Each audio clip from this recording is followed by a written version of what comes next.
more bad government in Nigeria. Nigeria what? The only media that have been consistent speaking against the bad government and for the purpose for reformers. Nigeria what? Yo!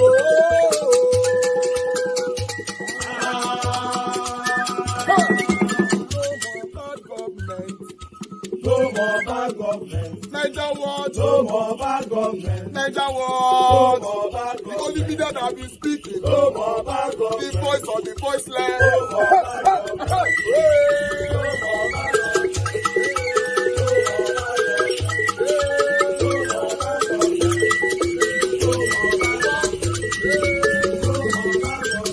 Niger what? No more bad government. For the poor. No more bad government. Niger what? No more bad government. Niger what media?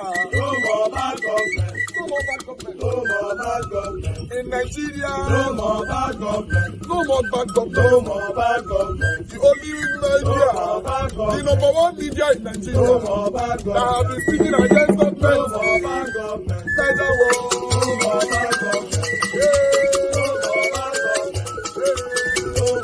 government. Niger what you? The voice of the voiceless. The voice of the voiceless.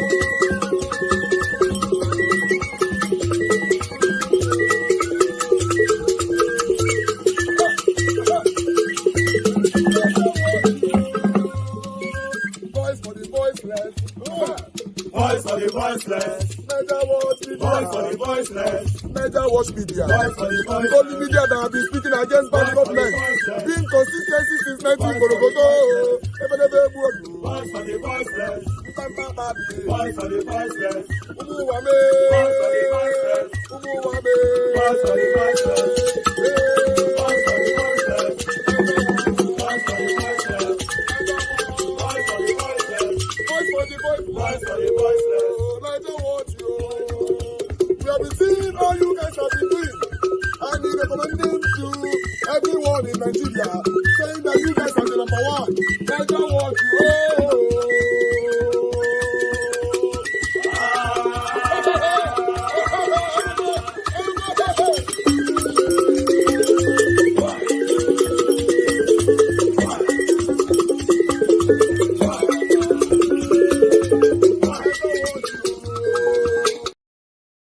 We cross live to the nation's Federal Capital Territory where the Trade Union Congress is holding a press conference. Let's listen in. Everything for the past 30 years, but the Naira has been relatively stable with minimal levels of depreciation. So what has happened today that has placed Naira the way it is? So part of it is the allegation that the subnationals, state and local government, that they patronize the parallel market and that they are ready to buy the dollar at any price. A food for thought. We have been an import-dependent nation for several years. Even at a time when our crude production was relatively low and oil sold for about $10 per barrel, our Naira never ran riot the way it did in the past month. So what has changed suddenly? Number 6, clamp down on speculative trading in the foreign exchange market. Government and the central bank should institutionalize policies that will deter speculators from striving to untwist the market by allowing a plus 2% of official rate on their platforms.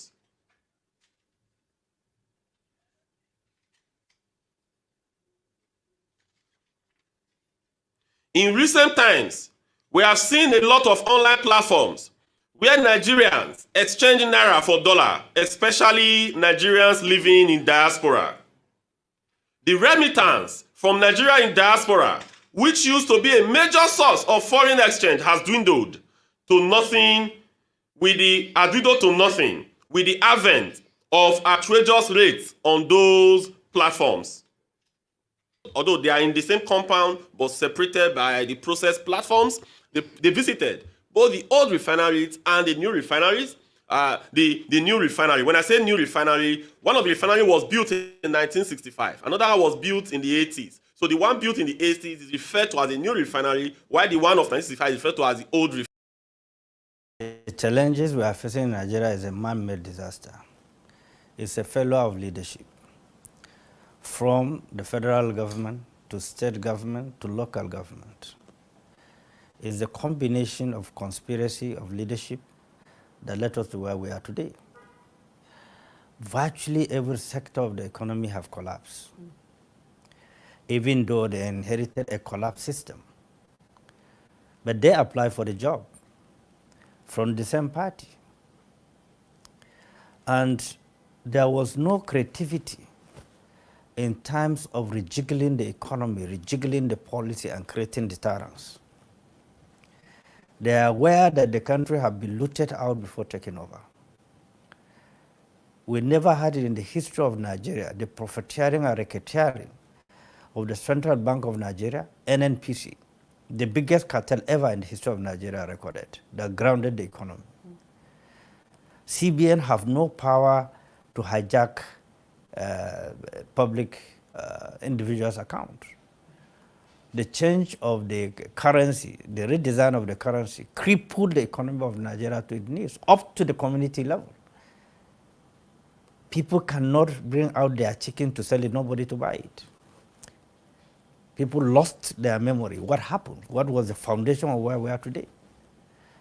Those that specialize in farming are no longer farming, under two circumstances. One, the insecurity scared them from going to their farms. Two, the cost of fertilizer is beyond their purchasing power. Now, how do you compare the two? You remove subsidy on petroleum. You did not put subsidy on fertilizer that produces food for the entire country. Not too long ago, this same country fed almost the entire West African coast. When Maiduguri was in peace, you will see hundreds of trailers supplying food to West African coast. From Benin, I mean, all the borders, Ogun, Benin Republic, and what have you. Hundreds of trailers taking food to West African coast. We have a population of over 250 million, which is a plus for any nation. But when you cannot feed the population turns against the country. You have graduates, their parents sold their property to send them to school. You did not provide any hope for them, no job for them. The private sector is dead. People are running out. Is it not a man-made disaster? It's a man-made disaster. It's a policy, it's a failed policy issue that have no human face. Less than 1% of 1% of Nigerians are looting and milking the country out, and they are known.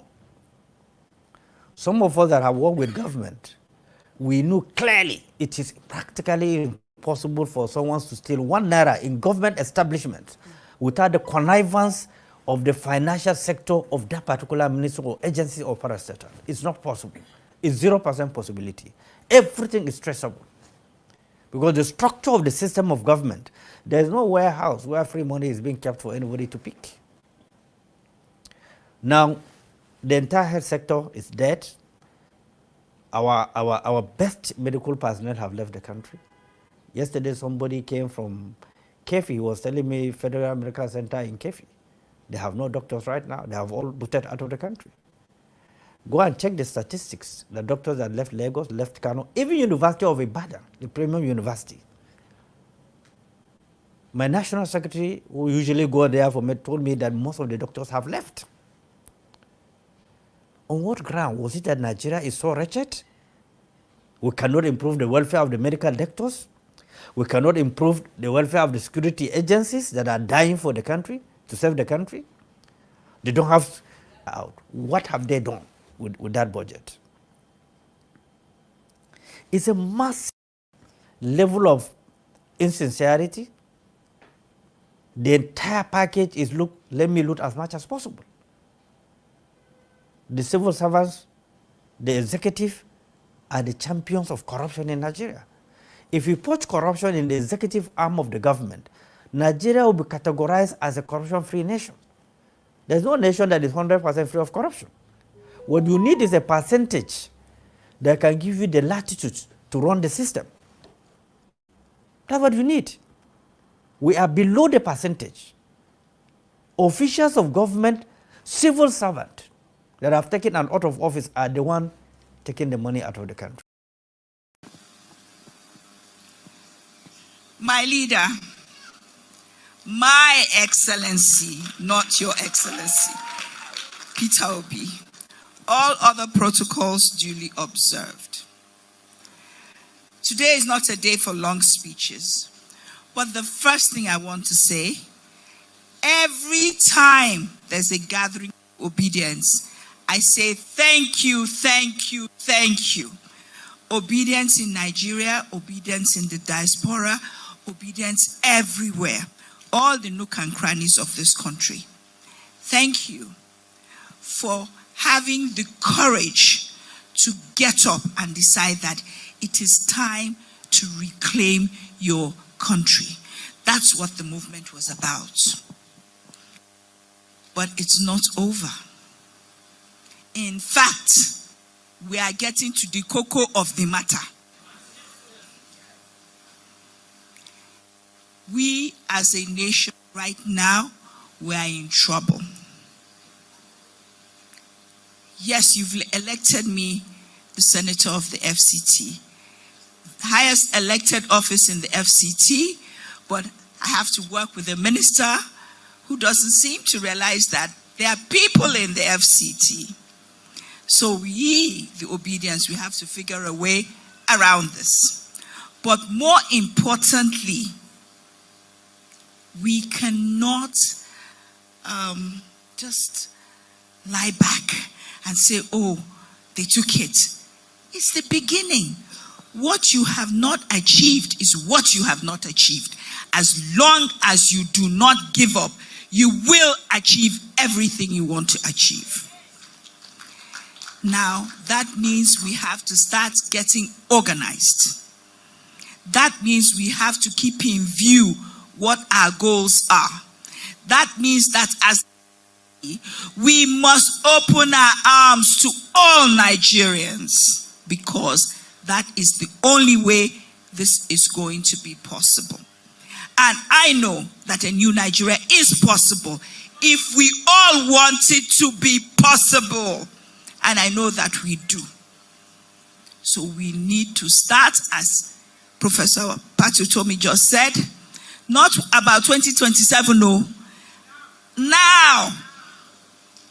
In fact, condition critical if we don't do anything now. I called for volunteers of young people on my platform for different things, but I also want a lot of them to become neighborhood watch. Insecurity is what is about to consume us. You can't go to the farms, you can't do anything. We have to take charge. All of us. And the future of Nigeria belongs to the youth. I want them to always remember that they are the inheritors of whatever this house becomes. A beautiful house or a fallen house, they stand to inherit it. And I know that together a new Nigeria is not only just possible, but probable. If we start now. Thank you. See, unapologetic. Permit me to stand on existing protocol. Mahatma Gandhi once said, the things that destroy us are politics without principles, wealth without work, knowledge without character. Why would I not follow a man in the midst of his generation? He's a man of competence, character, and capacity.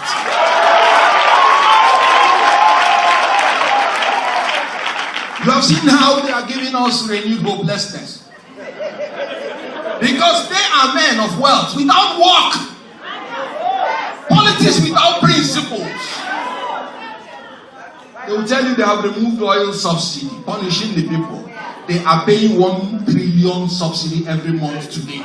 Why punish the people? They told you they have placed sanctions on the other countries. Today they have removed it. Why did you punish all the northern states? This is the most anti-people government I've ever seen in my life. But I have one joy. That we are not brought in by the Nigerian people.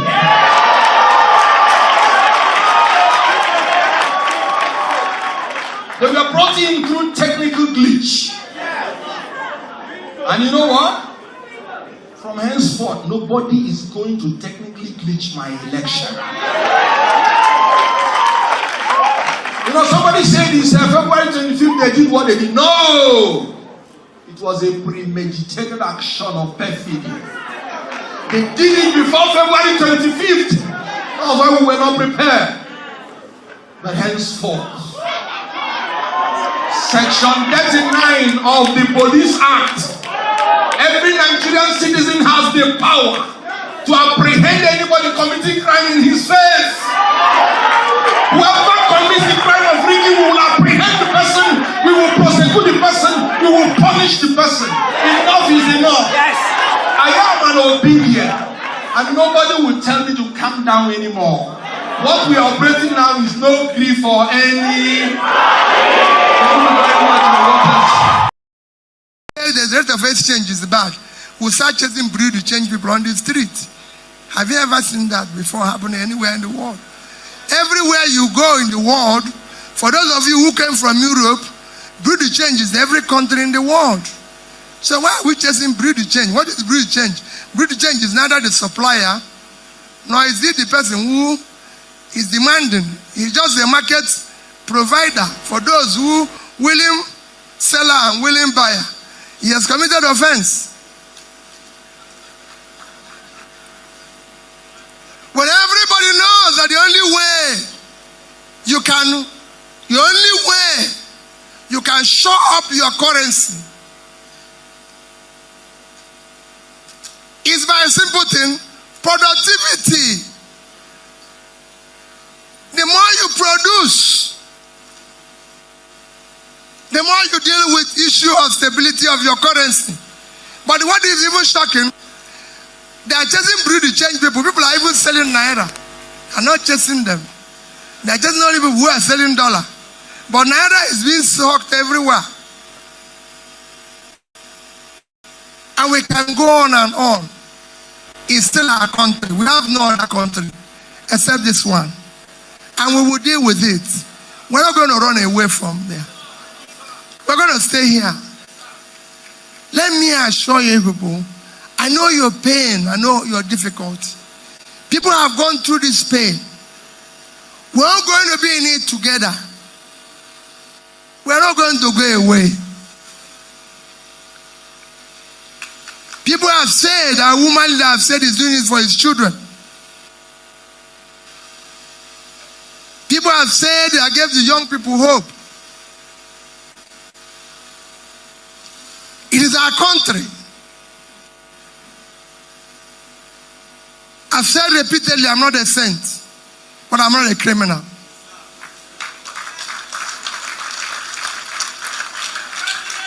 I've managed public money judiciously.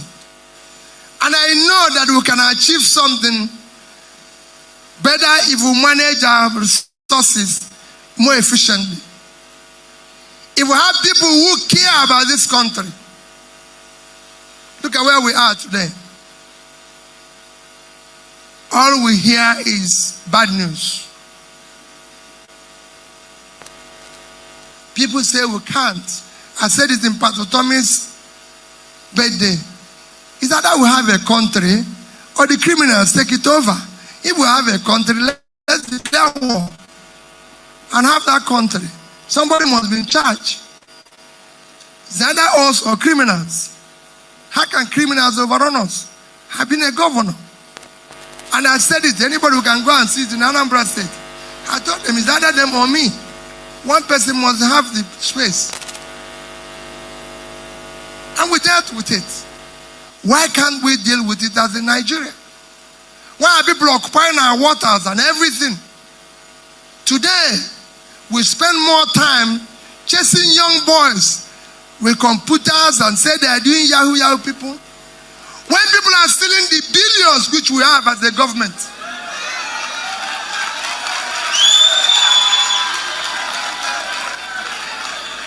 Why are we wasting our time? Why are we doing that? Why are we chasing young men all over the place? I can assure you that all the money that Yahoo people have stolen in 1 year, is not up to the amount of money that has been stolen in government in 1 day.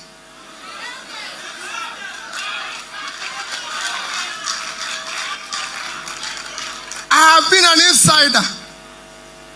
What we want is those who are stealing our public money. I'm not encouraging anybody to steal, but we will deal with those who are stealing our common resources first. Let's catch them first. They are the ones causing us problem. They are the ones who have a lot of money without productivity. They are the ones causing it from inflation to high rate of exchange because they have billions without productivity. Let's deal with it.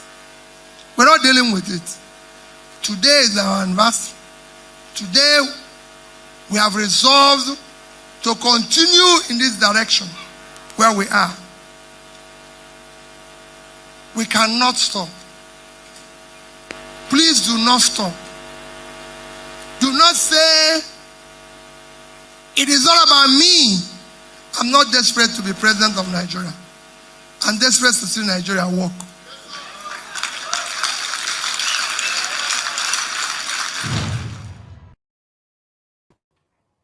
Thank you. National Youth Leader Kennedy, your perspective. Well, Uncle, good morning, and thank you so much, Nigerians, for this opportunity once again. The National Legal Advisor have stated it clearly, and I stand with him in all he has said. What I felt is that maybe the Nigerian media is actually giving some level of credence to people that are nowhere to be found in the party. If you can remember, Uncle Abati, this whole issue started over about a year now, in March 5th, 2023, when they besieged, a Papa group besieged the party office, desecrated the party office, tried to hijack the party and distribute positions to themselves. I was the one that also came out and said that as long as that process, a due process was not followed in what they did, that it will not stand.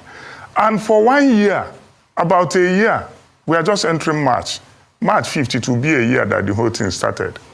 They've not been able to gain the confidence of INEC, the confidence of Nigerians, the confidence of the party.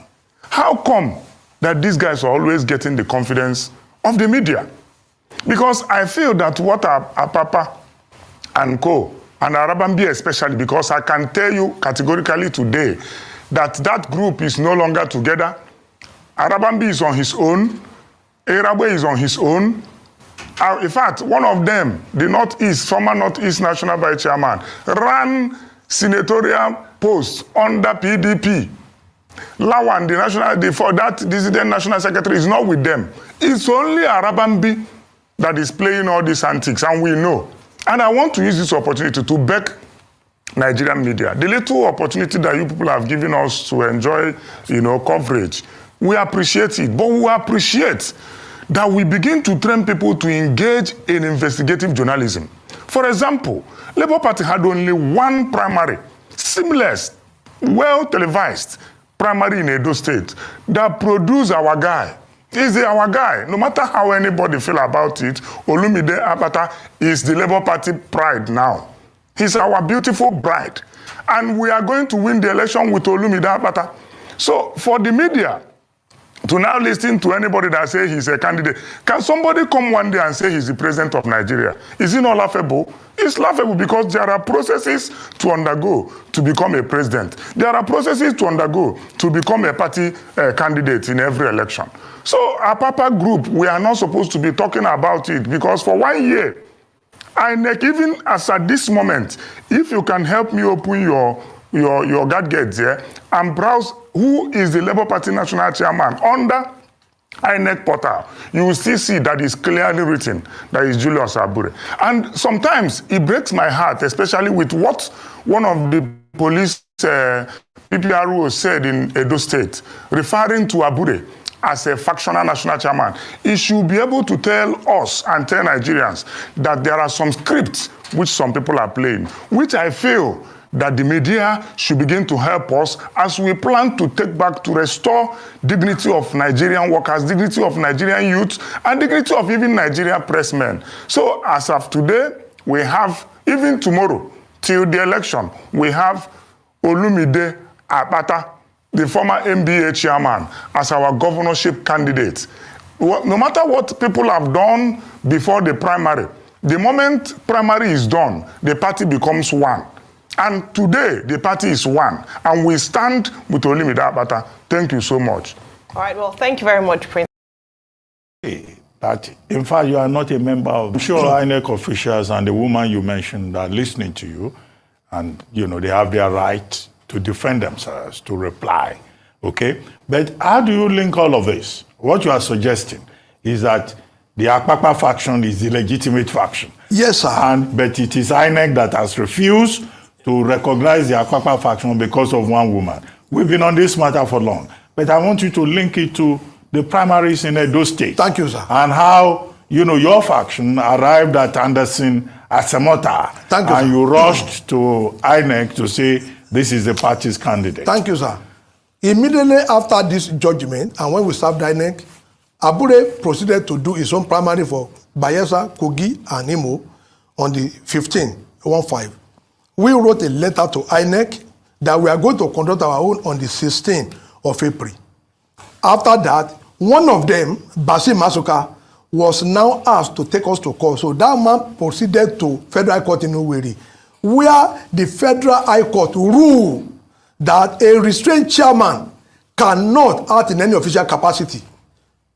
And after that judgment, they now proceeded to the Court of Appeal. I have copy of the one of filed by Basi Maduka and the judgment. This is Senator Atan Achono. I am going to give the section of these two copies. These are federal, these are certified true copy from the court. This is the appeal filed by Senator Achono. Again, that judgment then, that went to Supreme Court and it was dismissed. And the judgment of the federal court was that only Apapa had the right to conduct primary in view of the pendency of that restraining order that has not been determined by the court. So that was why we, on our own, chooses that we have a lot of long rope now to prove our case in this Edo election now, because it's coming up in September, that in view of the judgment of the Federal High Court, in view of the concurrent decision of the judge of the Court of Appeal and the Supreme Court on this matter, Abure issue us to have been arrested. But because, like I said, we on our part, we are poor, we don't have $150,000. Even if you can help us, INEC will publish our name. That's a very serious charge. If Dr. Abare can help us. You are accusing INEC of corruption. No, INEC legal. Toyin Babalola was the one that asked us for money, not INEC national chairman. Do you have proof? We are three. Before you come on television, we are three that were there. Somebody asked you for $150,000. No, we were three that were there, and we have letters submitted, which he failed to act on for 1 year. Which he failed to act on. I'm sure Mrs. Toyin Babalola, you know, listening to you, will see that she has an obligation to defend her own integrity. And I hope you are prepared for her. We are prepared. You are the one saying it. Yes. You know. Okay, now, I've said link this to Edo State. Yes. Gubernatorial primaries. In Bayelsa, Udeng Seradiri, I think, was the candidate of the Labour Party yes. in that election.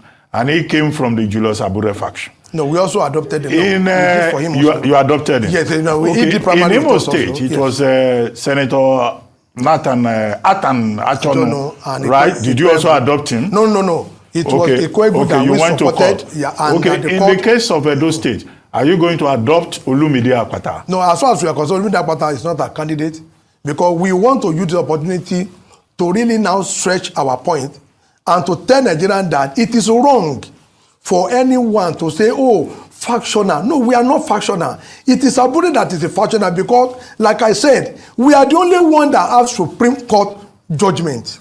We are the only one. No any other person has Supreme Court judgment in this country. If they say they have on behalf of Abure, we are ready because the justices of this, the justices of the court in the Supreme Court are that gave a judgment on the 11th day of September. One, Musa Datijo Muhammad, Enli Moranikeji Ogunwumi Ju, Adamu Jauro, Tijani Abubakar, and Emmanuel Akomaye Agim in suit number SC CV 845/2023, where the appeal was withdrawn by the appellant counsel and is thereby dismissed on the 11th day of September. Now, when a Supreme Court has advocated, on a matter like this, I am still shocked that people will say, oh, Apapa is a fashion. No, we are not, because once the matter has been, decided up to that, I expected everybody to respect them. But like I said, we do not have money, and that's why we are here where we are. We do not have money. The interesting thing about electoral disputes is that it turns, politicians into lawyers. So I like. All right, good morning, good afternoon, good evening to every one of you. It's good to be back again. Thanks very much for all you do. How you guys doing today? Today's Monday, 26 February 2024. Yes, we are back again, coming here to talk about the things that's affecting you and I. See that particular last video that I played, God, when all this satanic set of people will rest on this their satanic contention, I don't know. You just come from nowhere. You want to create problem everywhere. At the end of the day, you are still going to be left as a failure. I don't understand. So I just wanted to do comparison between the Labour Party spokesperson and the Apapa-led factional party. So that is Arambaba or Rababi, whatever it's called. Yes, somebody mentioned yesterday on this platform that, yes, we have two governorship candidates in Edo State. So I wanted to clarify that for you guys to know that we only have one legitimate one. The other one is you shouldn't pay attention to it. I'll put it like that. Thank you very much, my people. I appreciate you all. It's good to be back here again. How you guys doing today? Mother of all mommy diaspora, good evening to you, mommy. Thank you very much for all you do. I appreciate you always. I appreciate every one of you right there, Madam Pachata Wujomi. Thank you very much for joining us. Good evening to you, Madam, for all you do. Victory all the way, Peggy Modi, Ray Aboa, God bless you all, my people. Didi Anthony, God bless you, my people. Adesua Osagede, God bless you.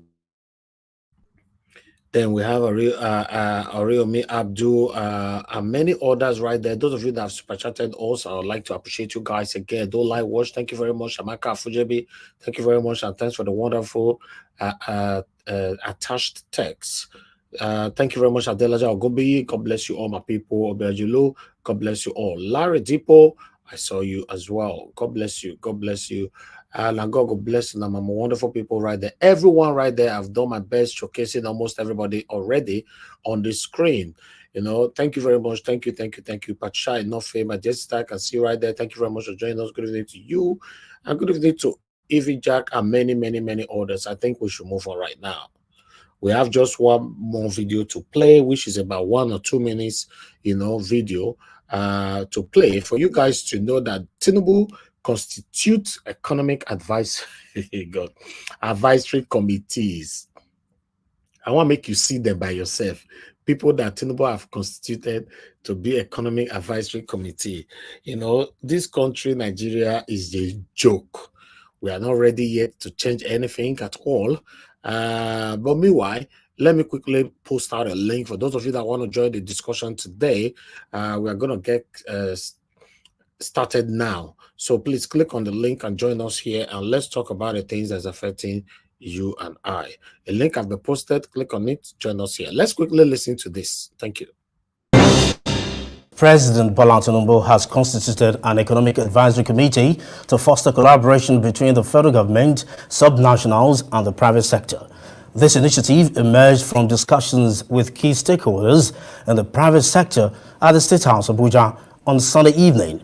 Tinubu emphasizes that the committee's objective is to enhance efforts in stabilizing the economy and securing the best economic future for Nigerians. We are looking for additional efforts that might help the downtrodden Nigerians, and we will provide that hope and the assurance that the economic recovery is on its way. We are not saying that we have all the answers, but we will not be blamed for not to try. We assure Nigerians that we will do our best to get our Marshall Plan in place and fashion out the best economic future for this country. We had a very, very good meeting, and what we discussed is generally about the economy, food security, security of the nation. We discussed everything in detail, and I think there is the economic, presidential advisory which has been set up, and I think. Okay, ladies and gentlemen, Tinubu constituted Dangote as one of the economic advisory committee for Nigeria. Tell me how someone like Dangote will have time to listen or to monitor the plights or the pains that we all are facing in Nigeria. Is this not the practices of nepotism or rather favoritism that we all are be talking about? I don't understand. If you really want this country to work, constituting someone like Dangote into this kind of position, how is the job going to be done? I don't understand. Let me just leave it right there. I think this will look at all the issues and address them. Coming from job creation, coming from food security, coming from also reflect the economy. So all these things, they've been discussed in detail. I can't give you all the details right now, but we are hopeful and we are a great nation. We have what it takes to turn around the economy, and we are going to do that. It was open, it was frank, and it was exhaustive. And some of the issues we discussed, for example, like the foreign exchange rate, which we know has always been the problem for the past 2 or 3 months. We have discussed on how to bring the foreign exchange, the rate down, because we all know that what is happening in as regards the foreign exchange is artificial, is manipulative, and thank God, the CBN, is doing quite a lot now. The exchange rate has come down from 1.8 to maybe 1.615 now. And as we all know, everything in Nigeria is indexed to the foreign exchange, especially when it comes to, stuff that we import into the country. I leave that meeting with a lot of enthusiasm, excitement, and optimism about the future of our country. I believe that implementing the decisions we arrived at today will help propel our economy and help alleviate the poverty in the land, help create employment, and help put food on the table. So I think the private sector is looking forward to that will not be Lumelo. Hey God, these are the people. God. To the implementation of most of the decisions that we have made with the president. Manufacturers are looking forward to an environment that is conducive for business, and so the issues surrounding foreign exchange, insecurity, and general operating environment were discussed. And we received the assurances of Mr. President that very soon we are going to start to see some major changes. As a governor, I can assure you that all hands are on deck. All governors have resolved to join hands with Mr. President to ensure that you provide the necessary intervention to cushion the effect of what we are going through, whilst we are waiting for the implementation and the evidence of the fiscal and monetary policies that are already in place. So the teaming public should have that confidence that we're not leaving them alone.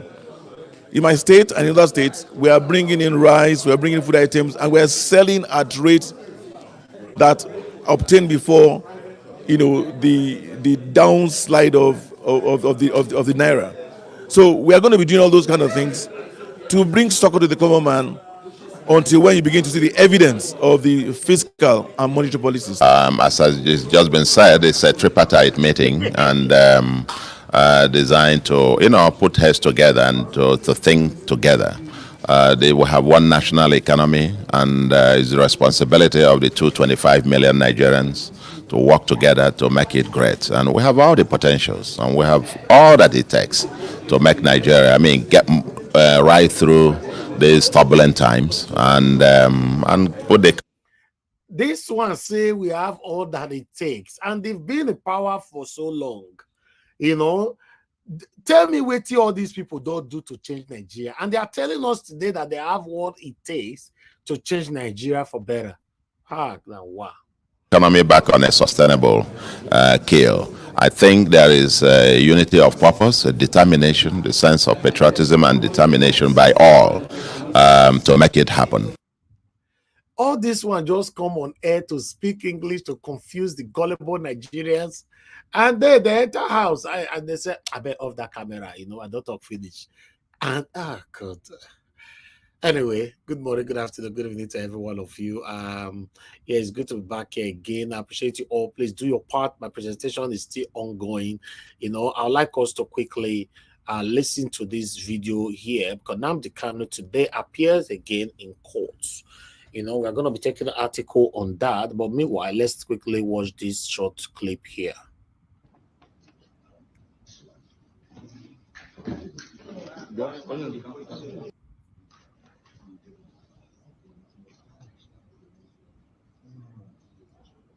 Amen.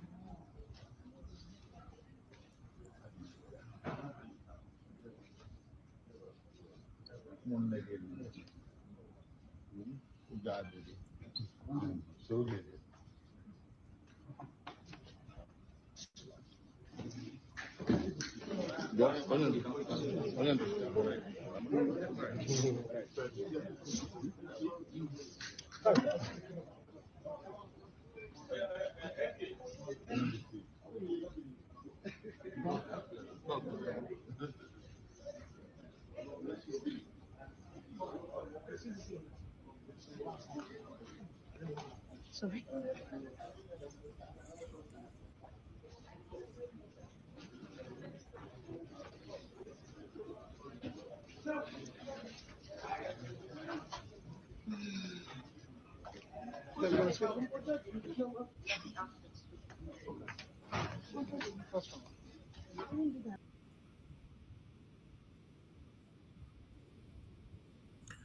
Wow. You see, before we move on, I would like to ask a question. Yes, whatever Nnamdi Kanu have done, I'm not in support of it. Any bad thing they have done. Okay. But let's come to why and what led to it. Nnamdi Kanu is one of the people, alongside with Omoyele Sowore, Sunday Igboho, that were fighting for the people, right? Now, my question is, in case anybody want to answer this later on, Nnamdi Kanu is still in prison today. Does it mean that Nnamdi Kanu is the number one person that have committed the most or the highest crime in our country today, or since Nigeria was created? I want people to answer that question, because this whole thing is beginning to look like hatred. The demonstration of the hatred, that you have for the Igbos, and you want, their only leader, their only organic and a genuine leader that we all know. Not those authentic fake Samuel Ekpa. I don't know those people. Nnamdi Kanu is the only voice that we all know. Till today, this man is still in prison. Even Sunday Igboho don't talk today now, say, Haba, Tinubu, let this man go.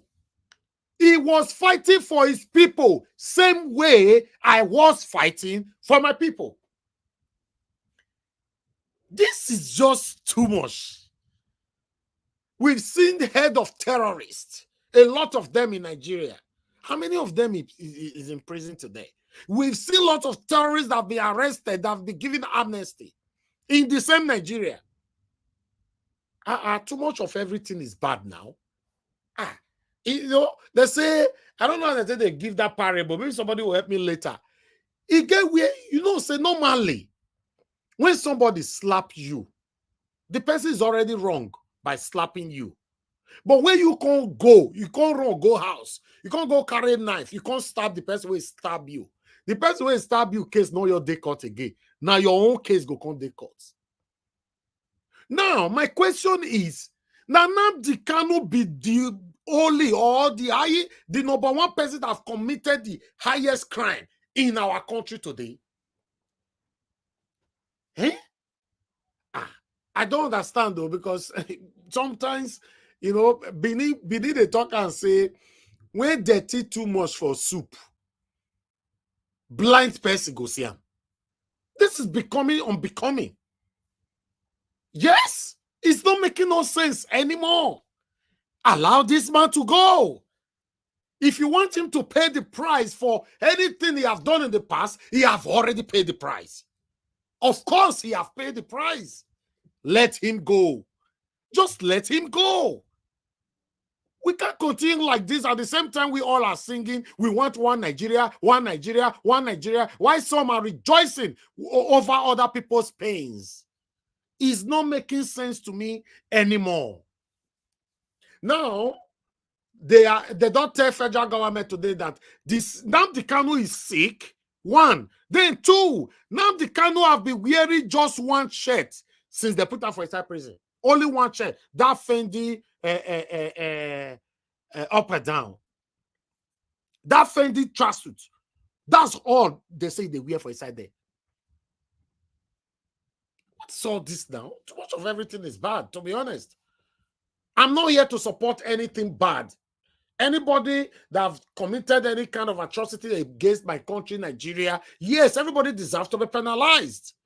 But when you are sentimental concerning this kind of penalization, you are being selective concerning this kind of penalization, you are being biased concerning this kind of penalization. The same people, some people that have committed the same crime, many of them have been exonerated, they have been freed.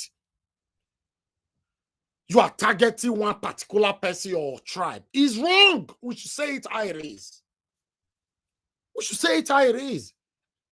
I believe Tinubu will do better. Yes. If satanic Buhari could not do better, I still have hope Tinubu will do better soon on this Nnamdi Kanu's issue. I believe that. I have strong feeling that Nnamdi Kanu will be free anytime soon. Yes. No, Tinubu cannot allow Nnamdi Kanu to be there for the next 4 years. No, let me leave it. He cannot. No. I'm not here to say Tinubu is good, but Tinubu will not. No, it will surprise me to see that Tinubu will replicate the same satanism of Muhammadu Buhari on Nnamdi Kanu. Yes, I'll be surprised. Say, oh, wow. Oh, no, Nnamdi Kanu will be out soon. I just thought I should say that, maybe other people, my panelists, will talk more about it later on. I appreciate you all. Thank you very much. God bless you. Now, I'd like to quickly appreciate Mr. Joseph Orji. Thank you very much, sir, for your super chat. God bless you. I appreciate you always, sir. So, Mr. Elvis, I greet you. And as you can see, the government council refused to handshake Nnamdi Kanu. I see him. I think now let me see him. I think now let me see him. When Nnamdi Kanu want shake and he refuse him, say he don't want shake him. I thought maybe they were just following the normal protocol of the court. I see him. Let me play that part again. I see him say Nnamdi Kanu want shake him. He refuse him. Check him. He don't want to. No, the hatred in our country is too much now. It's too much. Thank you very much. I want to be Ferdinand. God bless you, sir. I really do appreciate you. Good evening to you. Good to have you on the show. Let's recap again on this video. In case someone from the way not see him, miss him. I don't first see him this afternoon. So I just thought, okay, I don't know, maybe it's a normal protocol. Watch this.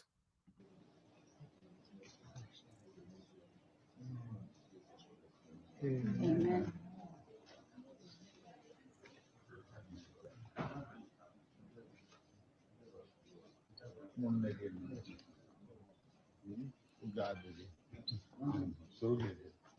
Okay, just watch now. Huh? Oh, wow.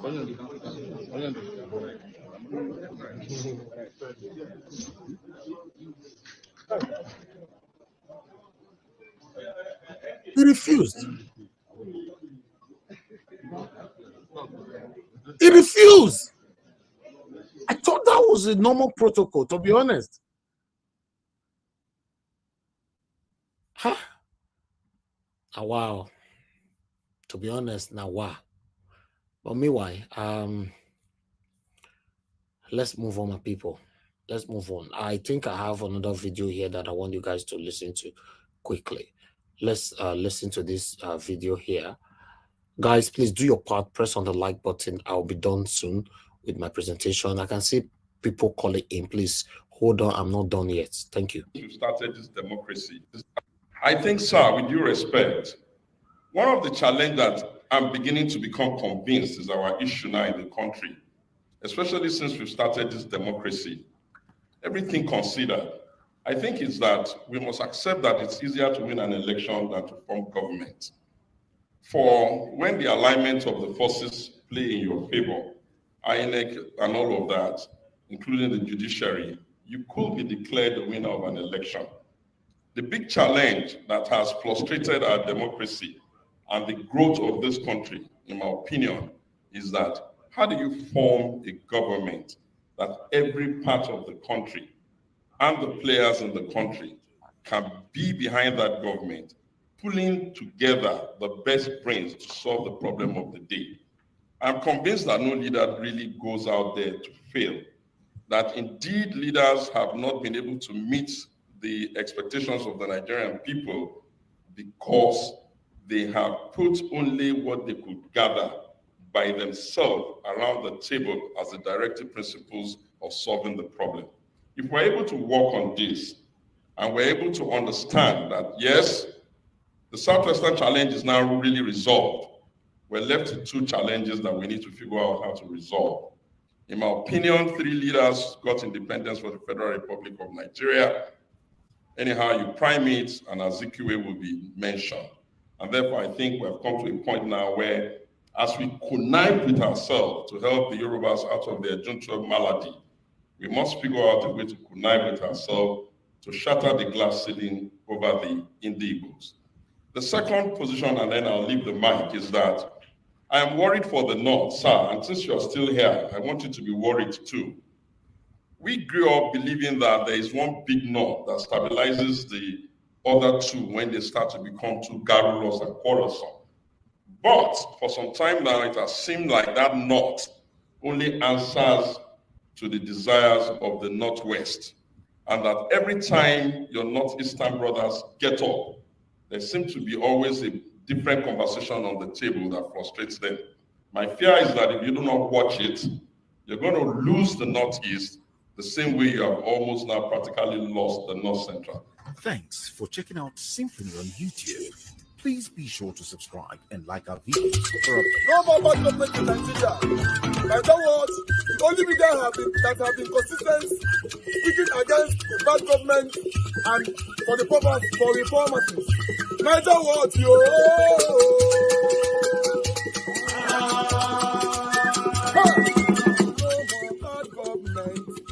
No more bad government. Niger what? No more bad government. Niger what? No more bad government. The only media that have been speaking. No more bad government. The voice of the voiceless. No more bad government. No more bad government.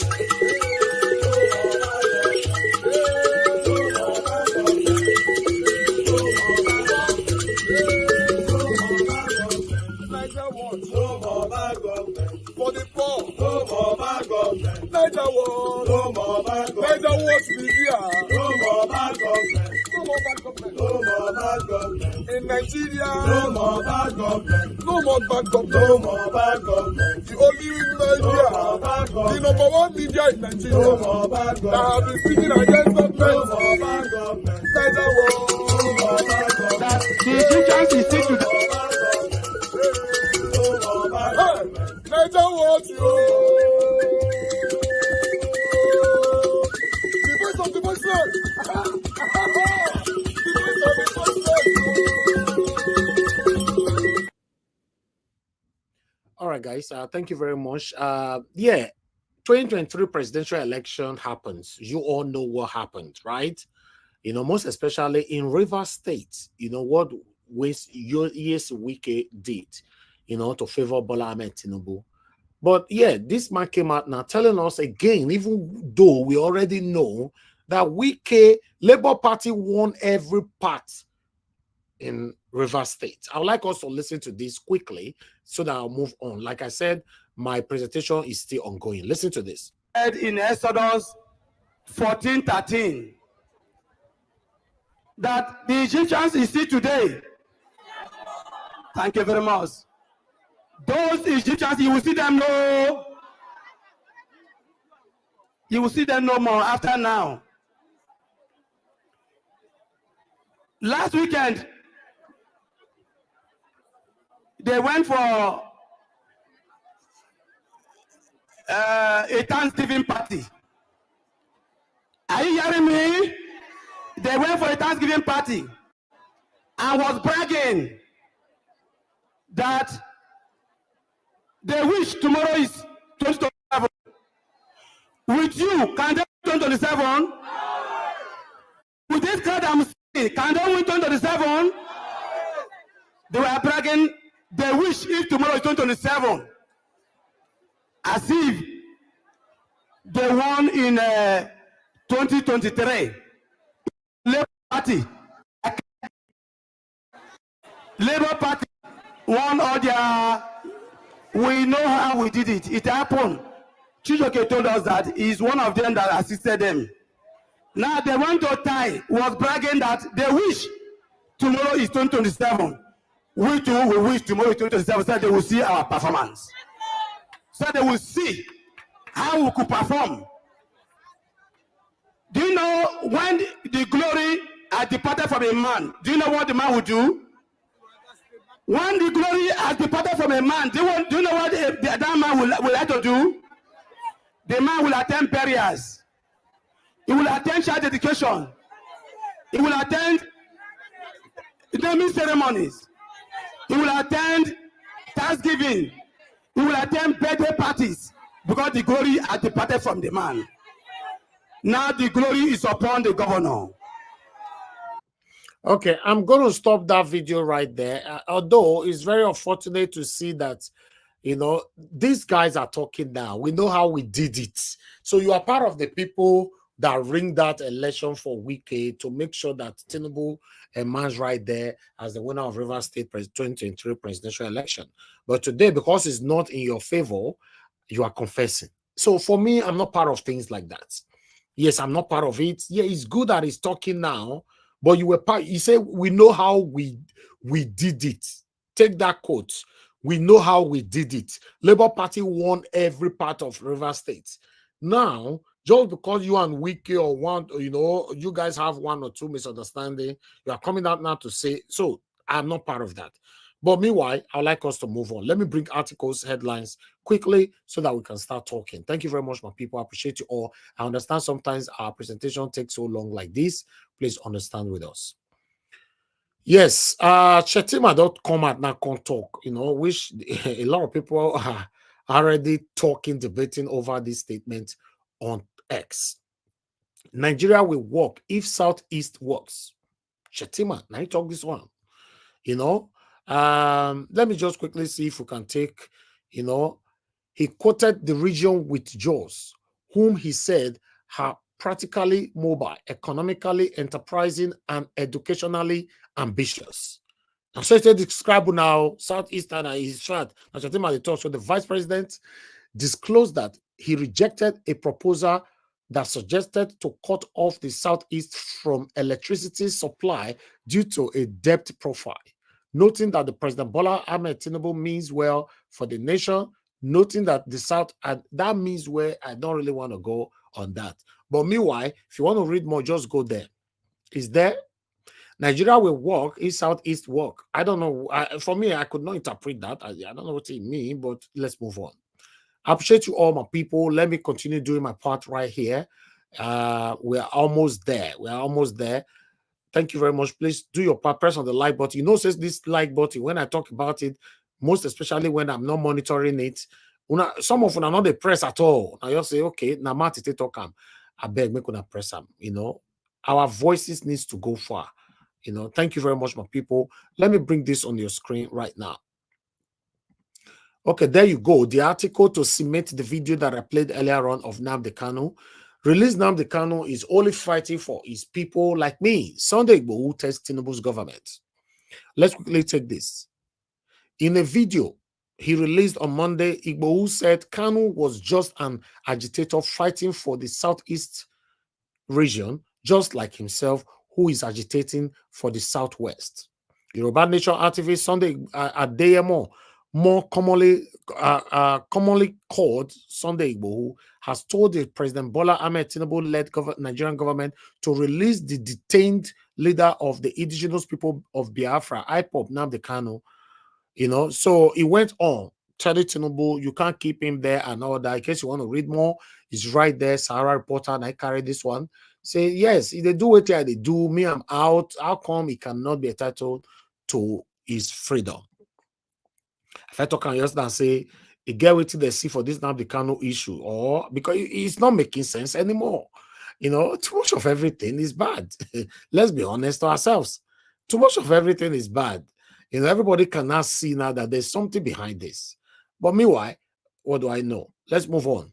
As you can see, this one right here coming from Sahara Reporter as well. Labour Party won in Rivers State during 2023 presidential election, but we manipulated it. Former House of Chief Whip admitted. That was the video that I played earlier on. I wanted to bring this in to cement it up. Okay, let me move on, guys. We're almost there. Let me quickly put this on the screen. 1 moment. 3, 2, go. There you go. Yes, you don't know, say a rumor come out yesterday now concerning the plot and all that, you know, right there in the Aso Rock, but I deliberately never wanted to talk about it. But now this newspaper, what is the name of this newspaper? Leadership.com and now come to say Army debunk coup plot against Tinubu. So Army don't come out now. There's nothing like that. The Nigerian Army NA has disowned the insinuation of a possible coup plot against the democratically elected government of President Bola Ahmed Tinubu. You know, it also described as fake news a report by an online newspaper, Not Leadership, on Sunday, are suspicious of a coup plot in Nigeria over the biting economic situation. It will be recalled that the Chief of Defense Staff, CDS, General Christopher Musa, had warned people calling for a coup over the current economic hardship in the country to desist from such. So it went on and on and on, saying that nothing will happen, blah, blah, blah.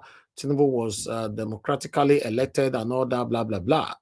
So, but meanwhile, I'd like us to move on. Like I said, I just need to quickly take all my presentation quickly so that we can start talking. I still have 3 more articles to go. Yeah, Fire Shader come out now, can talk, say Tinubu is trying. He inherited dead economic. Fire say, and I talk this one.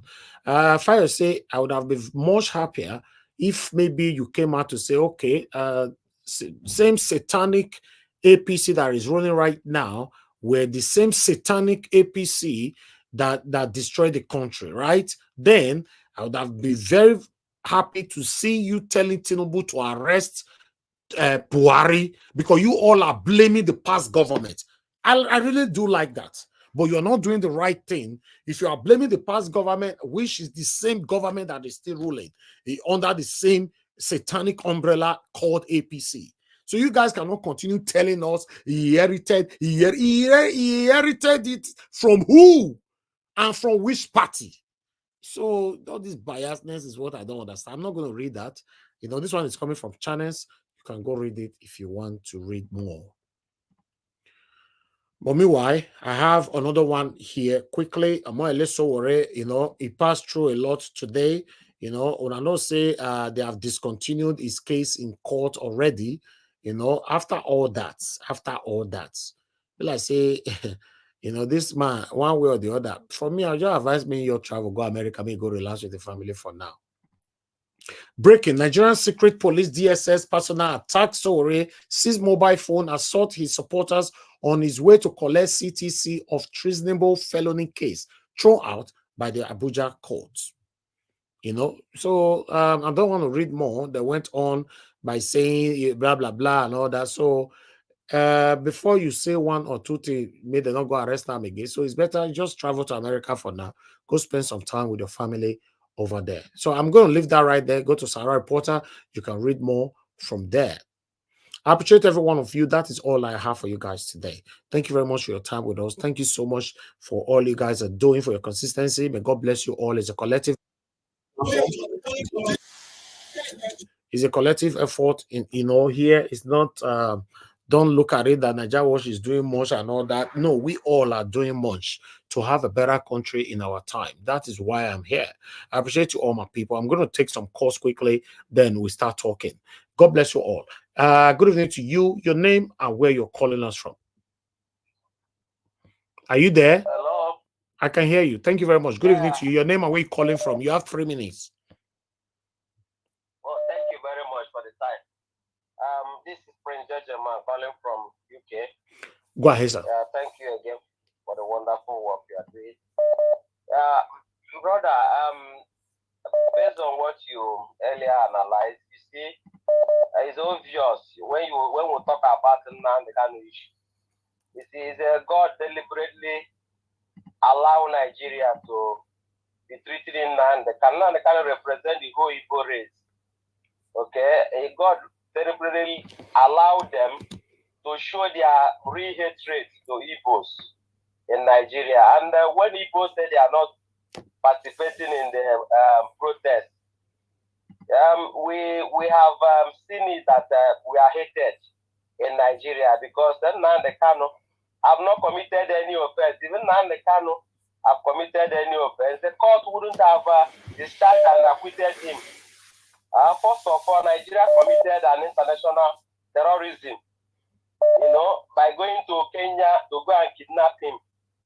Okay, and they brought him shamelessly. They took him to their own courts. In their own courts, they were defeated, and their court discharged and acquitted Nnamdi Kanu. You know, and shamelessly they took him to Supreme Court, and from Supreme Court they went all the way back, going to High Court. You know, here the investors are watching. I don't know who any investors that will come in this kind of environment to come and invest. The other day, yesterday, you showed us the wife of the president, Tinubu, talking about the Igbos. And Tinubu also is showing it by his action, because he's also, just as you said earlier on, the government in power is APC.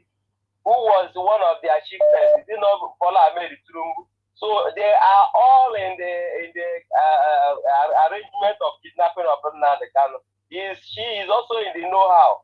So he cannot exonerate himself, you know. So if they are British shame that they are bringing to Nigeria, is because of they are under this one roof that we always talk about. When we talk one Nigeria, it's only in the Nigeria you hear one Nigeria unity. Let's unite. No other country that speaks in that manner. Because the parasite, the Nigerian system is a parasite system. It's just sucking the blood of the citizens. All right, thank you. The blood, especially the blood of the Biafran. Thank you. Okay, so my brother, thank you for what you are doing. Thank you. It's obvious. Nnamdi Kanu, we are looking at them. Okay, sir. Your 3 minutes is off, sir. Okay. Thank you. Brother. God bless you, sir. Yes, sir. Thank you. All right, Madam Origin, thank you very much, man, for calling in. Good evening to you. Please talk to us. Hello. Everything is going to be 3 times today. Welcome everyone to Buzz. Mr. Niger Watch, thank you. I greet all my people. Today, I have this address to my dear people of Niger Watch, obedient family, all the panelists, all the ninjas that are powerful but quiet. Thank you all for this higher calling. A higher calling to relevance to humanity, a higher calling to liberate the populace in your nation and country. I greet everyone. Today is another great day where we come out to lay out our objectives, why we are here. I like when there's not a new word. Talking is not cheap. Why we leave everything we are doing to come here is to speak out, speak to the conscience of the people that have decimated the whole populace. I thank you, Mr. Niger Watch. I quickly say this, I don't want to forget it. Nigerian media, because of Mr. Niger Watch, we have been able to defeat the fourth arm of the government, which is you, Nigerian media. You're part of our pain. But God brought Mr. Niger Watch and the others that have refused to let the truth die, as some people have been buying truth all along, supporting the evil governance that has been dealing with us. Hey, let me come to my submission. You see, I'm so thankful. I'm so thankful the way things are going. Since the time of Lord Lugard and his girlfriend, Flora Shock, Gowon, Babangida, Abacha, Buhari, who came the second tenor for his second missionary journey of wickedness, Nigeria populace has been suffering. God bless Mr. Peter Gregory Obi. God bless that man. There are some times you will be, cheating on people, all the gaslight, all the nonsense that has been going on in this country. People have been enduring. The Igbo people have been suffering, and a lot of others. It's not, when it looked like the Igbo people, because it looked like they suffered the larger brunt of this evil. But the whole populace, the indigenous nation Nigeria have suffered for how many years? Now I am telling you, from this battle as we are fighting it now, it is the whole Nigeria dead and alive. The 3.25 million genocide, they are awake. They are fighting this battle with us. Ken Sarowiwa is in this battle with us. Gani Faremi is in this battle with us. So if you are here, just to know that this is a battle to finish. We are here. It is no more them gaslighting, badgering all the populace. When the criminals have gathered themselves against the people. So let me say this one more time, Mr. Niger, please, no vex for me. You see, Mr. Nnamdi Kanu will have to be released. It's too late for them to, even because that man amongst Shawore and the other guy, Nnamdi Kanu is one, he's a national figure. And the people of Nigeria would demand, it is the people of Nigeria, not only the Igbos, would demand for the release of Nnamdi Kanu, because this wickedness has come to its terminal point. I'll leave it there, Mr. Niger Watch. God bless you, the rest to our able panelists to do justice to all we have brought out today. God bless you. Thank you, ma. Thank you very much. God bless you too. All right. Thank you very much, Gingerbread Ma, for calling in. Good evening to you, sir. Please talk to us. You have 3 minutes. Yeah, good afternoon, sir. How you doing? Yeah, I'm good. Thank you. Talk to us. Please, let me use, you said I have 3 minutes, right? Yes. I was watching all protocols duly observed. I was watching the premium from yesterday because I was unable to join. I didn't finish that. I joined this broadcast right now. I wanted to address Madam Patricia. I really do not appreciate the gaslighting that comes from you when it comes to the Igbos. Since I have been on this platform and listening to fellow Igbos across other platforms pouring out their plight, I've never heard for one day where Igbos claim that they were the only ones that were massacred or killed during the Biafran War. No Igbo person has come and said that they are the only person, they're the only group of people. Rather, the Igbos are speaking of the the punishments that they suffered during that time. They never exempted, any other region. So if you want to come out on the public space to say no, that your own family member, was a casualty, that is good. You got to speak up for yourself, But the gaslighting that Igbos always come out to say that they are the only ones that were marginalized or suffered. I don't think any woman has said that. And please stop gaslighting them. If you come out and say that the Igbos are disunited, they did not vote for P2B. Mr. CM has always tried to educate us here on this platform that the Igbos have no respect for anybody. The Igbos go for the best candidates.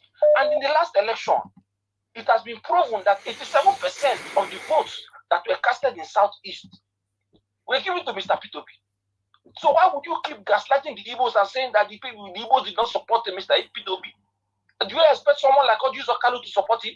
Do you expect someone like Soludo to support him? Do you expect someone like Rocha Sokrocha to support him? These are criminals that the Igbos themselves, if those people were on the ballot box, we will not support them. So please stop the gaslight. If you want to speak and advocate for your own ethnic people, do that. The Igbos have never said that we are the only ones marginalized. And now you are saying that the woman who was speaking that the Igbos should not come out for to protest, that she must be paid. She has been paid. Come on. Stop making all these inflammatory statements. It's not good. And I keep challenging you on this platform for that. Stop picking on the Igbos, please. Okay. We're fighting for one Nigeria. But a group of people are saying that we have been treated badly. What are they doing to Nnamdi Kanu now? Is it not showing that the Igbos are targeted?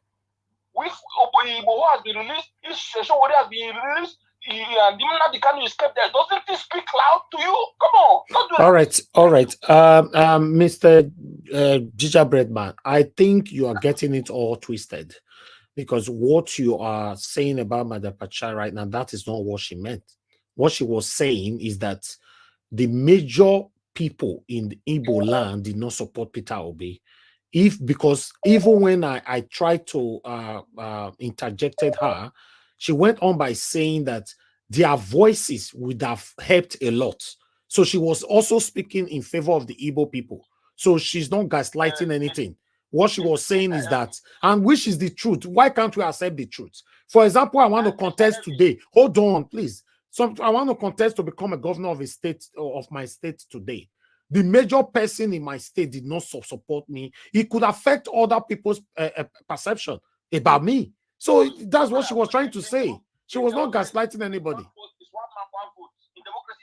Yeah, but she was not gaslighting. The topic was presented, and she have her opinion over the topic. You cannot expect her to give a submission that will favor you.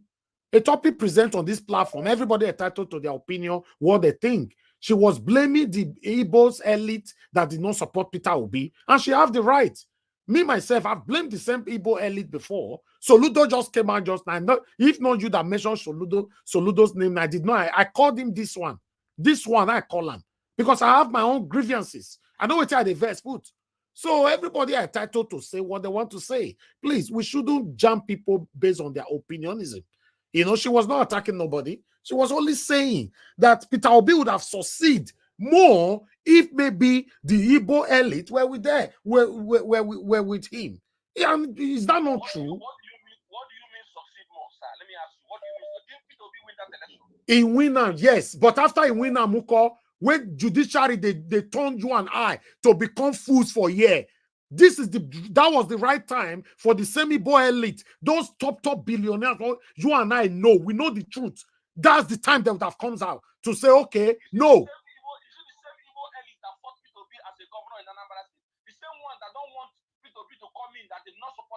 campaign because they know that he will remove food from their table. Yes, that's what I'm saying. Yes, but is that nice? It's not nice now. Like what you just said now, do you support it? It's not nice. They have been fighting this man since he was the governor of Anambra State.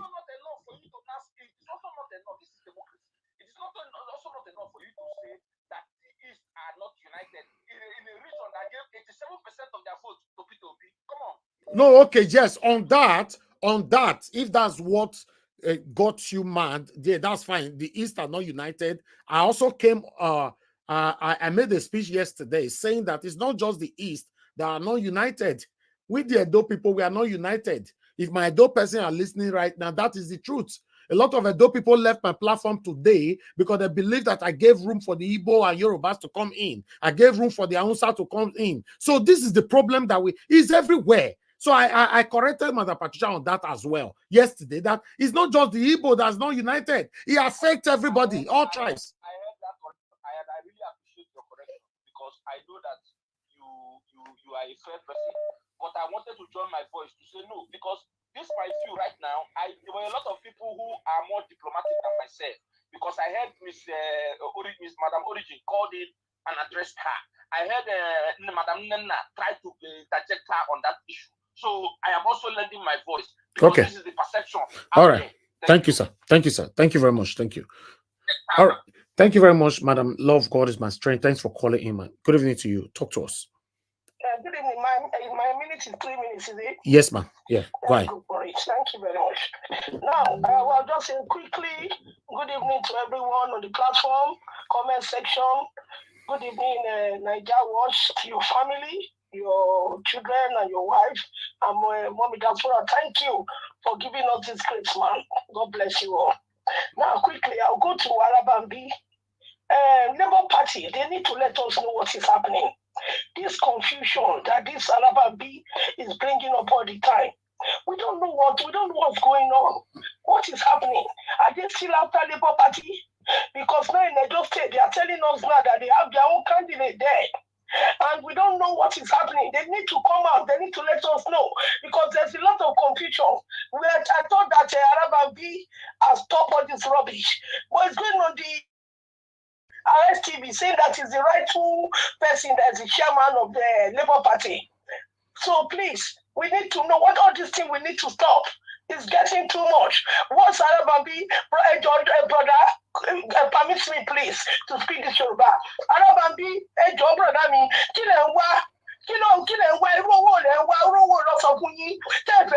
Labour Party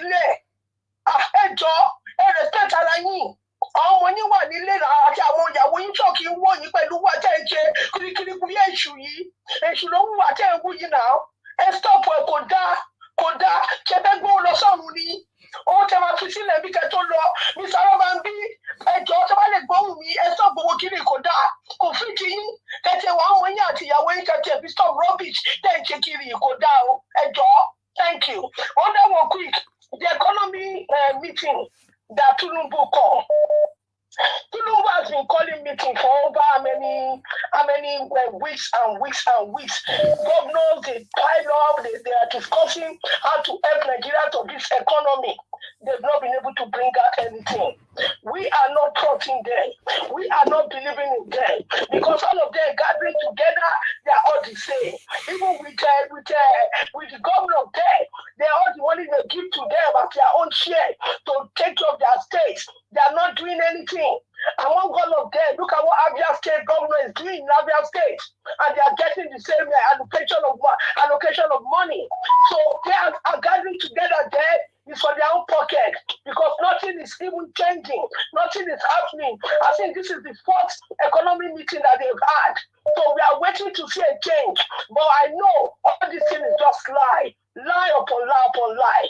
And quickly, before my time goes, I want to say thank you to Sunday Igboho for telling Tinubu to release Nnamdi Kanu. Exactly. Thank you, man. God bless you. Thank you so much. That was a powerful submission within 3 minutes. But the law of God is my strength. She don't agree for anybody. All right, guys, help us to press that like button. We have over 800 people watching us right now across. Nigeria Watch have about 600 there. Please, guys, press the like now. Press that like. We only have 246 like. It's not good at all. I'm sorry. I have to be greedy about this. That like is not good. 256 is not encouraging. 247 is not encouraging. Thank you very much, ma, for calling in. Mother Deborah, please talk to us. You have 3 minutes. Hello, good evening, Mr. Elvin. Yes, ma'am. And good evening to everyone. Just a quick submission to the broadcast. I just want to agree with you with what you said regarding Nnamdi Kanu. At least everybody can see the obvious fact that the federal government is being biased in the treatment of Nnamdi Kanu. Because we've seen a lot of times when clerics from the north make ridiculous statements and they say all sorts of things and nothing happens to them. But if somebody from a different part of Nigeria, especially from the east, make any comment, the way the government will react immediately. So the bias, anybody who wants to be honest can see the clear bias in the way that the Nigerian government is running. And to be frank, we can't go forward as a country if there's no fairness and justice. So even the suffering of Nigeria, with what Nigeria is going through, partly is because the way the government is running. If a government is not being fair to its citizens and the foundation of a country is not laid on justice and fairness, it can never stand. The reason why you see countries in this world that are doing well, like the United States and even the UK, is because there's some degree of fairness and justice in the system. That's why they are able to stand together. Otherwise, they would have been shattered. They would have been broken long ago. So if Nigeria wants to flourish as a country, we can't flourish as a country when one particular part of the country sees itself as superior to other parts, and when the country is not laid on the foundation of fairness and justice, things can never work. So for Nigeria to function, the government should realize that they have to address this issue. Otherwise, you cannot lay a foundation on injustice. And what they are doing, as far as I'm concerned, the way they are treating the Easterners is pure injustice. So everybody can see that obvious fact. He's wearing one, Nnamdi Kanu is putting on that one dress for how many? For almost a year plus. And they are not even ashamed to be showing him with that one dress. As if they cannot provide another dress, but at least they can even pretend, but they are even showing it clearly. That man has been wearing one cloth every day to the court. Okay. How do you treat a human being like that? Thank you. It's really pathetic and it's sad. Thank you. That's all I really want to contribute. Thank you so much, Mr. Elvis. Thank you, ma. Thank you, Madam Deborah. God bless you too. Thank you. Okay, 2 more calls to go. Only 2 more and I'm done. I need to go to the panel right now. Thank you very much, Oga Shimize, for your time with us. Please, guys, help us to press that like now. Now we reach 260 something since morning. You know, Mr. Shimize, thank you very much, sir. Good evening to you. Please talk to us. Yes, sir. 3 minutes. Thank you very much, sir. Go ahead. Yeah, I think I wanted to yesterday when Mother Patricia was doing her submission. I was saying something in my mind here. The way you're putting it right now is not the way she put it. I was here. I was saying no, it's not the way. Don't say everybody. She never said some elite. She said she did it generally. So I was saying no, you can't say everybody because I know everybody. So 95% of Southeast vote for P2B.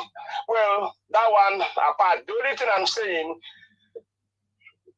when some people are doing their submission, even me, we should listen to ourselves. Everybody should listen what he or she is saying. Listen to what you're saying, whether are you in order. But that one, by the way, yeah, Nnamdi Kanu should release. Nnamdi Kanu never commit any crime. Never. The only crime Nnamdi Kanu commit is, he said, let my people go. The way Ochuku said it. That's the only thing. Nnamdi Kanu never buy anybody. But the way Nigeria government are putting it, you know, everybody has seen it. Even you're seeing it. You're seeing it by yourself. That hatred. Oh, well, I hope he will get released very soon. I hope. So another one. Think of the rise about these people sharing or distributing. You know, in actual sense, how do customs seize those rice? Can you tell me how do they seize that rice they're sharing? Is it not somebody's wealth? They seize it in which manner? Maybe the person didn't come up with the money, or the money they tell the person can bring so money. The person didn't bring it. Then you see it, and right now you bring it to share some people because of the hunger. Then on the line, people are dying because they're trying to get rice, maybe a cup of rice or one derica. So for me, what is happening in Nigeria is not good. Nigerian customs should know that. Do you know the cost? The person that owned that rice, do you know the cost he lay on those rice? Do you know the cost? If it's me, customs seize my goods or customs seize it, I will lay cost on that and lay cost on customs. Okay. So after you bring it Thank you, sir. Your 3 minutes is up. That's not good. For me, I won't eat that kind of rice. I can't even go and say I want to take kind of rice. Okay. Thank you, Niger Watch. Thank you, sir. Thank you very much. God bless you. All right, guys, I appreciate every one of you. Thank you very much for your time with us. I need to go to the panel right now. Yes, we're talking about the likes earlier on. Currently, we have 271. Guys, press on that like now. Remove it from that 271. You know, press on it, guys. Press it, I beg. You know, I'm taking this call quickly. Mr. Tony, thanks for calling in. Please talk to us. Good evening to you. Mr. Tony, go ahead now. Sorry. Yes. I just came in just to settle this issue of Nnamdi Kanu Supreme Court versus the Igbo participation. The first remained that the Igbo's big wish did not support this guy. Tinubu's on the other hand, or the contrary, Southwest people, with some people, they were secretly supporting Tinubu behind the scene. Then to do Nnamdi Kanu question right now, you know, the Igbo people, 95% said that Nnamdi Kanu should not be released so that making no spoil will be chance. What do you mean 95? What do you mean 95%? No. That statistic is wrong. Okay, obviously wrong. Okay, what do you? 90%. Where did you get your statistic from? 90%. I had a kata with them here, and I had some. So how many people? You are saying 90% of Igbo people don't want to. The guy don't chop banga now. Eh? The assumption that hold on, sir, please, sir. You don't say, look, I'm not trying to cause any controversy. No, but don't put statistics, please. That's wrong. You don't eat banga. That's missing from you, sir. I don't have to be so sure. Okay, sir, I understand. I'm sorry for that. But at least very many, you know, they did not support the people. And then even when I was having some kata with, I can even mention him like Man of Prestige, the other one, many people, I don't begin the name there. But Man of Prestige, is he Igbo man? Yes, original one. Okay, it's the original one. Yes, so very original one. No, hold on, madam. Go ahead. I'm not. Go ahead. Right now. I don't want to submit my thank you, sir. So the first element that it was only me that were really dying here, you know, and on the other platform, you know, try to say that at least no matter what, this guy have to be released. Whether then I was even fighting people that although you were cautioning me when I said that maybe the court tell me who they will call Abado Obi for later when they will don't deal with them. That at the end of the day, no, there was no system in place also to produce a good person like Obi also. That this system is so crazy. And then they said that if they release Nnamdi Kanu now, that just like the way they are taking about state police. So you are telling me now, Mr. Tony, that man of prestige was against the release of Nnamdi Kanu? He said I was not many Igbo. If I make I say 80%, they said that they are not in support of IPOP, the ideology that they want that if they release Nnamdi Kanu, that they will spoil Obi chance. Make they use our language, our British. Oh wow. So they said that that's why the government will, if they still play by some of it, this is still the contributions made by many Igbos. Yeah, even apart from this platform, in other platform, that if they release Nnamdi Kanu, as at that time before the election, that they will use it to come and destabilize the system to spoil Obi chance. Now make me fight at that time say that who now want to abandon Obi for later. Because at the end of the day, they will not let Obi become the president because of the way the system is structured.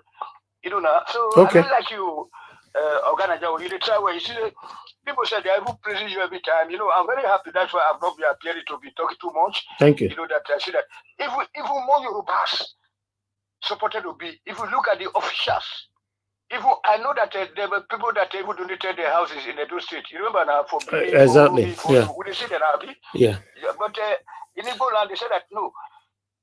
Okay. That, if they really not the canon now, that the constable will be charged. Not see how did they take like fish. Okay. Thank you, Mr. Tony. Thank you very much, sir. God bless you, sir. Thank you. All right. What Mr. Tony Africa was saying, the only thing I'm against in his submission is the statistic. Yes, the statistic, you know, because you can't give a statistic like that. Oh, sorry, can we hold on, sir, please. I'm giving a submission. You can't give a statistic like that, you know, but in other words, yes, for me, I have evidences to some of these people during the time of the election on a different platform on air saying that no, Nnamdi Kanu should just remain there because they don't need any kind of distraction and all that, blah, blah, blah, you know. So I'm saying the Easterners. So that's why I was surprised when they mentioned names just now. I was like, oh, okay, this person Igbo, that one Igbo. I was like, oh, okay. Yes, these things are up there. But meanwhile, let's move on. You wanted to say something, sir? Yeah, I mean, thank you. So he said in the Southeast, right? But if you look at the election, who won the election in the Southeast region? Of course. Okay, so, well, we'll just leave that. We're not talking about we won it. He's saying the people that was talking on air, which yes, me myself, I can testify to Mr. Elvis. Well, that won't be true to the entirety, sir. That will not be true to the entirety. No, it cannot be entirety. No, that's what I'm saying. The statistic was 100% wrong. You know, but it happens. Yes, sir. Mr. Elvis, you see, sometimes all people who come here to talk sometimes where they get in when the Igbo leaders went to Buhari, which they couldn't have done upon all the whole thing that Buhari did us. But they went there to ask Buhari to release Nnamdi Kanu.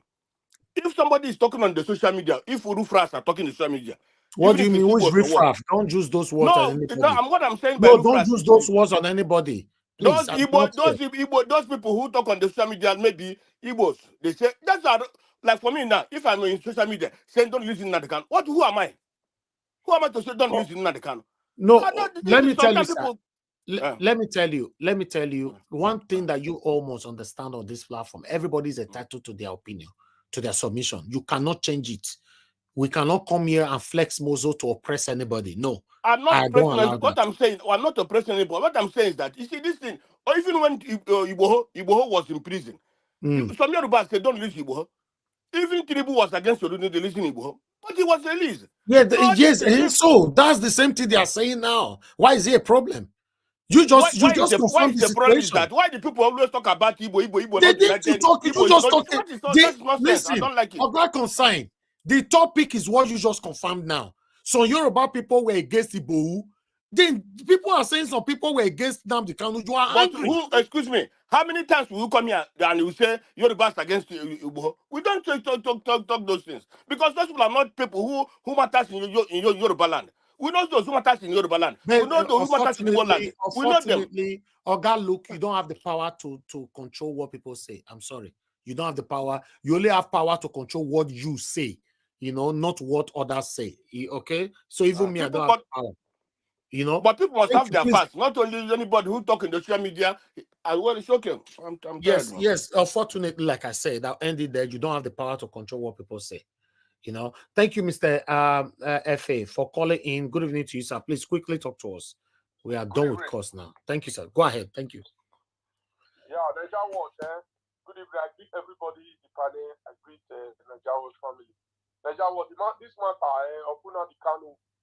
See, you know what, when this Nnamdi Kanu case, because me, I don't feel like to. I mean, I be supporter. I too like that man because our country don't too mess up. I like actions, especially that speaking action like the way you are now. Someone cannot come on social media when he just gone. He just say no, Nnamdi Kanu should not remain there. No, because majority of people they support Nnamdi Kanu to release.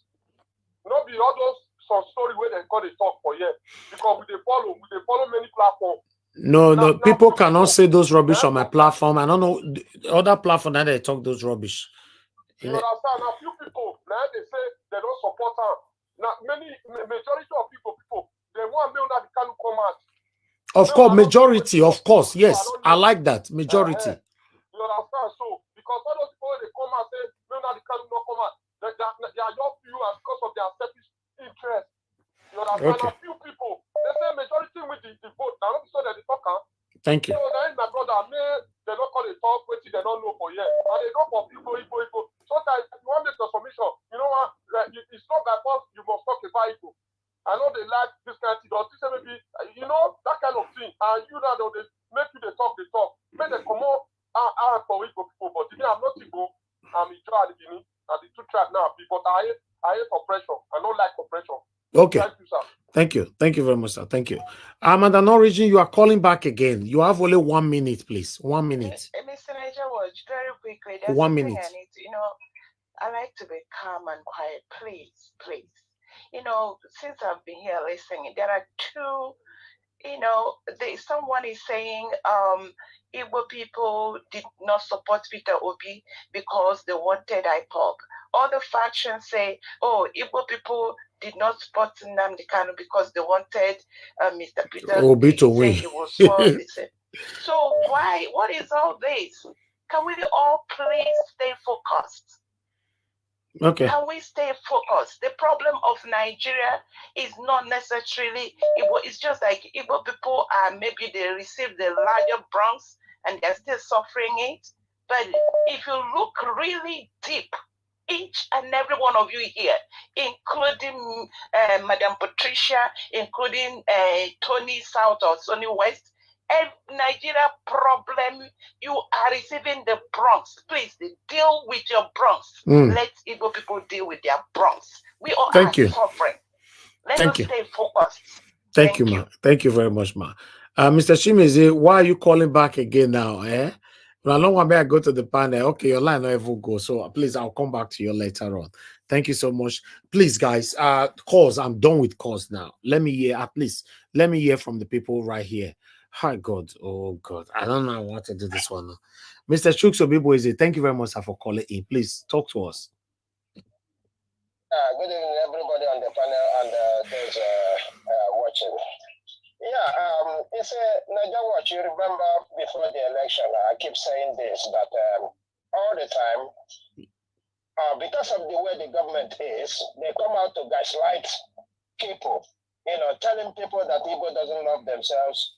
All this are the propagandas, when we say the elites can do whatever they want. They're not suffering the way we're suffering. Okay? So for people to come out and say, because one or two people we call elites, right? People need to go to Igbo land to study how the Igbos behave. All these people you call our elites, none of them we give respect. Because if you don't merit that respect, you're not having it. It is not the first time I've mentioned that. So people should go and learn how the Igbos behave before they talk about the Igbos. I mean, people might not like what Nnamdi Kanu stands for, but guess what? Nobody wants him to be there. And by the way, people who are saying that the Igbo people don't want him, it's exactly the same thing like Igboho.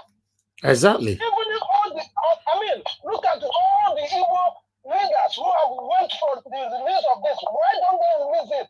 People are not talking about that. All they are talking about is one or two persons that said, don't release him. Why are they not shouting? Have Ohanese not been going there? Have Soludo not been there? Have not many people not been there? I bet me can not mention Soludo name. Two men who has died recently have said, please use this to send me home. Yet they refuse. Whatever Igbo put on is always different. That's one thing everybody needs to understand here. As far as Nigeria is concerned, okay. Thank you. People might go for Igboho, you will get released. But once he's an Igbo man, he is not getting released. So let us not fight over this. Thank you. Thank you. Thank you, sir. Thank you very much. Thank you. All right. I appreciate you all. I like that clarification that, yes, even the elite that we are talking about that they support Peter Obi or doesn't want Nnamdi Kanu to be out, most of the Igbo people don't even respect them. Yes, these are the area I want to hear. You know, we know say them they, some of them are satanic. And we get that for our state as well. They are there. They're everywhere. They eat for the same satanic table. Not all of them they do. But meanwhile, let me come to the panel. I appreciate every one of you on the panel for your wonderful patience. I know I be for here, you know, sometimes, you know, spend the time picking calls and all that. I think I need to have a broadcast where I will not post out a link. I just say it's a picking of course throughout, you know. Yeah. Because sometimes a lot of people they call a day too plenty, but it's just that I only pick few. But we don't have the time. We don't have the time to please everybody. Please always understand with us. We are not deliberately ignoring your calls. Once we don't pick the number of calls that we need to pick, I also need to give a listening ear to my wonderful panelists. Thank you very much, my people. Good morning, good afternoon, good evening to you all. I would like to call on the Madam Luke, but before Madam Luke, I want to be Ferdinand once again. Thank you very much, sir. Mr. Joseph Oji, Larry Dippo, thank you, and God bless every one of you. Madam Luke, please talk to us, man. Good evening to you, and thanks for your patience. Hello, Mr. Elvis. How you doing? I'm very good, man. Thank you. All right. I'm Mommy Diaspora, my co-panelists, my co-commentators, and my co-viewers, and the great Niger Watch family at large. I greet you. Happy Monday today. Oh boy, Kasala done boss already.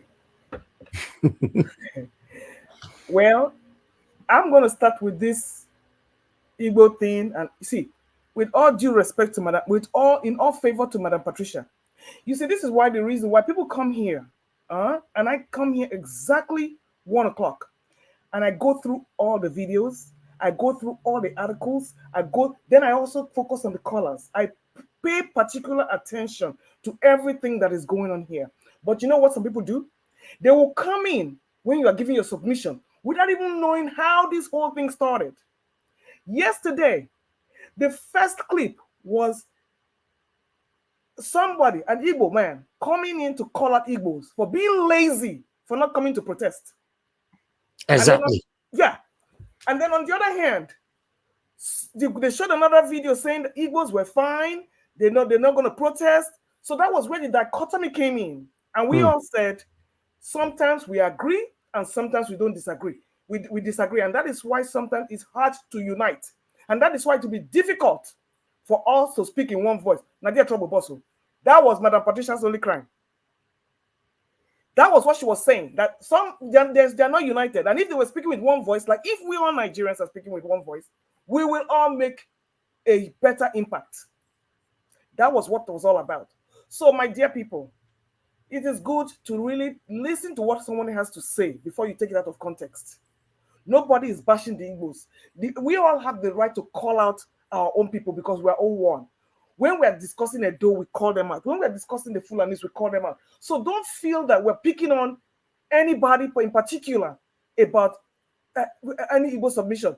Even right now, we have also established that even with this Nnamdi Kanu case, there are some people that are benefiting from him not being released, and that is the elite.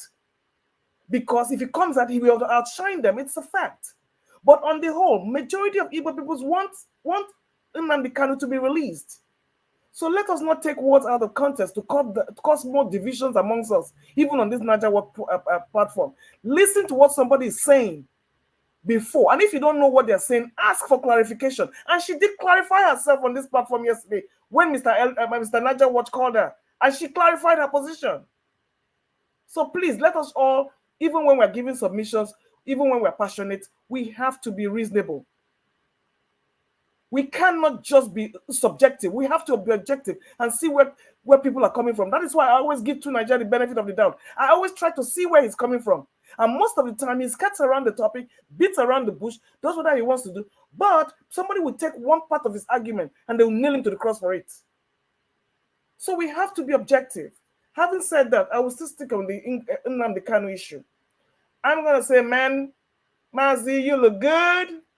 And I like that your Fendi outfit. It's not because he's the only one he has to wear, but that is what he has chosen to wear. That was what they arrested him with. And then Nnamdi Kanu has said that is what he will wear till he leaves that place. So nobody's forcing him to wear it. And you can see anytime he's wearing it, it is clean, it is well laundered, there are no stains, it looks good. He is even gaining weight. I was looking at his stomach. I'm like, well, what are they feeding this man? Do they allow him to go to the gym sometimes to go work out? But I'm going to say kudos. He looks good. I don't know what that rejected handshake was all about. Was he trying to shake the judges? What was he trying to do? For me, I was confused at the beginning. I just thought they were following some kind of protocol over there until somebody brought it to my notice earlier on that, yeah, that was a rejection. Yes, that was the prosecution side. What was he doing over there? I don't know. I don't even know why he should go there and be shaking their hands. No, he shouldn't. Because that everybody that was around him were praying for him, blessing him. Then he walked over to the prosecution bench to shake their hands. And of course they refused. And you can tell they're not friends and they're not in the same camp. So I noticed that too, but I just said, well, hey, they don't want to shake his hand. They don't want to shake his hand because he's not on their side. Those are the people that are persecuting him. Whoever goes in, whoever walks over to the antagonistic side to go shake their hands. I don't know what that was all about, but the judge had the right to keep his hand to himself. You know, now that juju and everything is fine everywhere, everybody will now say that when they went home, Nnamdi Kanu shake their hand and they drop dead outside. So everybody needs to stay in their own space and contain their boundaries. So kudos to the supporters, Sunday Igboho. That was very noble of Sunday Igboho, and I hope that it will be a favorable outcome, at least by next month. It should be a favorable outcome because this man has done no wrong and we don't see any reason why he's still there. He's not the worst that has spoken against the Nigerian government. Exactly. Even the one that came out to want to behead the head of the infidels. Nobody has heard anything about that. We have pardonable terrorists rehabilitated into the society in the north. We have rehabilitated Niger Delta, whatever in the south. So you see, I don't know why his case is different. It's just being vindictive and it's just a political play. But I'm hoping that it's going to come out well for him because there's no reason for him to be there. Having said that, Labour Congress, NLC, TUC, they were giving all those 14 submissions that they had put to the federal government, and none of them were honored. So it is left for them now, and they said no going back. So we want to see what this showdown is going to be between the TUC, NLC, and now they seal the office of the NLC so that they don't protest. So I'm just going to see how they're going to circumvent this. We are watching because in every part of Nigeria, there are pockets of protests coming up everywhere. And now we come to the State of the Union. My question is, what exactly was that Shehu Musa Gamba, that Fulani man, what was he talking about? So he has kept quiet for 8 years when Buhari was in power. Now he's coming to tell. And now look, help me ask them. Well, this is the hypocrisy that I talk about all the time. Did you see that? He sat there looking so snug. He didn't even mention anything about the kidnappings going on. He didn't mention nothing about the statement, the vicious statement one of his own made. He didn't say nothing. All he was saying was that Tinubu did this one, and that we are now in the 3 stages of war. If you cannot protect your country, if you cannot feed your country, and if you cannot engage in mass food production, look at what all this man was saying. Who was he trying to talk to? Why did he talk that to Buhari? It's now that Tinubu is in power, that inherited the same mess within the same APC. All this, and I like the rejoinder. I don't know what that man, that Yoruba man that came to talk. What was his name? He was from Symphony 2. He also said that why is the North coming out to say all this thing now? That if the North, they used to see the North as one big North, but now it looks like coming again. My Igbo people, listen. There is no division there is no unity in the North. This man said, if the North is not careful, and he's now referring to the Northwest in particular, they will lose the Northeast, just like they lost the North Central. So you see, this dichotomy is everywhere because we all have different interests, and one shoe does not fit all. I like what he said, because he said the North is the one that is supposed to bring the country together with everything they have, but instead he says it that is they are a divisive factor. I paid attention. Somebody should go back and listen to that clip properly. And then finally coming to the State of the Union. I mean, on Channels TV, Ireti Kingebe came in and spoke. Kenneth Okonkwo spoke. Peter Obi came and spoke. And it was particularly interesting that he says they're going after the small Yahoo boys. Now, why can't they go over the real Yahoo boys in government? That until they start prosecuting the criminals in government, Nigeria is not going anywhere. But we all know who they are. But do you think they're going to prosecute them? Absolutely not. And now, coming to Labour Party. If you don't have cracks in your walls, termites, vermin, rodents will not enter your house. You see this Arabambi, non-factional, factional. You see, this is the problem with Labour Party because they will not speak with one voice. Now, Arabambi and Apapa, they have a Supreme Court judgment in their hands that Abure is the one that is the factional chairman.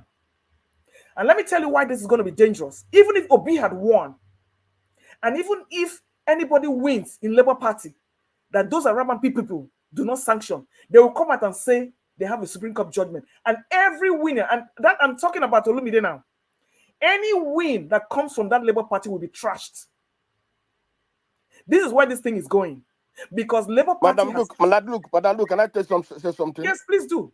Madam Luke, that Arabambi and this guy, they don't have any Supreme Court. No. Even if Simon Abati was asking, Abati knows what he was talking. That man was lying. That Arabambi and so. No, they were being sponsored by this good state governor.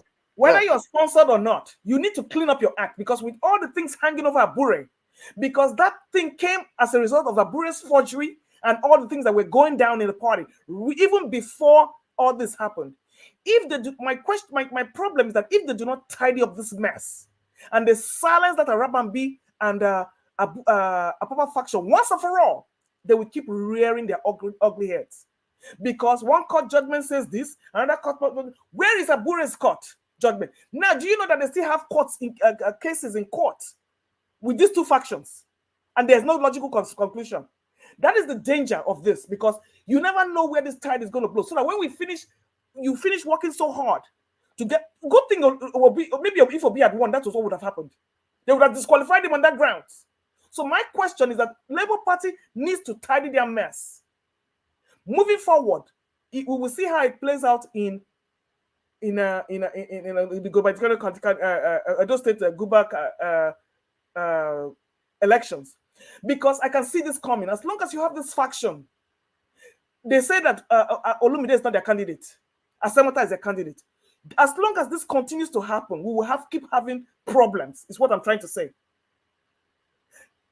Tinubu's advisory committee, I don't need to say anything about that. Oh, Bajwe times Bajwe to the highest power. Look at the same people that have run the country to the ground. It's the same people he put in his advisory committee. So where do you think that is going to go? No. They have debunked the rumor of the coup. That's fine. Showore, attacked again. Well, did anybody ask that question? Why can they not give him the CTC? Why are they blocking him from getting the CTC? When you have won a case and you are finished, is it not your right to get a CTC? So why are they attacking him to get the CTC is the question. He has the right to get the CTC because tomorrow, that's the only proof he can tell to the world that that case was thrown out. And he has the right to get it. And that is why Obi went to get the CTC. And that was why that was important. The certified true copy of any judgment is very important. Thank you, my people. All right, Madam Luke, thank you very much for your support and your wonderful submission. I appreciate you always. Yes, to be honest, they need to stop, put an end to this once and for all. When it comes to all these people, because they'll continue to bring out their head. You know, these are satanic heads out for distraction, disruption. It's not nice. You know, this Aramba B faction. Thank you very much anyway. Everyone right there, I appreciate you all. Let me call on Give Us a Monday. Thank you very much, my brother. Good evening to you. Thanks for your patience. Please talk to us 8 minutes. Thank you very much, Mr. Helvis, the panelists, and Nigerians all over the world. Hopefully, you guys can hear me clearly. Your voice is good whenever you're at home. Now only when you decide that your car, now your voice will be like say you talk from Yugoslavia. Well, fortunately, even today, I can't hide the office, but regardless, we'll try our best. Thank you very much. I appreciate you. Well, based on all that was shown today, the labor union, until they actually go out there, and greetings to the comment section, everyone in the comment section, greetings to you all. Thank you for always coming here.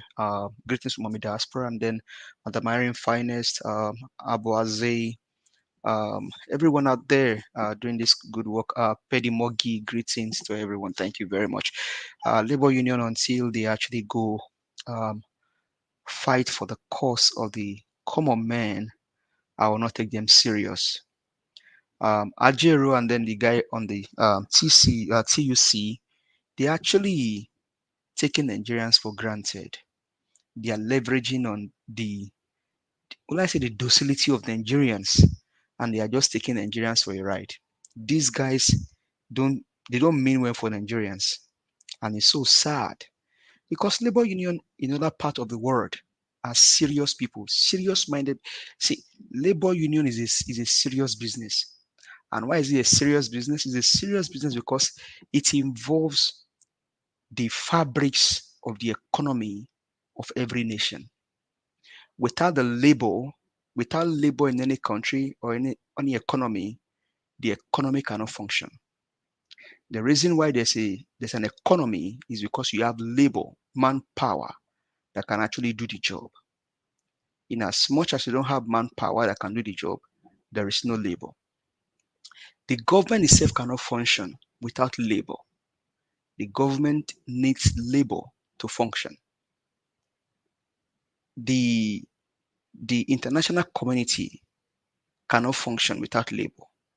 Because, for example, if you bring a foreign embassy into the country, even though they have their own people, there are still people in the home country that you engage to do your business. So the labor is a very, very vital element in every economy of the world. And it's so surprising to see how these people are they've been turned to, I don't know what name to use for them. Ajiro and the other guy, they've been turned to houseboy in the hands of these politicians. And it's so sad to see all of these things going on. So until Ajiro and the other guy comes out, bring out Nigerians to do the protest, I'm not taking them serious. And what do they want to achieve with the protest? That this government, one, is a government that is found on illegitimacy, is a government of propaganda, is a government that does not put into consideration his own people. There is hunger in the land. There is death in the land. There is suffering in the land. And these guys are amassing wealth for themselves. The last time I checked, these presidents, in quotes, Smoguri Mahmoud Yakub, is still collecting salary. The head of service is still collecting salary. The Speaker of the House is still collecting salary. The senators are still collecting salary. The rep members are still collecting their salaries. They are living large at the expense of the people doing the job. Labor, do the needful. Let's see how far you can go. Because without you, the government cannot exist. Without labor, there is no country.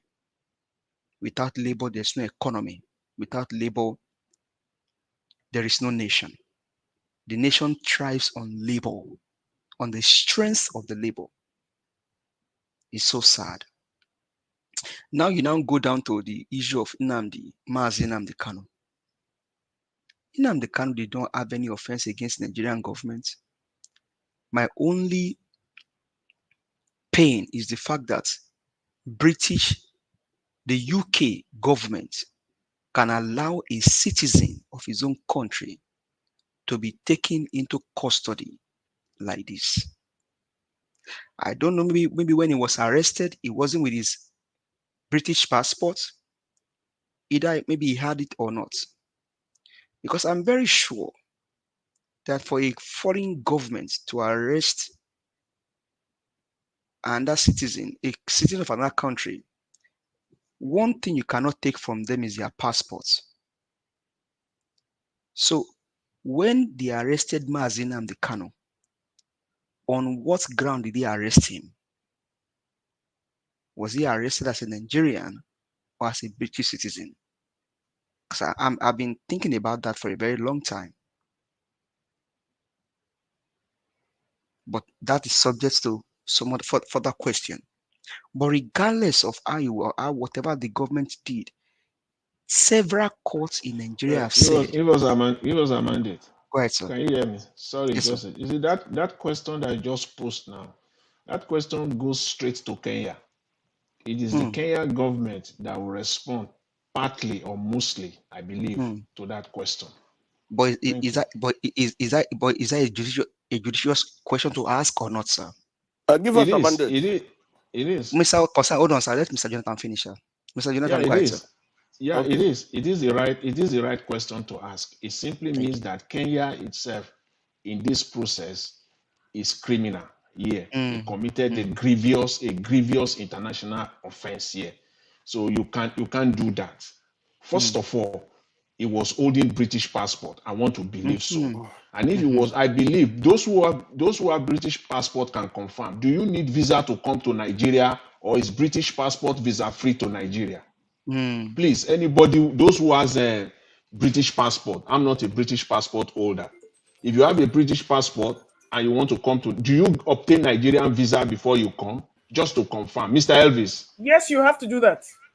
You have to do that. So why did Kenya allow Nnamdi Kanu to board a plane without Nigerian visa in the first place? Kenya did not know what they did with Nnamdi Kanu. When they handed over Nnamdi Kanu, they smuggled him out of the country. Kenya people did not even know. Madam, how could that happen? They used a private jet. Even if you use a private jet, it's not possible, though. Madam, look, no, they know. They got the Kenyan government. We are complicit. They know where they are. They know how to accomplish such things. Trust me. No, they were complicit. No, they were complicit. Kenyan government knows what they were doing. They know. I know they knew what they were doing. They turned the other cheek. They turned the blind eye, and that's what happened. Madam, look, but was it now? That means Kenya colluded with Nigeria to break international law. Of course. Yes, it was a plan something. And Kenya on the issue of my brother, on the issue of what you said about British government, British government, you know the problem. When Nnamdi Kanu was speaking all those that time Nnamdi Kanu was calling out the British government on how they are treating Nigeria, the injustice in Nigeria, you know, and the injustice they're making to Nigeria. That's why even Nnamdi Kanu also was talking about America. He was criticizing America. He was criticizing all the European Union, how they are allowing all this evil to happen in Nigeria. So that is why, and how the British are taking our oil. He was calling them out. I think that's why they don't want to help him. That's the problem. Thank you very much. So now, the country that would have So British, UK, for example, there are a lot of countries that looks up to UK. Now, UK government allowed Kenya and Nigeria to collude against his own citizen. And that guy is being kept in prison for no just reason. I remember during the heat of Boko Haram in Nigeria, a US citizen, although Nigerian born, was taken by this terrorist. Then sitting president Donald Trump had the cry of one of these family members and then sent US military to come rescue this American in the hands of the terrorist. They delivered the person without any hurt, without any scratch. Now, the UK government sit down silently and allow their own citizen to be treated like this. It's a shame on the UK government. Now going to the issue of the northern person that spoke earlier. All of these people, where were they? Where were they all this Let's while? round up in 2 minutes, sir. You know, I have too many interjections, Mr. Elvis. Okay, they but go. no one knows. So, go. but you know, so where was the Fulani person that he speaks so eloquently? Don't. We cannot take it aside. But where was he all this while? This is the first time I'm even seeing such face. Then the Yoruba man that spoke about the Northerners. We know what is happening in the country. The Northern just believe that it is their right. Anybody that must become president in the country has to come and pay them homage. No, it does not have to be like that. Mr. Peter Gregory won the election. The last time I checked, it was the evil of the North plus the Southwest people. And believe you, I'm a Southwest person, although my name is Ifeanyi now. So I don't care about you may write whatever you may write in the comment section. I don't care about it. The Northerners, with their evil agenda, colluded with the Southwest people, the foolish ones, to do the evil against Nigerians. Now you are crying every day, hunger. Hey, don't cry because you will still cry more. And like Mr. Peter Gregory said, there are broody change everywhere in the world. There are broody change everywhere all over the world. The problem of dollar is not broody change problem. The issue is on production. And Peter Obi gave us a simple analogy. When you import the container, what do you send back to the country where this container came from? We are paying twice because we are paying double because we don't have anything to export. So those containers cannot be taken back empty. We have to pay for them to go back to where they came from, empty without anything inside. That's why the country is where it is today. But I will respect the platform. I will just eat it here for now. We'll come back and talk more. Thank you very much, Mr. Ellis. I appreciate it, sir. All right. Thank you. Give us a mandate for your submission. God bless you. Thank you. Let's move on to the next person. Engineer Francis, thank you very much, sir. I guess you're available now. Good evening to you. Please, I'd like you to talk to us. Thank you very much. Can you hear me? Yes, sir. Yes, sir. Great. Thank you very much. And thank you to everybody in the house. We are doing great. Today is 1 year and 1 day since the presidential election. My question is, how did we get here? Let me address this Nnamdi Kanu's issue. I believe part of the whole thing is that Nnamdi Kanu is like a sailor without a destination. I have looked into this IPOB issue, but there is something that is very seriously important that they missed. Example, or my main problem with IPOB. If IPOB really wanted to be successful, to succeed, has IPOB addressed the issue of oil Oil is the main revenue for the country. That is where the North gets its money, the West, everywhere. So if you want to succeed, have you said, okay, all the oil revenues that we will be realizing, North will give you 1%, West will give you X, Y, Z%. Just leave it on the table so that everybody will now see their own economic interests being addressed. But if you tell them you will succeed with all your oil on your side, they will not agree. You are definitely running a fool's errand until you bring it up and label it on the table. And now there's even more reasons, because now that we're finding more minerals in Sambisa forest and all around, you can now bring all of those things on the table and say, this is how we will be sharing it. Oil, because you guys are on the oil side, you will get X%, and the others will get Y%. And then when you deal with the minerals from Sambisa and Dora, the same thing. Then I believe you can now see people coming to discuss something meaningful. This whole agitation, oh, Biafra, Biafra, Biafra, if you do not address that oil, which is where all this money they are eating in Abuja is coming from, you are not going anywhere. Let's leave that aside. How did we get here? We have an imposter as our president. Tinubu, let me advise you. One, this economic advisory team that you put together, please, Nigeria has grown past that kind of showmanship. You want to parade some of those Nigerian rich men and say they're on your side. That is nonsense. Those are not the guys that will make decisions or give you advice on how to handle the person in the village that is suffering right now. I don't even, and probably you will spend some more money or to handle or organize that panel. Please, I don't even know if you look at the right things.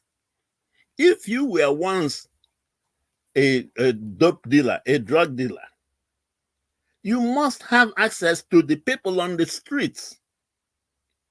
Find out what is going on. Yes, you have MCO Loma and some of the other people that are out there in the streets, but talk to some of the people from the villages. They will tell you where it hurts. Let me give you an idea of what steps you have to take right now. Number one, advise all your ministers. Whatever your ministry is doing, if it will cost 1 penny from that villager or from that poor person, suspended. Don't do it right now. This is not the right time to even do anything that will cost anybody 1 penny in Nigeria. Advise the ministers to do that. Like all those house demolitions they were doing. Oh yeah, that they want to make the place look beautiful. Don't let it look beautiful yet. Because the people are suffering. They cannot afford any more of that, your beautifications. But then the next thing, which I will strongly suggest, on May 29th this year, that will be your 1 year, reshuffle your ministers, all of them, fire all of them. Serious. Before that May 29th, between now and the rest of March, have serious meetings with Peter Obi. Peter Obi is a well-meaning Nigerian. In as much as you are sitting on his seat, if you call him for a serious, how are we going to rescue Nigeria meeting, he will be there and he will give you honest opinion. If you can, like Barack Obama will say to the terrorists, he will say, I stretch out my arm for a handshake. if you will unclench your fist, Tinubu, unclench your fist. You are now in Asarok, fine. So unclench your fist and extend that arm. Have a handshake with Obi. Obi, his heart is pure. He will tell you what to do. Of course, part of what he will tell you, and I'll tell you now, is that you just have to shun corruption. All those corrupt officers around you, you just have to put them in the back seat. Maybe when Nigeria crawls out of this mess, you can bring them back. But for now, throw them out of the house. And then ask him if he can suggest some of the people. How can Nigeria have people like Ezekwesili and all those financial moguls that are useful to the world, and you are getting Dangote? What in the world does Dangote know in the economic world? He will be talking about forex. He does not know anything about suggesting some of these things that Obi has been hammering on that will cause us to start producing. If you don't produce, you don't go to the market empty-handed without any goods and expect to come home with money. That means you're a thief. You go there to steal people's money and come home with it. So if you are going to be serious, be serious. And by May 29th this year, do that. And then let me move on that one and get to another area that Kenneth Okonkwo touched that I have been thinking about, which is Section 39 of the Police Act actually empowers me and every Nigerian to arrest somebody that's breaking the law. Sir, you are breaking the law in that Asarok. You are already a lawbreaker. You are an imposter. You are not there by merit. The law says 25% of the votes of whoever is the winner should come from FCT. If none, then there will be a rerun. So the best you can even offer now is a rerun, but not that you are the rightful president. And that is why you have to do things that will include the people that most of the people voted for. If you say you got 8 million votes, great. How about on that same paper that says you got 8 million, it gives Peter Obi and Atiku 12 million, which means 12 million more Nigerians do not want you. You have to be the president of Nigeria, not of those people that want you.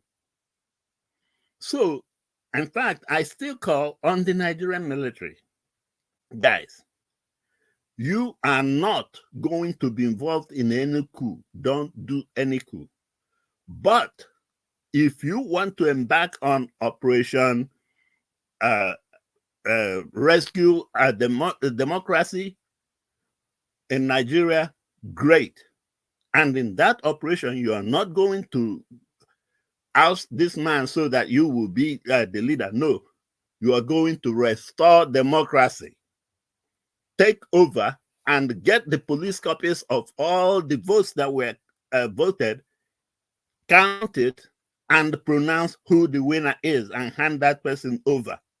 That is your own way of handling that Section 39 of the Act that empowers everybody to be a law-abiding citizen. And you, senior officers, please, in as much as you may be for one side or the other, on this issue of restoring Nigeria's democracy, even if you see some junior officers talking about it or getting it underway, turn your face and look the other way if you don't want it. But don't do anything to those people because they are being Nigerians. As a matter of fact, I know you guys do it in the army. So please Stay out of the way, but don't stand in their way. And that is exactly what I would like for you guys to think about. But most importantly, Tinubu, please, that advisory committee you are putting with Dangote and the Melo and company, please, just scrap that thing completely. They are not going to be useful. They are not going to be talking Forex to the person in the street that, like one of the videos I saw about a man crying in the market, trying to buy rice, 2,000 naira. They are not the people Dangote will be discussing anything about. Please, you need better advisors. And please, like Barack Obama, let me give you one thing about him. When Barack Obama took over, remember, he's a Democrat, and he took over from George Bush, a Republican. And you know Republicans and Democrats are like cat and mouse here. Barack Obama took over, but guess who he retained as his Secretary of Defense? William Gates was George Bush's Secretary of Defense. But when Obama took over, he's like, hey, man, you are doing a good job. Stay. Though you are of a totally 100% different party. But for the interest of the country, he kept William Gates as the Secretary of the Defense. So all these things about tribalism or partyism, forget it. Nigeria has too many talents out there that you can tap to get something meaningful. You just have to make up your mind and say, you know what, I tried my first year and this is the way it went. For the second year, let me try it this other way. Let me call Peter Obi and seek his suggestions on who these ministers I can pick. Let me even call Atiku. But the point is, be very wise. You are no longer a kid, and you are no longer dancing for the prize, but you are acting as if you are still a toddler. Please, it's not all Nigerians that are fascinated like Abati will even be sounding as if he doesn't know anything when he sees you parade Dangote and company. That's not right. Believe me, Mr. Tinubu, you can do better with this your stolen position. But the buck stops with you. There's one good example I was going to give with Sheyi, your son. I'm glad that you noticed that Sheyi is not qualified for anything. Good. But then, is your daughter's husband qualified for the Ministry of Housing? I mean, have you looked around in Nigeria and he's the best for that? Please, sometimes the appearance of things are worse. I mean, you should know that, yeah, we are accepting it is because we are accepting that criminals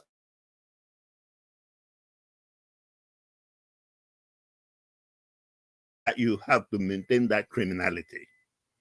Do something, and do something different from what you have been doing till date. Because what you have been doing till date has cost the dollar now chasing 2,000 naira. What you have been doing till date has cost rice over 100,000 naira a bag. So stop digging. You are digging us into a very deep hole. Stop and look outside. This is the time for a very good reflection. Please, whatever you do, by this weekend, have a serious 2-day meeting, if possible, with Peter Obi. Listen to him and see what it is he has inside. Peter Obi is so loving to the country that even if Satan will call him to a meeting on something that would be good for Nigeria, he will. But please, you have to accept that what you've been doing is not working. Thank you very much. Francis, thank you very much, sir. God bless you. I have to give you that long time because you've tried a couple of times this week to join. Your network was not pleasant. So at least there was no single interruption this time. God bless you, sir, for that wonderful submission. Let's call on Oga Consign. Oga Consign, thank you very much, sir, for joining us. Good evening to you. Although now 8 minutes I want to give you, you don't already use 6 minutes for each side. You don't interject. No, what I want to say is almost 60 minutes. Almost what I want to say will be around 60 minutes. So. I'm telling you, my brother. Talk to us, sir. Thank you, sir. Okay. Thank you, Mr. Elvis, and thank you, the panelists, the commentators, Mama Diaspora. May God continue to bless you and bless everybody there.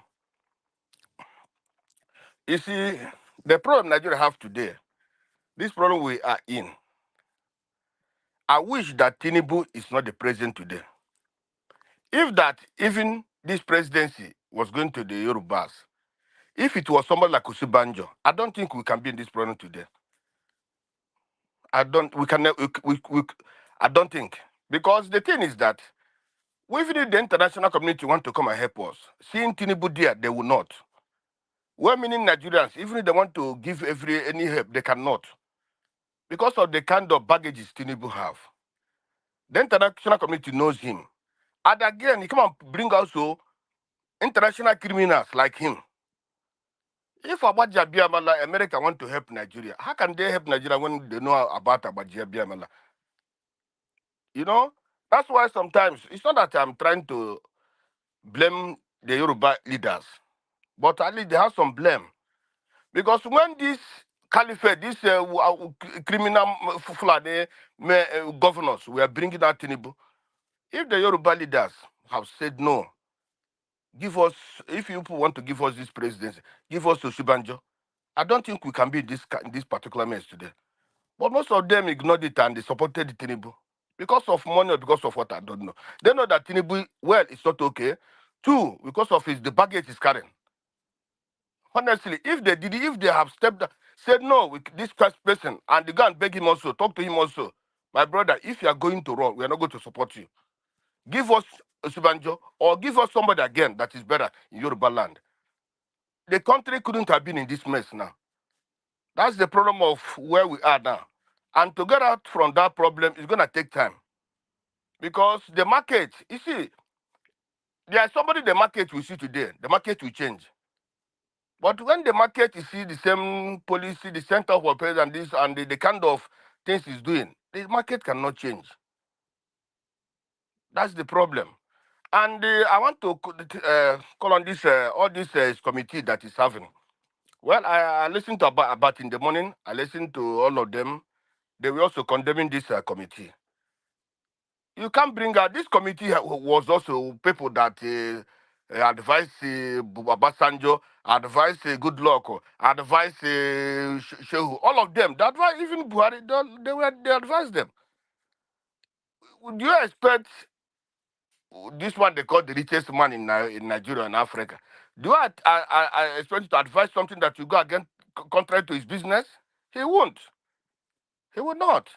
You look at even the man there, the dubious Dapo, the governor of Ogun State. That one was the one giving oil subsidy. He was receiving oil subsidy before. Even up to now because he have oil this thing. So, and the other man, and Soludo. Soludo, the time he was there, he was the central bank. Those times have passed. If they can bring young men, that people can do something. But this kind of people cannot do anything for them. You see? Because, like I said, like even Bua, you think that those people can give good advice that will not affect their business?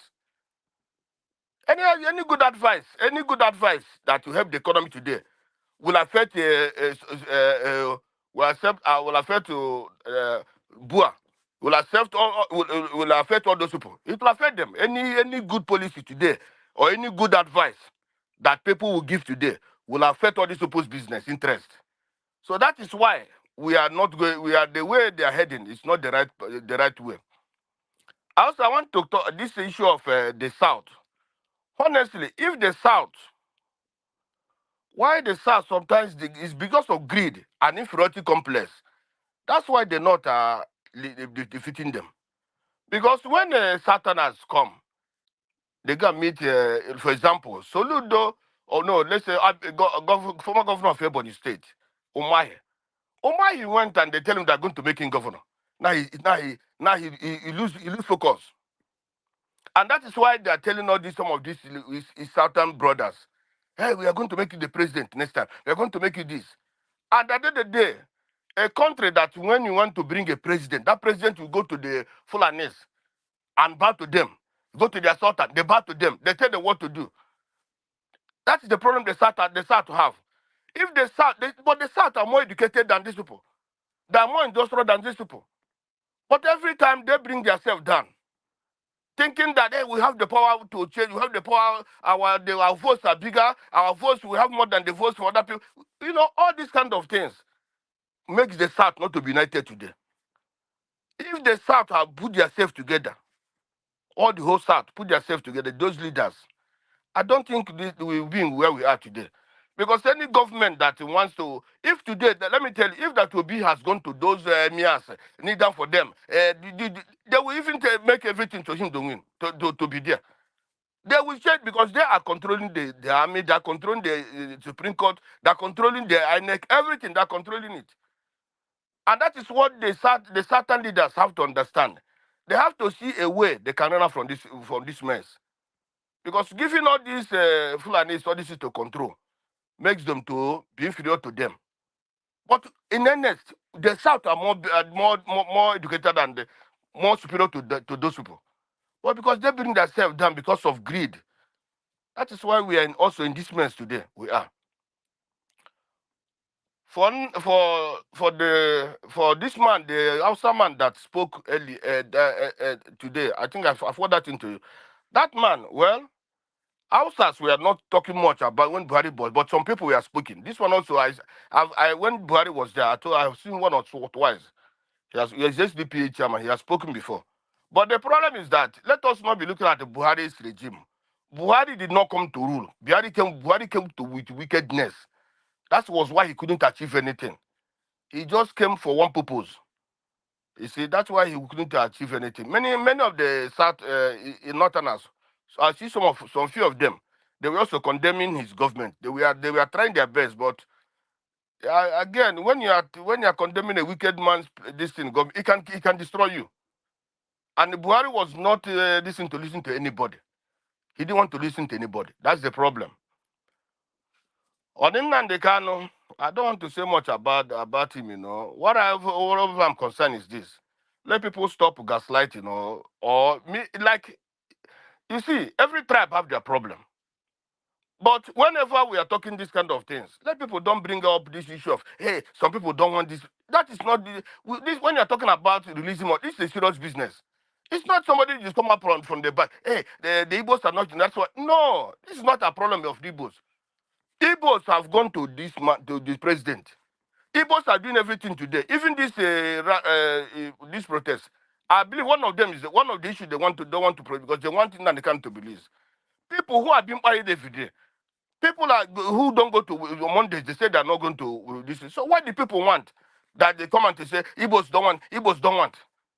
How many Igbo? If we some people on social media, we don't even know. Some people on social media, they use different names, they use different things. They'll come and say this, come and bring one or two this into those where they are. It doesn't mean that the main Igbos doesn't. All the Igbos will recognize as our leaders. They want to Buhari. Those people that will recognize as our leaders, that they want to Buhari. Not that somebody is a governor that makes him a leader. No, Soludo is not a leader of Igbos. This governor of Imo State is not the leader of Igbo. We know our leaders. They went to him and asked him to release that man, but they couldn't. They couldn't release the man. You see, Nigeria have a big problem. That is the problem of impunity. This impunity is why today there's insecurity in Nigeria. The man that said about Tinubu's wife, have been arrested? No. That is where the problem comes in. You see, that is impunity. They cannot do anything to him.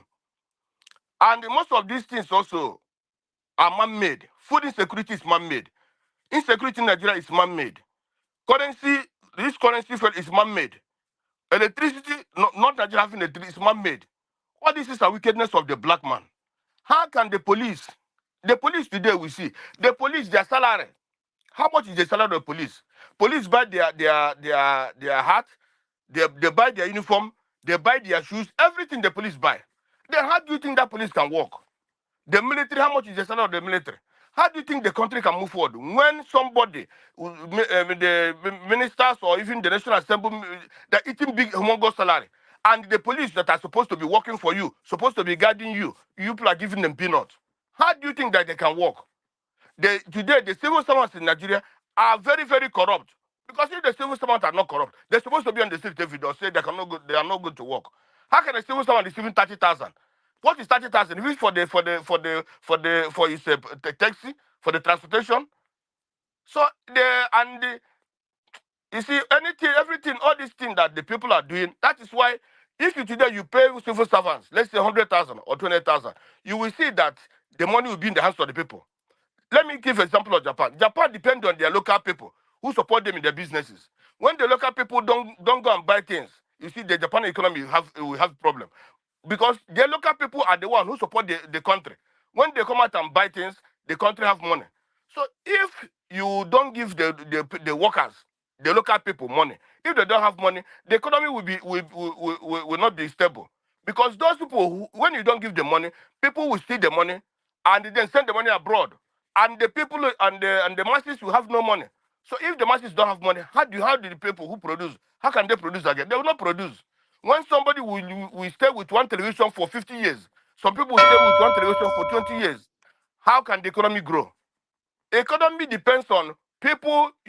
When you have a television, when you use television 2 or 3 years or 4 years, you throw it away and buy that. That's how the production, that's how the country grows. Thank you. Oga Concern, God bless you, sir. Thank you very much. I like that your submission. You are right, but I wish they would listen.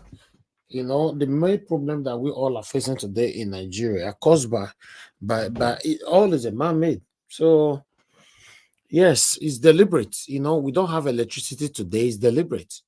You know, Dele Farah to me, you know, reference to the same thing a couple of days ago.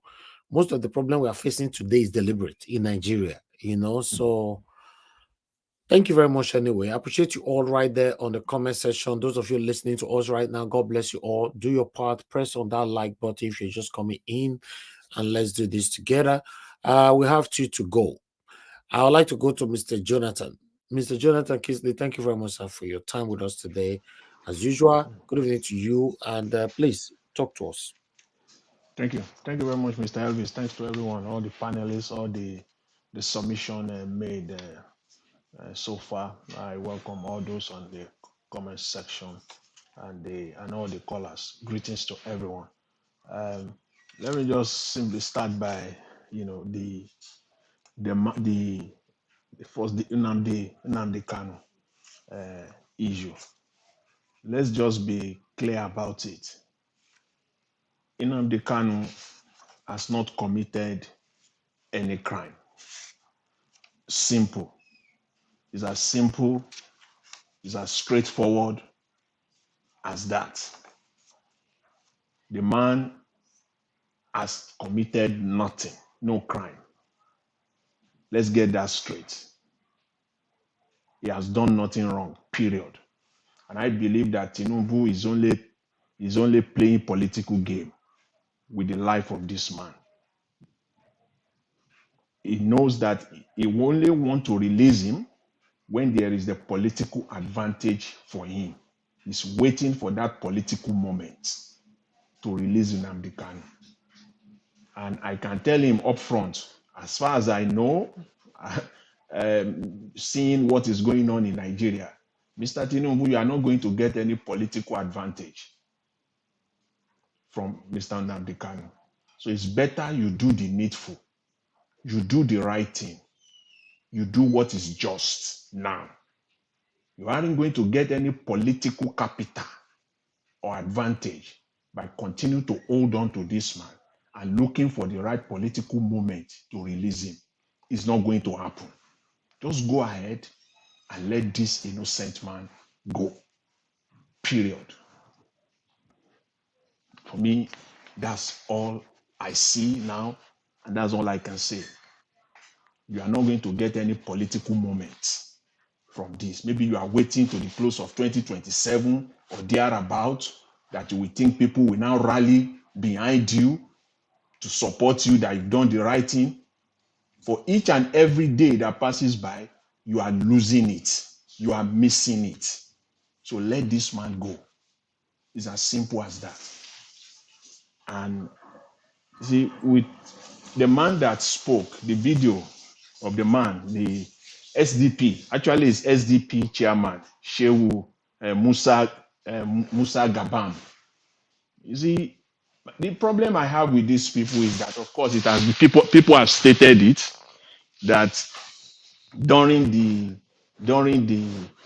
Buhari 8 years, all of them kept mum. Nothing came out. Yeah, that's a fundamental issue. That's a very serious issue because they are all coming out now. They are all of them, at every opportunity. They are all coming out now, highlighting, outlining all the problems, of Nigeria, that Nigeria is facing. But they will leave out one critical element, the electoral crime. Deliberately, though, they will leave that out. So for me, you can go on and outline all the problems that Nigeria is facing. No matter how logical, no matter how articulate, you are pointing them out, you are outlining them.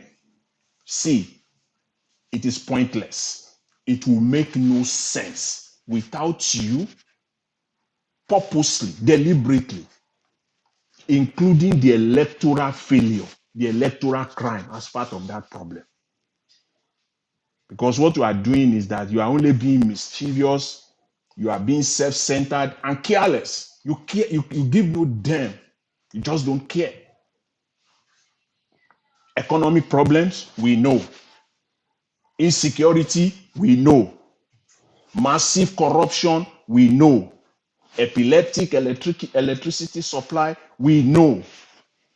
Massive corruption within ministries and agencies, that you cannot steal 1 naira without the connivance of the system. We know all of this. And it is not for you who are there to be telling us all this. You people that were there 2015 to 2023. It is not to be coming from you. You had the opportunity in 2023 to correct it. You did not. All you are doing now is gaslighting, and you are only looking for political moments. Just this, as I started with Mr. Tinubu looking for the political moment. As far as Nnamdi Kanu is, you are only taking advantage. All of these things we know. The underlying factor that brought Nigeria to this stage, you will all refuse to address it. Albeit, deliberately. You are doing it deliberately. You know that the problem that brought criminality, you are deliberately addressing the effect and leaving the cause. What brought us here? Is it not the criminality of the electoral system that is still even ongoing? Address that. That should be your headline. That should be your conclusion. That should be the body, the head, the body, and the conclusion. You can now insert all the problems in it. Then you will make sense. Then you will sound more believable. Then we will not read meaning to your positions. But right now, anybody, politician in Nigeria, outlining all the problems of Nigeria that is not deliberately, purposely dealing or mentioning the electoral criminality in Nigeria, you are just wasting people's time. You are an opportunist. That's who you are.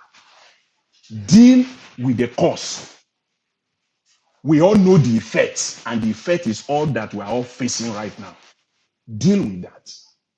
So when people like this come out, you know what? You listen to them, they try to be articulate, outline all the problems. Yeah, everything he says, fine. He said it. We all know. These problems were there during Buhari. You didn't say anything. So this is the issue with these people. And until they deal with the real problem, they can be dancing around and be wasting people's time. And with respect to Mr. Tinubu's economic advisory, when I laugh, the first thing I saw today, in the news, Nigerian news, is this economy advisory thing. And I was praying that Mr. Elvis will present it. And I believe it's Engineer Francis. He said something. He said, scrap it. In fact, please, scrap this crap. Scrap it. Economic advisory. Mr. Tinubu was even alluding to a Marshall Plan. A Marshall Plan. These people are joking. You know what? When you're talking of a Marshall Plan, you're talking of the plan after the Second World War, the U.S. that they brought in, and even after the economic depression of the 40s in the United States, they brought in the Marshall Plan. After the Second World War, the Marshall Plan that they brought into Germany. Is that what you are talking about? Something similar to that? Are you kidding me? Look at the people. He says it all. Tony Elumelu, Dangote.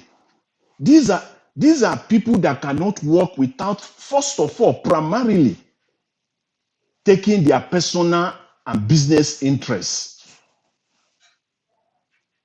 First of all, their personal and business interests will be above that of Nigeria. Take that to the bank, and that is clear.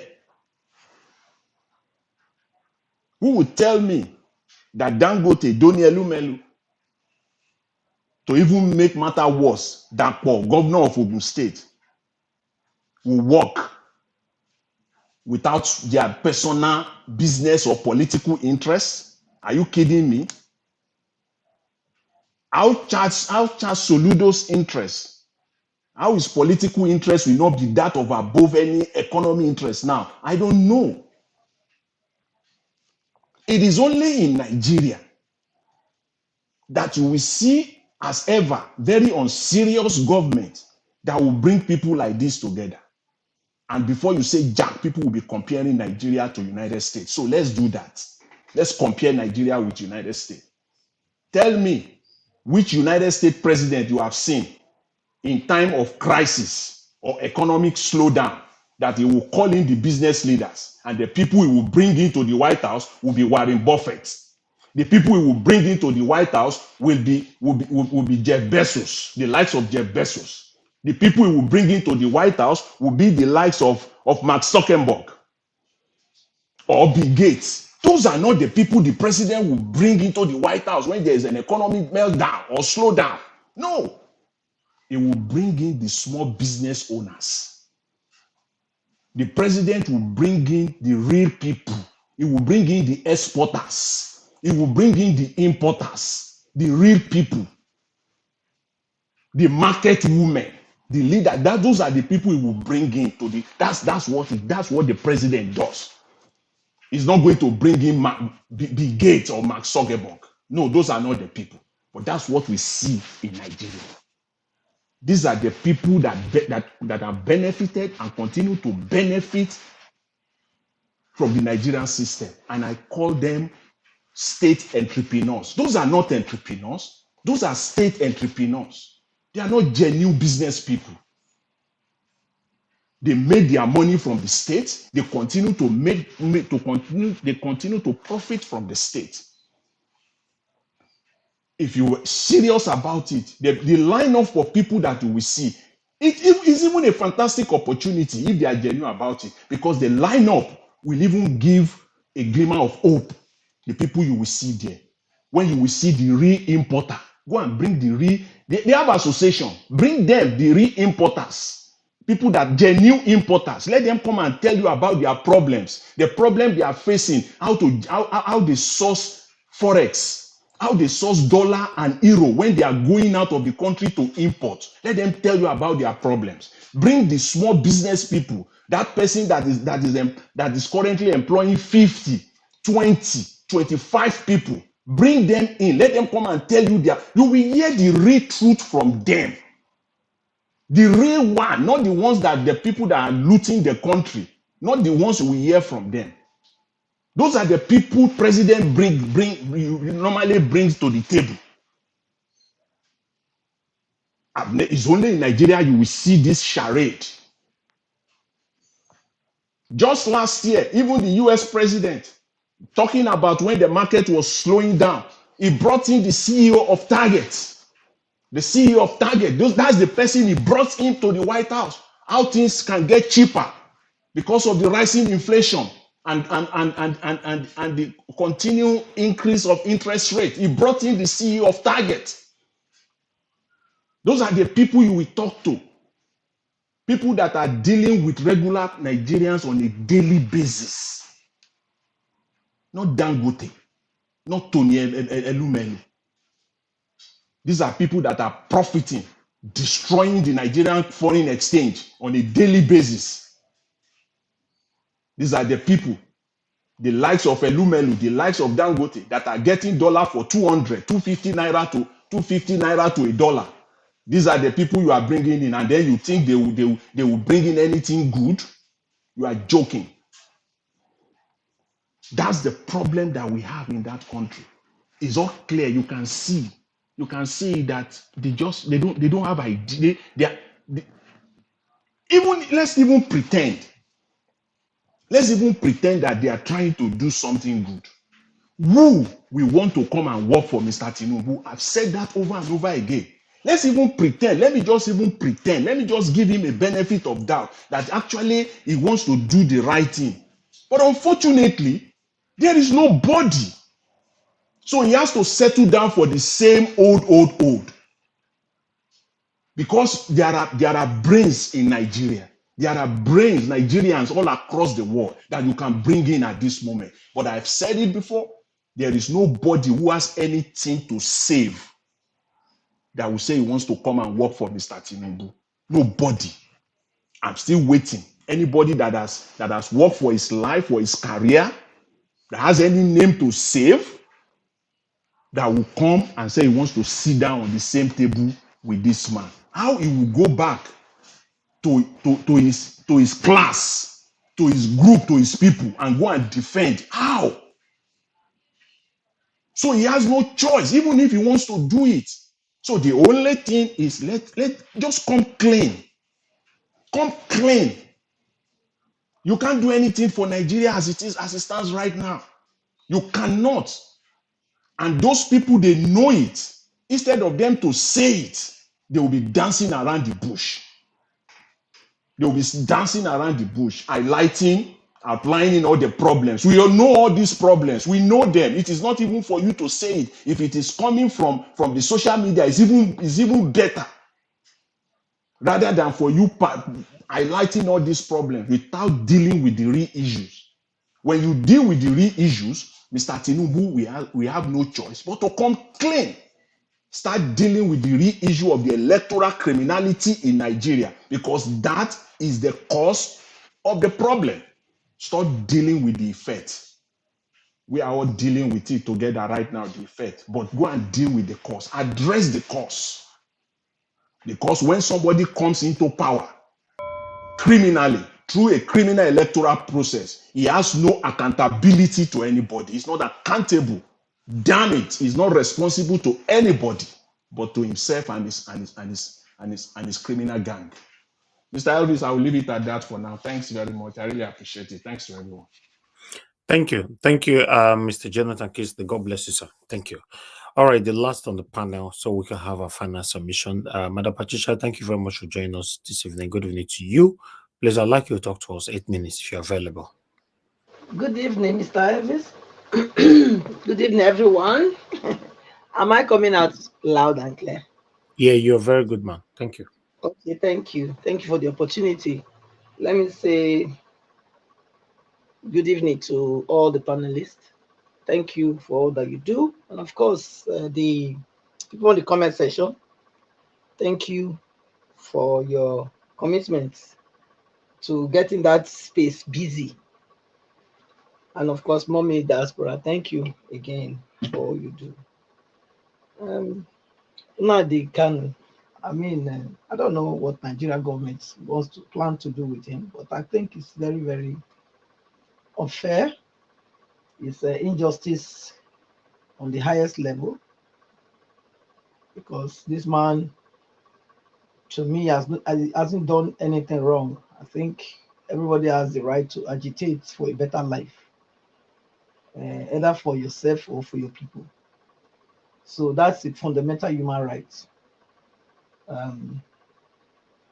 that shouldn't be deprived anyone or denied anyone. At least if I don't like the way somebody is treating me, I'm supposed to be able to say, no, I don't like this treatment. And I shouldn't be penalized for saying I don't like the treatment someone's giving me. So I think Nigeria government need to do better, to put themselves in the better light of the humanitarian or human abuse record. They have to do better because they can't continue to keep this man there. The man, he hasn't done anything wrong. He hasn't done anything wrong, and I think majority of Nigerians should come out and actually, say something, start to call them out louder and louder. Because it's been there for a while now. It's just unfair that they are keeping him there just like that. I mean, I can't see any difference from what the other ones did. Sunday Igboho, what's his name, Showore, and even this what they call them, the ones buying people in the north, that they are finally integrating into our societies. So I don't see any difference with what he's done. In fact, I see a huge difference because even these three I called, they didn't really buy anybody. They were only agitating for their human rights, fighting for their people, So, but the other ones buying people in the north, we know what they are integrating them into the society, even infiltrating our military and our armed forces. So, what are we talking about? So, I don't subscribe to this kind of wrong treatment, unfair treatment, a lot of injustice in that country, and it's got to stop. The man has not done nothing, so they should let him go. It's enough. Enough is enough, and Tinubu has to do better. Tinubu was agitating too for a better governance. During the time of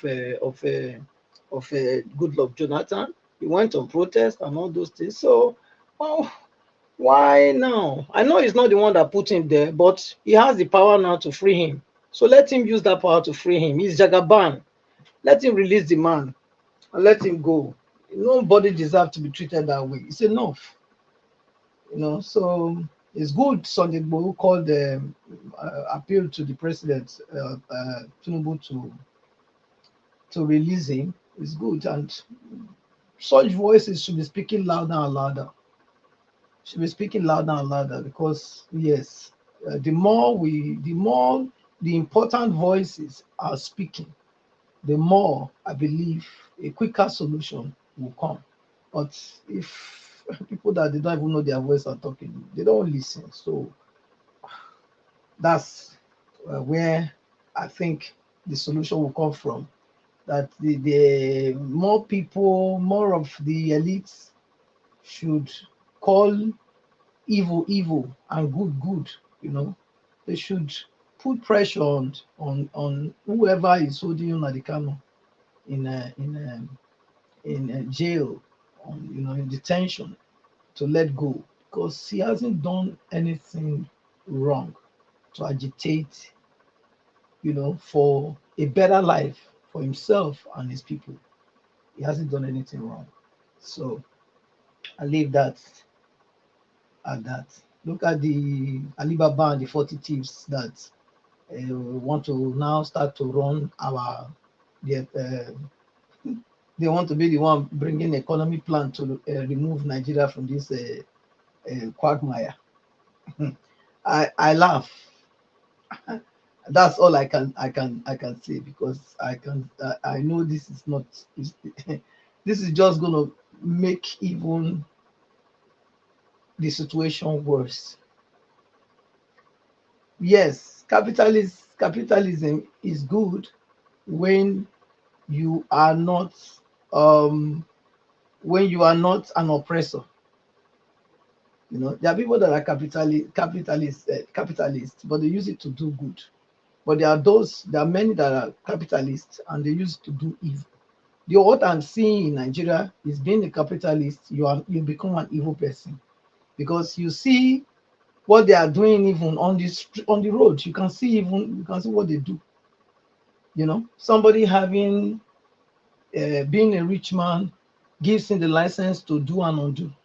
You can even see somebody that is nicely dressed, you know, wearing white clothes, maybe walking on side of the road. Rain is falling because you are driving one of these big car, you know, and there is a like a waterlog on the road. You know, they don't slow down to even, you know, to even be concerned that, oh, you know, show some respect for that person that is walking on the side of the road. What do? They splash the person with water. It doesn't matter to them. That dirty water, they splash it on them and drive away. So those are all these are the people that we see every day. And how do you think they can help us? I don't think these people have your time. These people they just brought, they are going to first put their own businesses in consideration. They are going to put their businesses in positions that will favor them more than the Nigeria common man. And that's what we are going to see. Just look at, okay, Dangote is the one doing everything. He's into everything in Nigeria, almost. And we have the price of things going up like this. Cement is not being brought from outside, though. Limestone is what they used to make cement. Is in our ground, and you are selling cement for Nigerians at how much? So does that not tell us that this is not going to work? What about the Lumelu? How did he get his money? How did he make his money? How? You know, so how do you think that people that took from us, after amassing the wealth, now they will be the one now to come and correct the economy? You joking? You kidding me? No, they don't have anything there. Have they not been there for long? Have they not seen it? If they were to help Nigerians for real, Nigerians would have not gotten to this place. Nigerians would have not gotten to where we are. If they have any good in them, Nigerians would have not arrived in this bus stop where we are now. It could have not been. So how do you think now they can rescue Nigeria? So I see this as delayed tactics. It's just trying to give us hope to Nigeria that something is going to happen. For me, nothing is going to change, because with these people that they brought out now, it's just going to get more worse. Look at how the roads, Dangote trucks is destroying everything. Yeah. So, and how much is he paying? Does he care? Don't we know the hazard all his truck is costing all over Nigeria? Buying people everywhere. He hasn't thought of, if it's somebody that wants to help Nigeria, he should be thinking of how, you know, even if the structures are not there, you know, the policies or the structures are not there to tell him what to do. But he sees every day. He sees the road that his trucks are destroying. Have you not been to Apapa before? Before Dangote had all those places there where he was going doing a refinery or whatever he's doing, I don't know, all the trucks all over there. That road was very good. Where it was all them that destroyed all the road in Nigeria. They have not fixed anyone. If he really mean good, His trucks are destroying the roads in Nigeria, and that because the road that his truck are destroying, a lot of people are buying every day in Nigeria roads. Why is he not channeling that money to say, you know what, my truck is the one destroying the roads, most of the roads. So let me at least be putting money to make sure they maintain the road, so the road is motorable, you know, devoid of accidents, so that his truck can travel smoothly. It's not doing that. So if somebody that is making so much money is good, is proud to be called the richest black man in Africa, but he cannot put good road for his trucks that is using to make this money that put him above all, he cannot use it to repair the roads. So what are we don't, the government is not working, we know, but what about you that the government is using to siphon all our money? Because all these people have shares in Dangote. They have shares. So what are we talking about? So anybody that think they've seen their savior coming through this 40 chiefs, then that's, you are doing it on your own peril, because I can't see anything that they are bringing to the table that will change the game. So Tinubu need to look away from these people, these old people that has nothing to offer. We have young brains, let fresh blood come to the table if he wants to succeed. That's my advice to him. If he wants to succeed, let him bring fresh blood, people that that knows what is going on, people that knows how to turn things around, not these ones that are there to just make themselves rich. There are many young boys, young people, young Nigerians everywhere today that if you really need to work with people that will turn around the country, yes, they are there in Nigeria. That's all you need to look. You need to look deep. So that is it. Thank you, Mr. Elvis. I think I'll leave it there. Thank you. Thank you very much, Mother Patricia. God bless you, man. Thank you. Yes, you said it all. You said it all.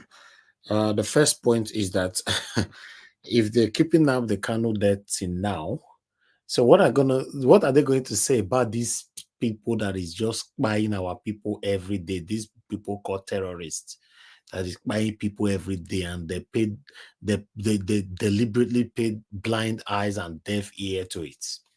Mr. Elvis, even those that openly brought in Hamas to Nigeria, took pictures with them, parading Hamas, an international terrorist organization. They brought them to Nigeria openly. Those ones are walking free all over So Nigeria. it's just based on sentiment, wickedness, selfishness, and all that. That's why they're keeping Nnamdi Kanu there. But I still strongly believe that Bola Ahmed Tinubu will release Nnamdi Kanu. I don't know why I have that feeling. He will let him go. I appreciate every one of you on this panel today. Everybody have given their submission. May God bless you all. And those of you joining, your network is bad. We can't hear anything from you. Please. Really? Yes. It's bad. We are getting a feedback from you. Give us about it. Sort that out, please. It's very bad. It's disruptive. All right. Let's have our final submission now. Before we have our final submission, let me quickly pick this call here. Thank you, Madam Origin, for calling back again. Please talk to us. You have just 2 minutes. Yes, everybody. Thank you, everybody. Today is another great day. To all our panelists, you all are wonderful. This is how it should be. Like I said earlier, Mr. Niger Watch, God bless you for giving Nigeria opportunity to fight. There is one saying that you know your enemy, but another thing is to have a weapon to fight. This platform is a weapon, and we need to use it and use it well, use it right, stay focused, know what our common enemy is. Madam Patricia, thank you so much. Your submission is so apt. I take it from where you stopped: light, water, good roads, infrastructure, human capital development. Why are these things not being addressed? Why has it eluded us in the last 60 years? Why? Why? That is the big question.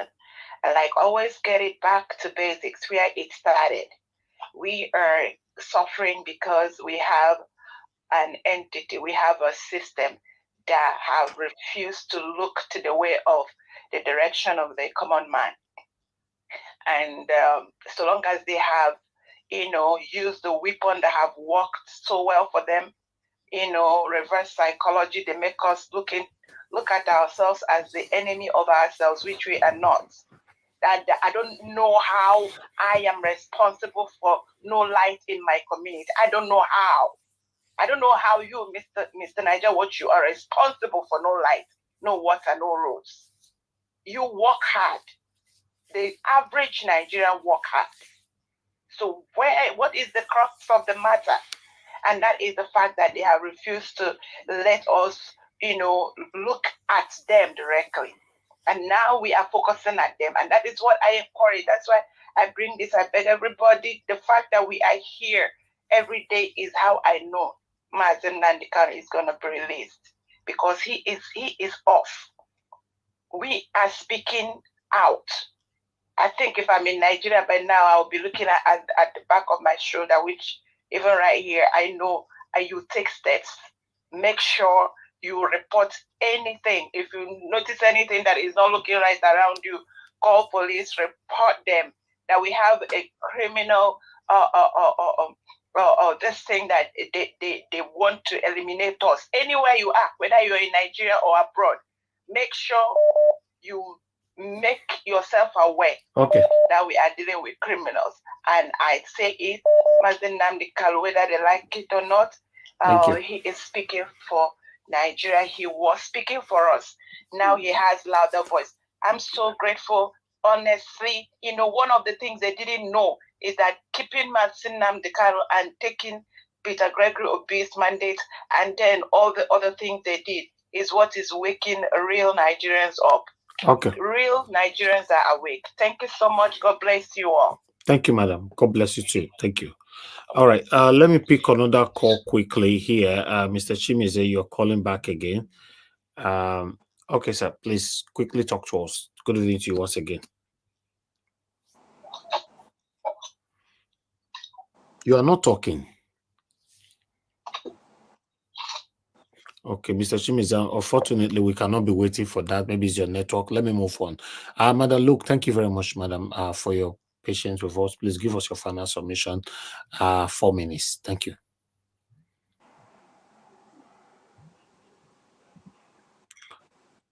Okay, Madam Luke is not right there right now. Let me pick this call quickly. Then I'll come back to you guys right there. Okay. Let me come back to you, madam. I'm already picking a call. All right, Madam Ola, thank you very much for calling in. Please talk to us. Am I on? Okay. Yes, thank you. Good afternoon, everybody. Thank you. 2 minutes, please. 2 minutes. The people on the panel. Mr. Elvis, I have not called today. I've been at work anyway. I'll try to rush through it. That's why I can't get out all I have to say when I'm rushing with the 2-3 minutes call. Anyway, I greet everybody. Okay, go ahead. Go ahead. The comment section and everybody. And again, every day I want to say a very, very good afternoon to my mommy diaspora. Thank you, God Almighty, for producing a man like you through Madam Diaspora, and then she will continue to reap the fruits of her labor on you, and your labor will not be in vain. Because when I discover your channel, your this YouTube, if I was stuck to it, like I said before, God will reward you abundantly, because it is only a good woman that can produce a good man like you. And when you stand for truth, goodness shall follow you all the days of your life. Now, I want to start by saying that I agree with you that I believe Tinubu will release Mazi Nnamdi Kanu, because I don't know the reason why he would not. So I will say that because I have limited time. Then secondly, everybody has said it all on the advisory committee that he appointed. I mean, for a man that they call the master strategist, he's showing to everybody that he has never been or is no longer a master strategist, because the country is in chaos. And everybody is now coming out to confess with manipulated results. I mean, I said it in the past. I said Peter Obi is an anointed man. And the Bible says that when you touch my anointing, you don't touch my anointing. We might be looking at it in the spiritual realm, but it's happening before our eyes. It is happening before our eyes because they stole the mountain and everybody is turning against him now and he's running up and down. If he truly wants to legitimize his this thing that he stole for a master strategist, he shouldn't have chosen anybody that is partisan as members of that committee. We have brains out there. Everybody has said it. So we have brains. Even on this platform, we have brains. I can name 6 to 10 people. Is it Mr. CM, Mr. Alex, Sister Rita, Madam Luke, Mr. Jonathan, Engineer Francis? I mean, people are there, plenty out there in Nigeria, but no, because of what they want to put in their pocket, they will not choose those ones.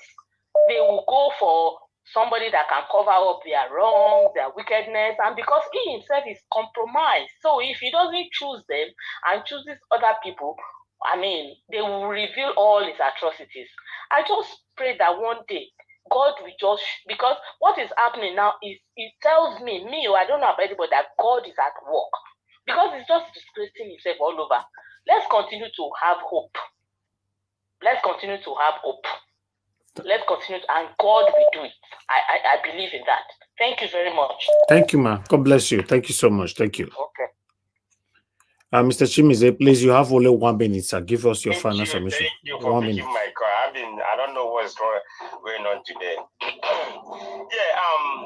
I greet everyone there. Yeah, Mr. Najawa, there's something else.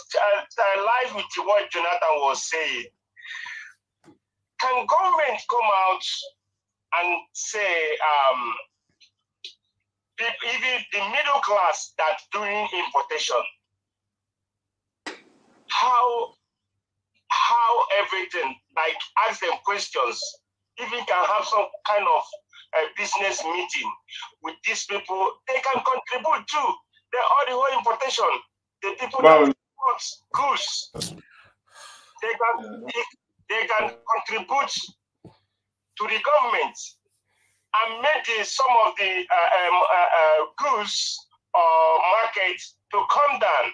Because when you keep putting high price on duties, that's where the problem lies. Because when you hike all those things with the dollar rate exchange, when the person bring in goods, you're gonna put it on the market on the goods. So, like Ibeto, what happened to Ibeto cement today?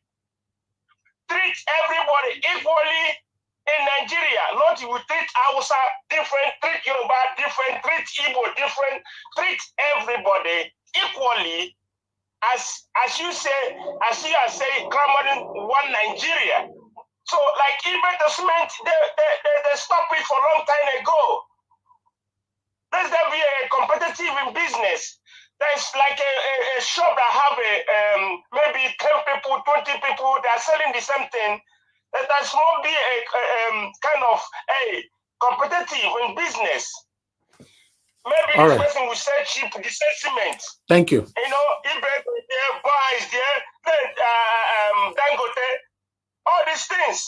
Thank you, sir. They should treat everybody equally in Nigeria. Thank you, Niger Watch. Thank you, sir. God bless you. Okay, callers, I'm done for today. No more calls anymore. Madam Luke, once again, please talk to us. 4 minutes, final submission. All right. Thank you very much for keeping it short and sweet today. Thank you. I think we're hitting 4 hours, which is perfect. What can we say?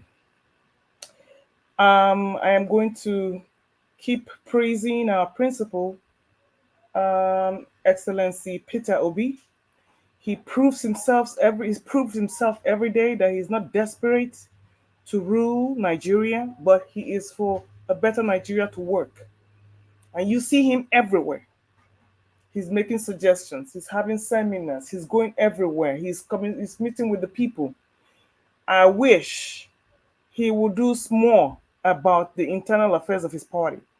I do not expect him to come out and take sides or do whatever, but I wish they would put this factional matter to an end once and for all, because We have a judgment from the appeal courts in Edo State, and then you have judgment from the FCT Supreme Court. So everything is going to be at variance, and it has been interpreted over and over again, but it's still not. I don't know what it's going to take for Arabambi and Apapa to just stop.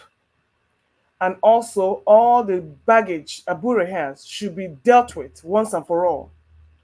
Because everybody's playing the silent game, looking away game, and all that. The same thing that keeps keeping Nigeria down. We have to believe in what we see. And Peter Obi has to give us more to believe in besides his character, competency, and all the C's he's got. So, having said that, I do not expect anything from Tinubu's government. I don't care how we circle it. I don't care how we do it. He keeps making one mistake after the other, one mistake after the other. And he has also come out because Mr. Jonathan keeps saying, come clean. He has already told us that he does not have anything to offer. He already said it. He does not have anything to offer. Unfortunately, there's nothing he can do. He has already said it. So what he expects us to do is to just wait for the next 4 years or 3 years plus and just like ride with the gravy train and do whatever they're doing and just keep our arms, fold our arms and keep hoping and praying. Pockets of protests here, pockets of protests there, being power here, being power there. So, and they're just looking at them, just laughing because they know Nigerians are just like, they prevent the frogs in the boiling water. So we're not going to do anything because we don't have the power, because we have been hijacked. But do we give up? No. We have to continue. Interestingly, River State has come up again to tell us that, oh yeah, Obi won. They're not telling us anything we don't already know. It's only in Nigeria this kind of thing will come out and you don't pick these people up. If it was another country that somebody came out and confessed to rigging an election in a state, we know what, in fact, it would have been a whole different ball game. But only in Nigeria will such things just like, go under the radar. But like you said, who's chasing the thief? When they were rigging Obi, they didn't complain. But now that Wike is dealing with them from FCT, now they're screaming and dealing with themselves. So Nigeria is just one big crime scene. Thank you, Mr. Niger Watch, for providing this platform for us to. For me, it's a therapy session, because if I have to sit down by myself and discuss this with people who don't care, like most of my house members, they don't really care. They just say, you know what, just keep wasting your time. They don't even care. They have gone about their business, living their lives, but I lay down on my bed every day and I keep worrying. So thank you for providing this platform for at least the therapeutic means for me to have peace. Good night, my people. Thank you. Thank you very much, Madam Luke, for all you do. I appreciate you. All right, guys, let's quickly move on. Give us a mandate. I hope you sorted out the audio. Let's see. Hey, can you hear me clearly now? Yeah, you are good now. You are back. You sure I'm good? I mean, I just jumped into my car and then I was trying to use but now I think so. But I mean, thank you very much. Thank you very much for all that you do. Madam Luke, one thing I will make Nigeria understand is River State people came out, right? One of them said they rigged the election. They know they rigged the election. How are you sure? Because the last time I checked, Fayemi came out. Fayemi, former governor of Ekiti State. If Nigerians remember, he said they are the one that did evil against Jonathan, if anyone remember. Now, these people speaking in River State, are you even sure that it wasn't wicked that inside them? They just go and tell Nigerians. We just confess the sin to Nigeria. That Duam. The more you look, the more you see. According to Mr. Jonathan, I don't want to say the less you see. Nigeria is a crime scene. That is what you said, and it remains like that. Where you see, will ordinary, I think it was $5 or $20. Somebody gave a political aspirant gave to somebody in the United States. That person went to jail.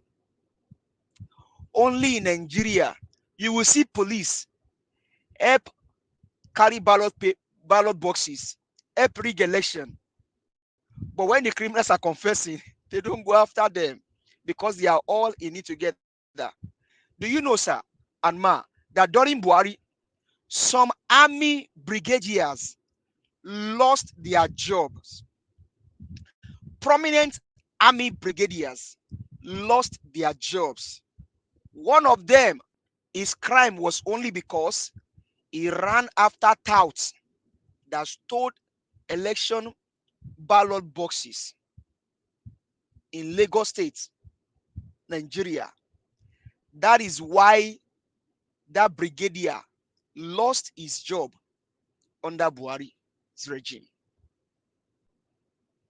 And many of them like that were just asked to go home for no damn reason. Their crime was that they were pursuing after touts that were carrying ballot boxes and running away. So Nigeria is a crime scene. To now worsen the matter, you have their head in power. Because the economic advisor that he brought out today are just the people that he will use as money bag to loot the nation. The last time I checked, they said the Dangote refinery will be producing oil. Has it started producing oil? The last time I checked, Port Harcourt refinery will be renovated. That guy said rehabilitated. Whether rehabilitation or renovation, do you even see anyone? The criminals are in power. What business does Elumelu have to do with economic reform or economic advising? The last time I checked, Bode George made a video about the guy that passed on. And I'm not criticizing anybody, but you can go and listen to Bode George's comments on that guy and the Elumelus. Burundi change that they are running after today. Who initiated them? Are they not the one? Most of the institutions in Nigeria that have been destroyed, institutions that should go after monetary policy in Nigeria, ensure that they work properly. These guys, when they go to banks to go audit them, they know the juicy brown envelope they get from the likes of Elumelu. They go on their 13th floor in their office. That place is locked out, and they put them there, give them food, give them everything. They do evil against the institution that should be prosecuting financial organizations. For Nnamdi Kanu, Mr. Jonathan said it well, but will this call a political goal? No, because why? Mazi did not offend anybody. Only in Nigeria, a human rights activist fighting for the justice of the common man will be kept in prison, and a terrorist advocate is the vice president. Nobody is prosecuting him. You see the evil. Because the last time I checked, Nnamdi Kanu was only fighting for the just cause of the common man. That's the only reason why Maz is in prison. And a Boko Haram terrorist, 5 people, they are there roaming the streets. The one that said they should go and buy the wife of the president, have they arrested him today? No, they will not do that. My brother, it go better for you. Your Pekin, your wife, they will enjoy you. You go enjoy them. Everything where you pursue, you go get them. Mr. Elvis, your enemy no will catch you. I pray all this prayer for you in Jesus' name. Thank you very much. Have a blessed night. Bye. Thank you, my brother. A big amen to that, and I wish you the same. God bless you. Thank you. I like that last statement from you. The one where he said made they go court president wife head. Till now, we not hear anything about him again. And they say that Nnamdi Kanu must remain in prison. Not to say we the jumbo ourselves for this country, Nigeria. Mr. Elvis, before they go carry Aburi, that guy don't make that comment. Oh. Check the time, check him now. Before they go carry Aburi the last time. Yeah, that's true. Yes. That guy did not make the comment now. Yeah, they're not what was important to them was Aburi and not the guy. Some people are untouchable in Nigeria, man. What are you saying, my brother? My name now, if we are the talk now, if I where they talk now, then go come after me tomorrow now. Say now if I nine speak, even though I be Yoruba boy, then go say now if I nine talk. Thank you, sir. Yes, thank you. Engineer Francis, please give us your final submission. 4 minutes. Then I come to Oga Consign. Okay, thank you very much. Thank you, sir. Let me make this point. P2B, I know I sort of suggested for Tinubu to invite you and sit down so you can help him. Please do not enter that Aso villa to meet that impostor. If he wants, he can come to Onitsha and meet you. Do not go there because that is your rightful office. Do not go there to meet the impostor. And then, like Madam Luke was talking about people confessing. Yeah. Sorry, sir, if I can, it's like we are if we are calling for Peter Obi to go give advice to this man, it's like you beat a child, you are saying the child should not cry. But it's for the interest of those villagers that are dying now. They didn't know that it was the interest of me. We are Yoruba boy. We then turn to Ifeanyi now. It was my interest that Peter Obi was fighting for us. They didn't know that before. Sir, let Peter Obi day in day. Let Tinubu day in day. We will be fine. We'll be fine. Thank you, sir. Okay, like you guys were talking about people confessing to electoral malpractices. Are you guys following the case that's going on in the state of Georgia now with Donald Trump? Not that he carried out the malpractice, but he discussed it on the phone with the Georgia Secretary of State.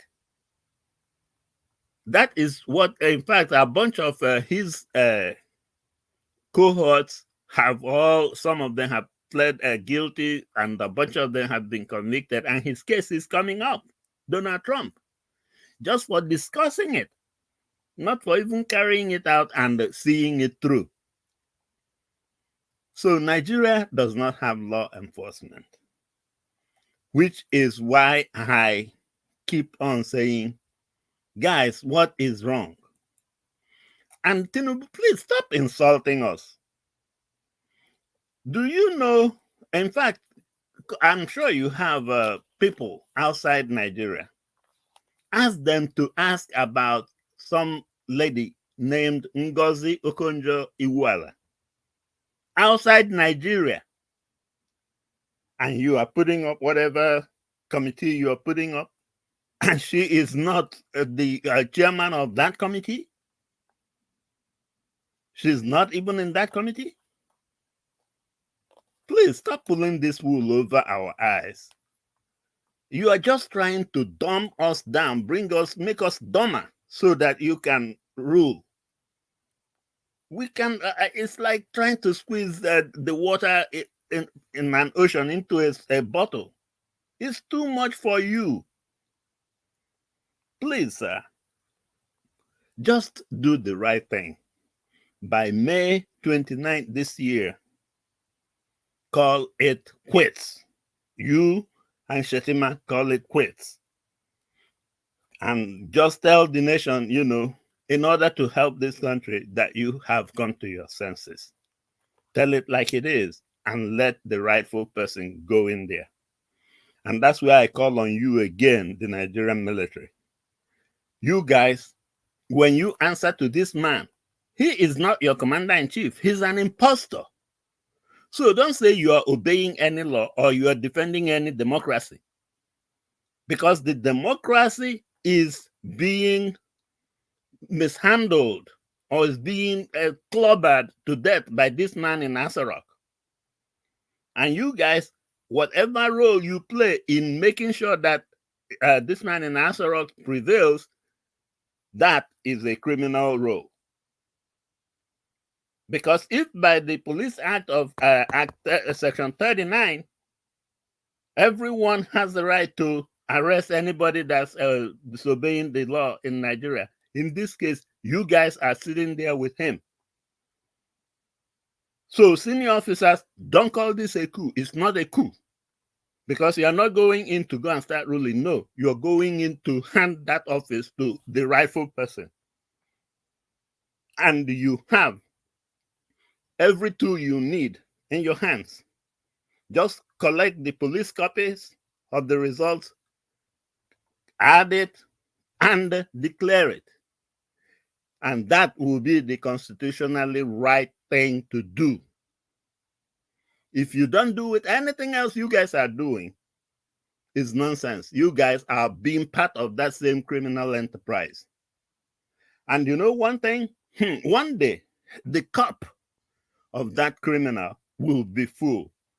And if you are part of that his enterprise, you too will be sorry. So it's better for you guys to think about May 29th this year, handing this power over to the rightful person. Thank you. All right, Jidan Francis, God bless you, sir. Thank you very much for your time with us today, and thanks for your submission. Okay, God concerned, if you're there, please, your 4 minutes. Thank you, sir. Yeah, I'm here, my brother. Good evening. Thank you, sir. I want to. It's the last week or last 2 weeks, we heard that the cement will fall. Fall from where?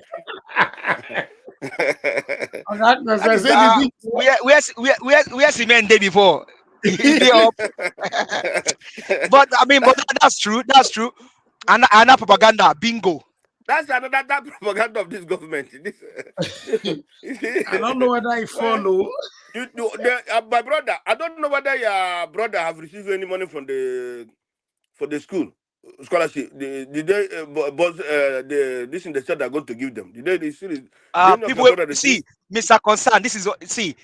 The matter at hand now is not about student loan. It's about being power.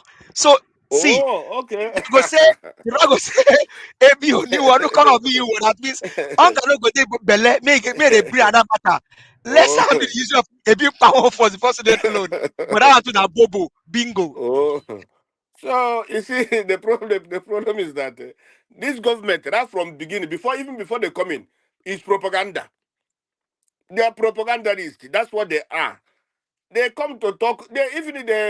We hear that the flight to UAE, they have already, they no more ban on Nigeria. Up to now, nothing. So it's a problem. But one thing I want to show here now is this: the Satanas, the Satanas must unite and do things. We must unite, because if we see those abroad, it's only the Satanas. They have, when we're talking about Igbo, it's not only Igbo. When you talk about, when people somebody hear Igbo, it's not only Igbo. All the whole Southern region, mostly, my brother, we are marginalized. We are in problem. How many Calabar people, how many Edo people are in government? How many of them are in the civil service? How many of them are in Abuja working? All of them are abroad. Majority of them are abroad. How many of these naturalists are abroad? None. Those who are in abroad are just on government scholarship, or government send them there to go and study. Like now, they remove they give to 24 billion for Hajj. But they cannot do it for Christians in the South. They can't. You see, let me be honest with you. When I traveled to Japan newly, my friend I went to meet there, he's like a brother to me. You know where he took me? Because he's married, he's with the wife.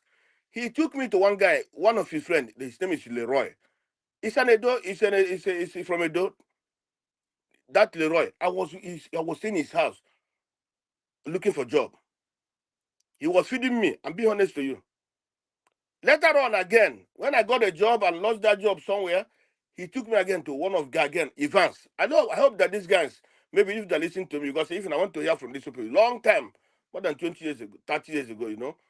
So, you see, when I see people, Edo people or Igbo people or Calabar people insulting each other, I don't, honestly, it pains me. Even since I'm here in the United States, I've given 2 people from Calabar job.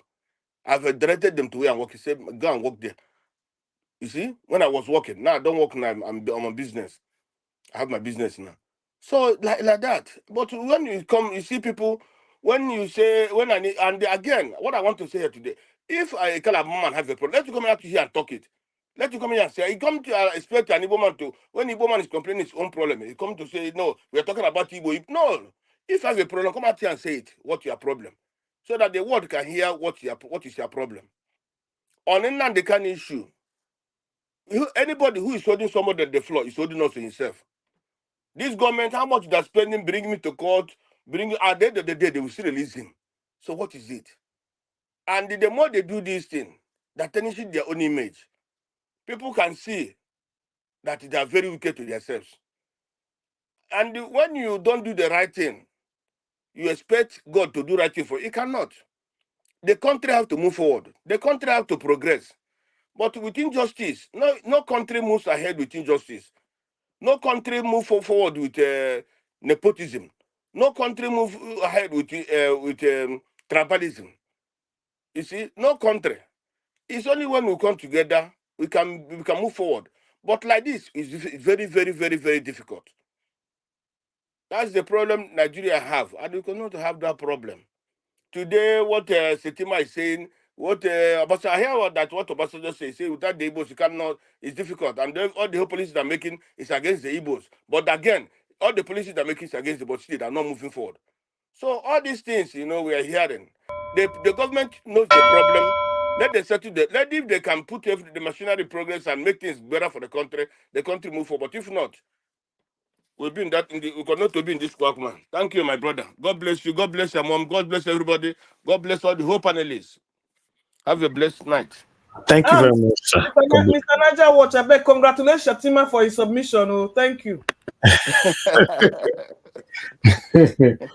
Thank you very much. Thank you. God bless you all. Okay, let's come to Mr. Jonathan. Mr. Jonathan, please, for your 4 minutes, sir. Thank you, Mr. Elvis. Thanks to everyone there.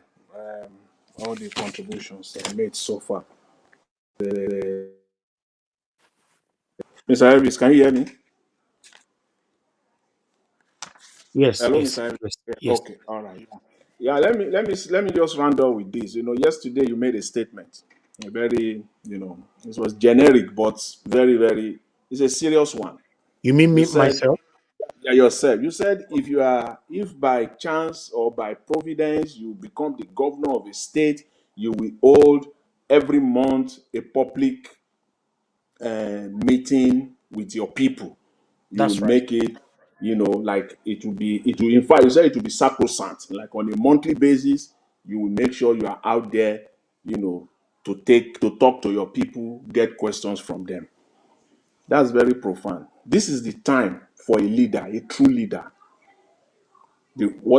At this moment in the history of Nigeria, that the president of Nigeria should come out and do such a meeting, have such a public meeting. All they are doing is parading some stupid economic advisory committee, which is rubbish. Mr. Tinubu can come out, hold a public meeting, hear advice from real people, undiluted advice from real people, real businessmen, real businesswomen across the nation, not coming from selfish advisors, not coming from selfish ministries and agencies. You will hear them talk to you. You will take notes. It will be recorded. You will listen to this thing inside your bedroom. You will take them into your bedroom. That's what leader does. Take them out of that environment where all those advisors are all around you. Yes. I think that was what Mr. Elvis was saying yesterday. That if he gets, for example, if he's a governor of Edo State, once a month there will be like a video conference call with the people of Edo State, like the state of the state address, where you can ask them questions with people from different local government. Tell us what you are going through. Why is this difficult for them to do? Yeah, because that actually that statement of yesterday synced to me today when I saw this advisory economy advice. Is this rubbish thing they are parading all over, brandishing all over the place, as if they are doing something fantastic or something that is going to save the day. But Mr. Tinubu cannot. When you do that, you will have a massive pool of advisory. It will be a pool. You will not even know which one to choose from. You will sit it on, lie down on your table, go to your library, your personal library there, inside the one that is next to your bedroom. In the middle of the night, you will spend 2 hours there. You will scan through those things. Listen to people because they are speaking. These are real, undiluted.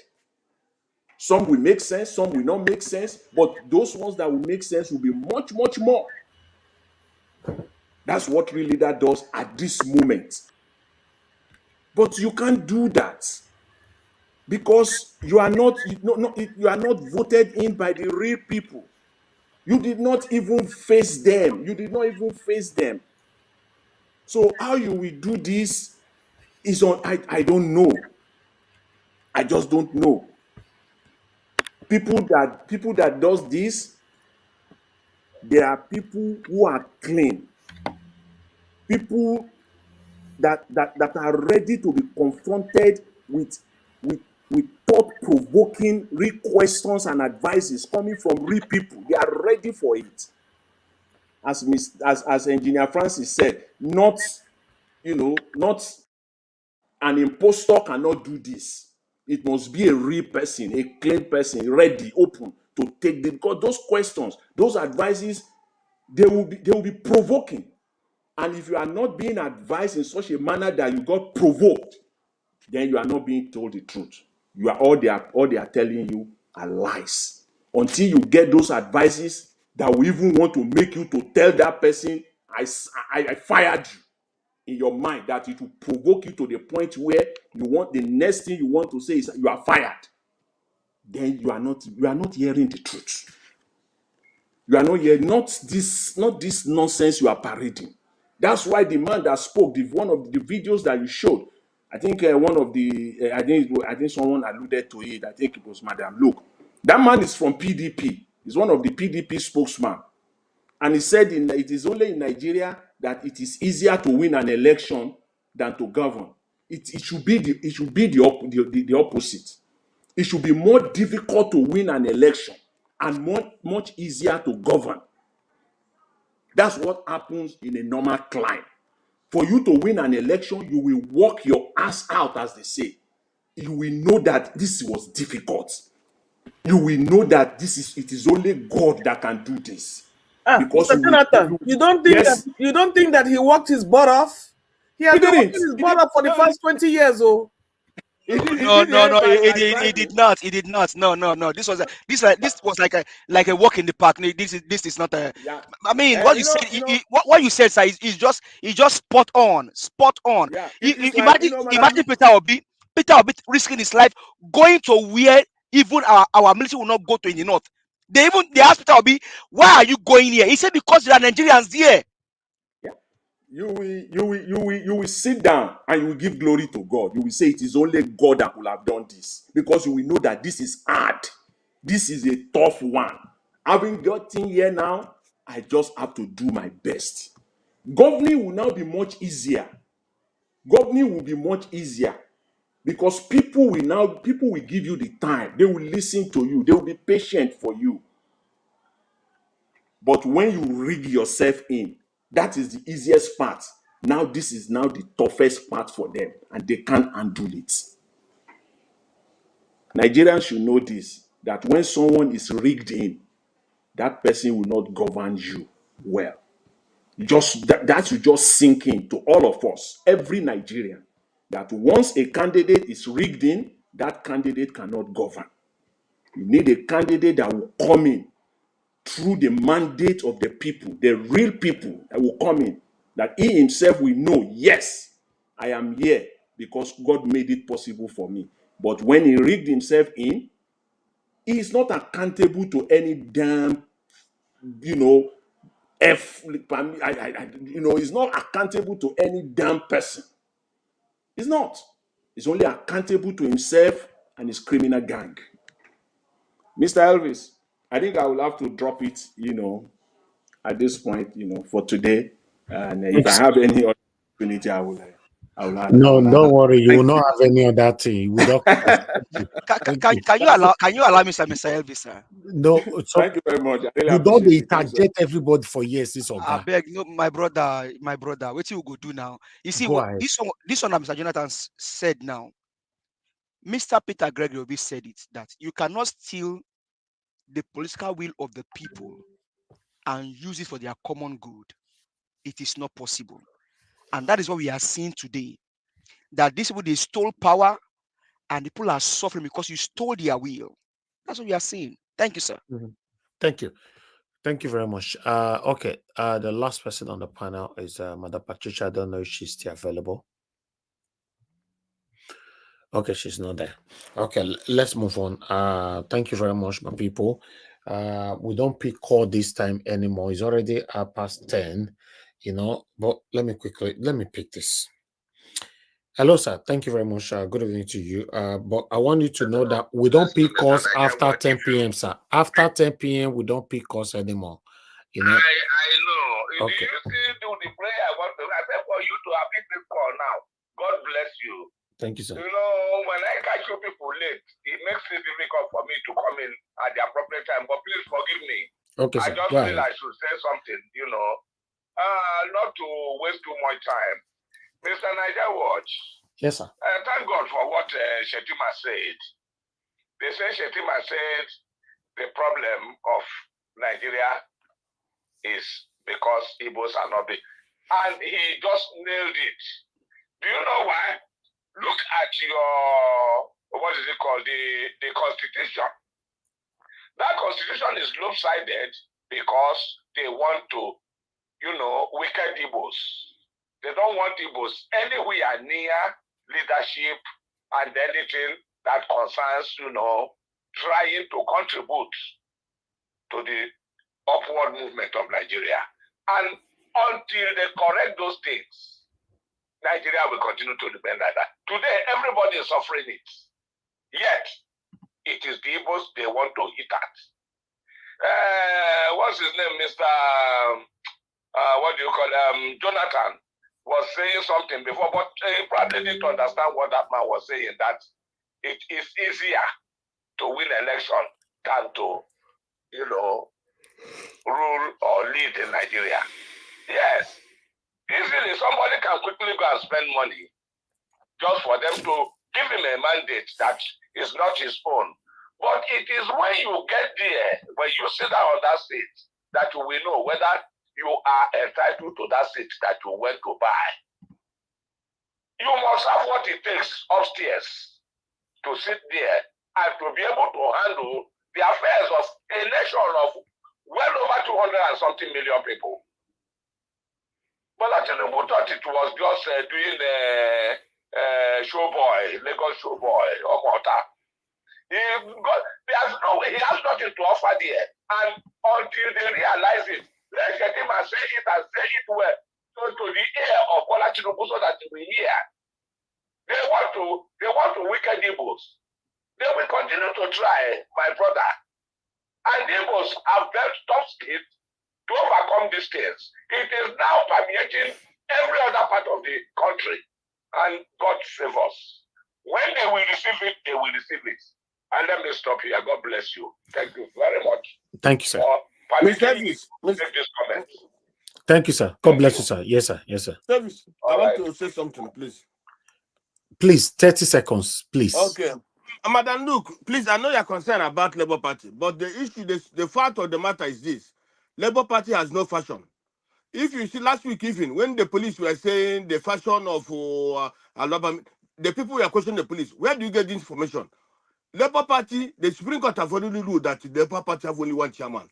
So all these things that Arabambi are doing, even the day that man Abuja was arrested, it was that Arabambi and co. They planned that thing. So Labour Party, honestly, they don't have any fashion. Mr. Yeah, I know that's what I'm telling you. You must. I understand what you're saying, but my problem is that there are too many distractions. I know. We have one court case from the Court of Appeal in Benin, and then we have another judgment from the federal capital, Abuja. It is very confusing, and it continues to bring a problem to the party, is what I'm saying. No, these people are just making fool of themselves. What Arabambi and Co and Apapa. Okay, for long, have you heard from them? No. For long, have you heard from them? That just if anytime the Labour Party want to go for election or so, they bring the people, give the money to go and they disrupt that what they're doing. And Okay, Abati is helping them to set their narrative on a rise too. And guess what? Can you imagine what guts do the police have to arrest Abure on murder charges? I mean, it is just becoming distracting. I understand what you're saying. I said it that day. They don't have no right. And let me tell you, what they are trying to do is just to bring. Let me tell you, there is a group that want to bring Labour Party down, but they cannot. They cannot succeed. And what is the Labour Party doing about it? Is my question. It is the National Working Committee of Labour Party that is playing around there. They should take the bull by the horn. This is politics. This is politics. Deal with this group once and for all. But I think also it is dangerous. I think also that our principal too need to speak to all of this thing happening. Exactly. It is very dangerous. Very, very dangerous. He needs to call them and speak, because if you look at it now, Edo State now, whether you believe it or not, for me, among the three people that they have on INEC portal now, I still see Akpata as a more valuable person to me, because if you look at PDP and APC, they brought the state to where it is today.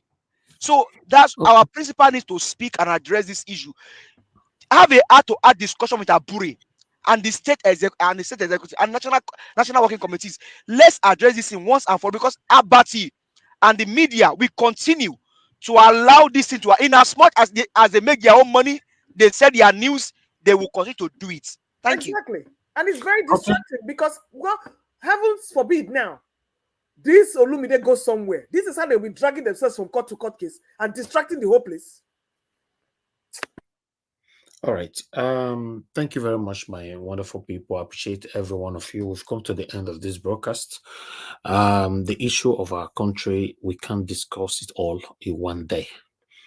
Yes, we have to stop somewhere and continue again the next day. And that's what we do on this channel every day. We're looking forward to that day where, we all will smile and have a broadcast where we can celebrate from beginning to the end. Yeah, because I see other citizens from other countries celebrating their country. We deserve to celebrate ours as well. It's not looking good what is happening in our country, and we can't continue like this. Joke apart, the reality is it's not looking good. It's not good. Like I normally say on this platform, a lot of us that lives in the diaspora, we left home for a purpose. And most of us have achieved that purpose. Then to go back home becomes a problem. Many of you listening to me right now, you have houses in Nigeria, you have mansions, your dream home in Nigeria, but unfortunately, you cannot even visit your home. If you even have the mind to visit Nigeria, in most cases, you stay in the hotel just because of insecurity. In case some of you think that we just talk and talk and talk here, these are part of the things that we are highlighting out, that we can't continue like this. Yes, abroad is good. We have the comfort, the security, the atmosphere, and the basic amenities. The basic amenities, everything is here. But the big but is there's nothing like home. Yeah, we can't deny that. We can't argue that. There's nothing like home. Obviously, even some of us that say, no, Nigeria don't die, Nigeria don't die, you miss home. You miss your country. It's your country. That is your birthright, your mother's land. You miss it. And this is why we all are fighting every day. Nigeria still remains the best country in the whole world. To me, yes, even the way it is, it remains the best country. Nigerians are not asking for much though. What are we asking for? Not much. Just a little. And this set of satanic people that have captured Nigeria, that decide what happened in Nigeria, They don't want to give it to us. What Nigerians are asking for, in case you are not aware, because I know you are listening to us, is just give us security, give us good health care, give us good infrastructure, roads. We are good, we can manage the rest.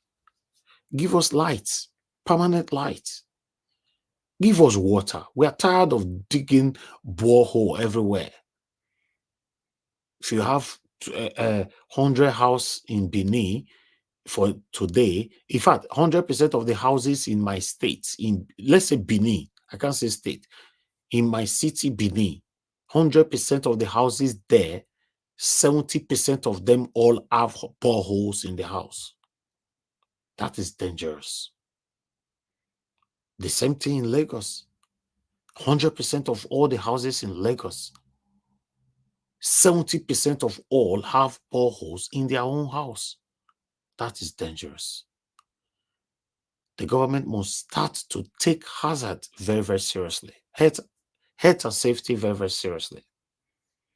Anything to do with health and safety doesn't exist in our country. It doesn't exist. They don't even take it serious. They don't prioritize it at all. They're not interested.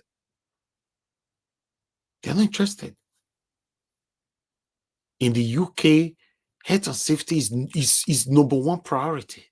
But in Nigeria, it doesn't exist. Government must take it serious so that the mindset of the people can be adjusted. A lot of things is wrong in my country. I just want Nigeria to work, nothing else. We don't come here to fight anybody. I'm not referring to anybody in government. And if I have a friend there today, I can call you out here on my channel anytime if you do the wrong thing.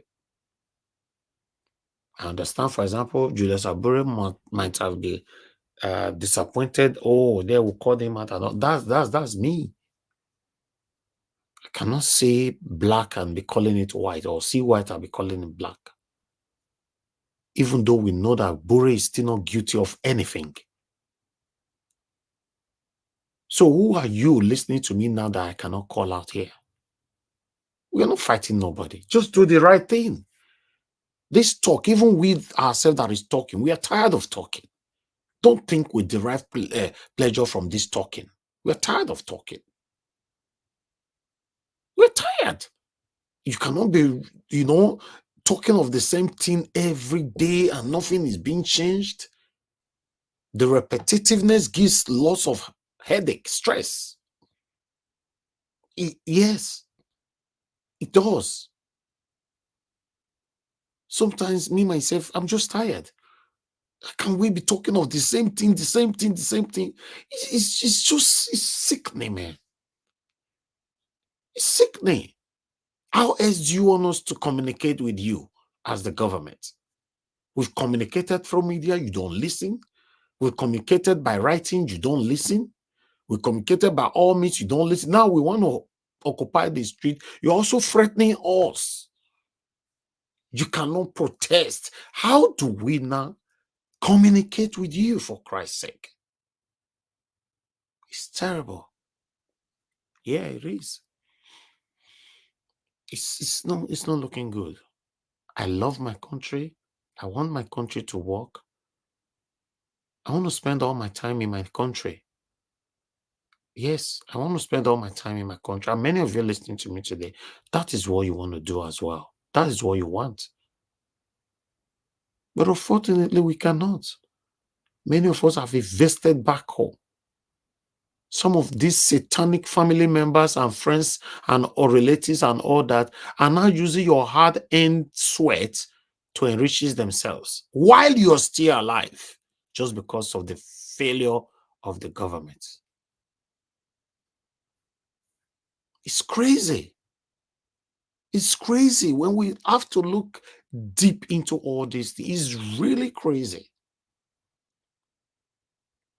I kept asking, when are we going to have that government that will say, okay, I come into power, my priority is the people. When I say the people, I meant it from the heart, from my own heart. When? Then we'll really see that person, will be applauding. In fact, when are we going to see government? According to our constitution, normally you can only rule for 8 years maximum. But when are we going to see the government where Nigerians will be begging, please extend your 8 years? Nigerians will be begging you. Then you will not be the one that will say, no, I cannot, because the constitution does not allow it. We will be saying, no, please, don't go. Don't go. Stay with us. When are we going to have that? Is anything wrong? You, all the leaders, you all listening to me right now, even though you are not a leader today, we don't know what tomorrow holds for you. What is wrong if you be that different? What is wrong? You hold a public office. Don't you like it when people sing your praises? For me, I love it all. For me, all I just need is just encourage me. Me, I'll go far. That's my kind of lifestyle. Don't you like it? Don't you like it when your people's telling you that, oh, you are going nowhere? Even though after all the dragging that you can't beat the constitution, you now promise your people, okay, don't worry, because of I cannot beat the constitution does not allow me to do third term. Let me look for someone like me for you. People will still be crying. No, but Nigeria, we they count day, may they reach, may you quick get out from there. Because we already know that you coming in, you are going to be useless. And in most cases, you end up useless. Yes, in most cases. Look at the Edo State now, Baseki. People are already rejoicing that finally this man is almost done. Is that nice? No, let's look at it properly now. Is that nice for people to be rejoicing that you are leaving office? Now wow. You get the way. It's just that every human being with different hearts is different. You can do this. I was discussing with somebody the other day. We were calculating some security votes and the budget and the internal revenue in my state. I was like, wow. I told somebody that if we have the right government, Edo State can be like Dubai. He said, no, you're not going to be. You're not going to be. What are you talking about? Then we started calculating. This was off air, a private conversation. I was like, even though you still want to steal, let's assume that you be thief. Yeah, but you don't want to be greedy over it. Okay, let's just assume that the security vote that come to Edo State every month, as he arrive, just take like 100 million or a maximum of 200 million. Just put for your own self, say, now my own be this as a governor. The rest, use it to do the right thing. Then the budget, the internal revenue. I don't want to go there. I'm just cutting cap because I'm rushing. This person will then say, oh my God, Mr. Davis, you are right. I say, yes. But the reason why they don't do this is greed, because they are competing with themselves.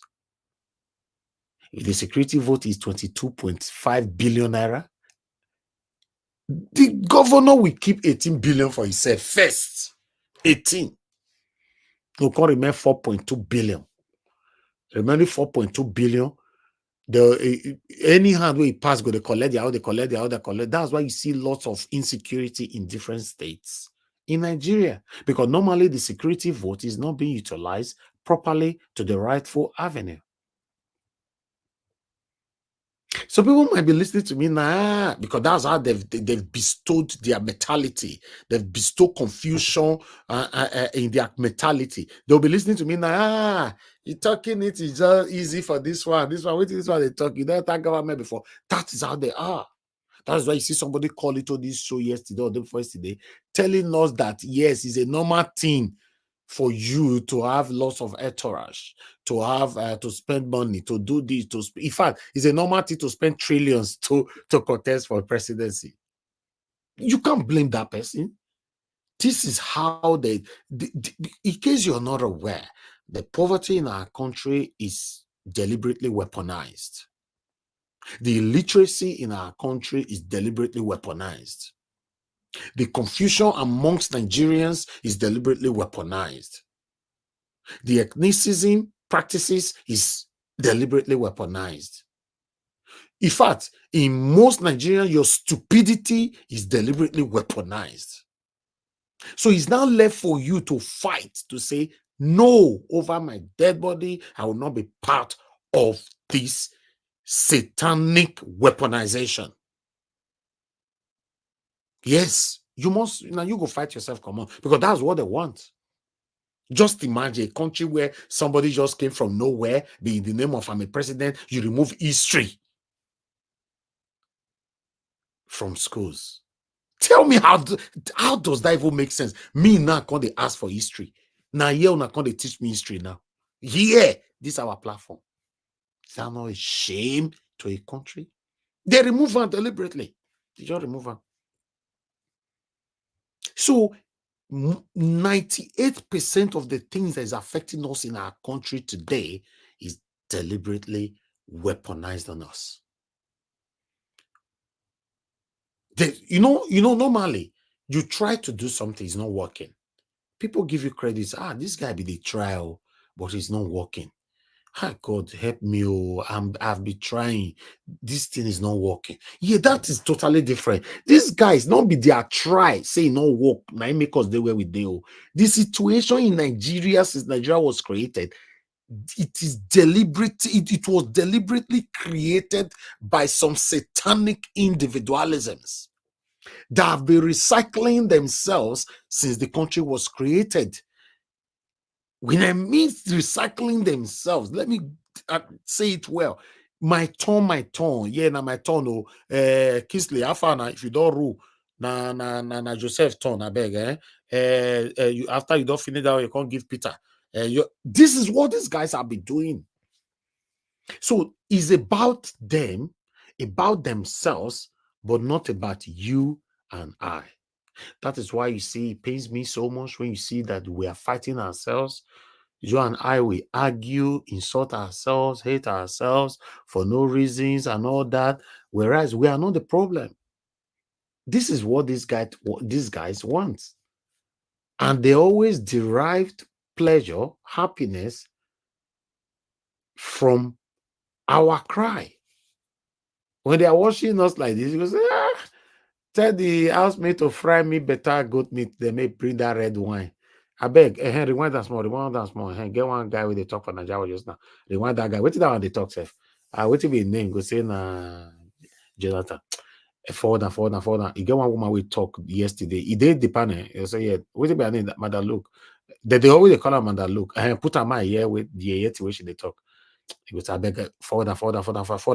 Again, another way they call it Gina Francis. These are what these guys are doing. They derive pleasure from our pains. Because let's assume I'm wrong. Why would a human being continue to live the same lifestyle when the people that you're supposed to be governing telling you that this thing you are doing is affecting me? It's just like married couple. Your wife kept telling you, honey, this thing you are doing is killing me. Stop it. You be saying, no, that's so that you to bomb me. Oh, that's so that you to bomb me. My darling, no, you're worried. That's so that you to bomb me. I know if it change. This woman will continue to lament, telling you, no, please. No, that's what my papa you to bring me up. So.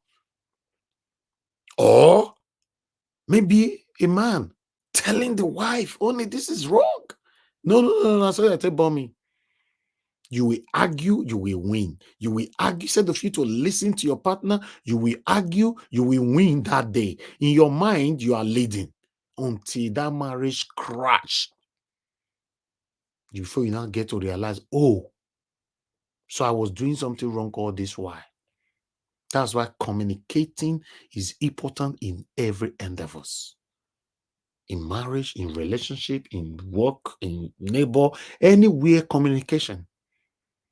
We have been communicating. We have been communicating with these people. They don't care about us. They call us talkative on social media.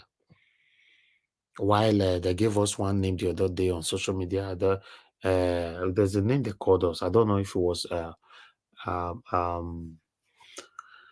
what's this Nobel laureate man? What's his name again? Wole Soyinka that gave up. Wole Soyinka that gave up. Fascist. A fascist, yes.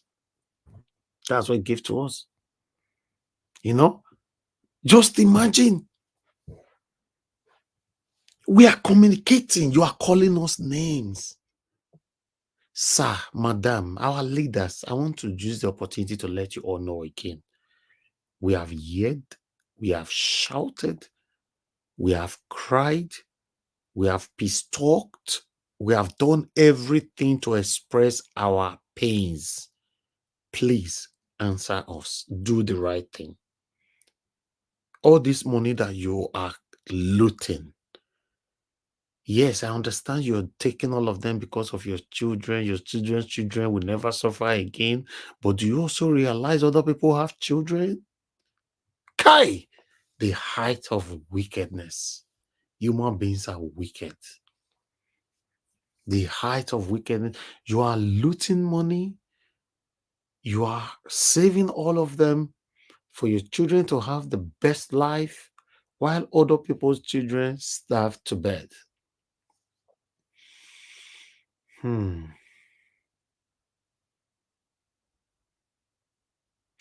Anyway, thank you very much, my people. I appreciate you all. Let's continue to do what we're doing. Let's continue to talk. Any platform you belong, you don't have to be here if you don't want to be here.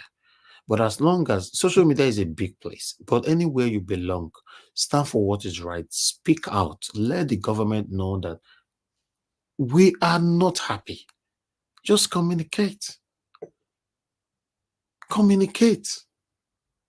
Anywhere.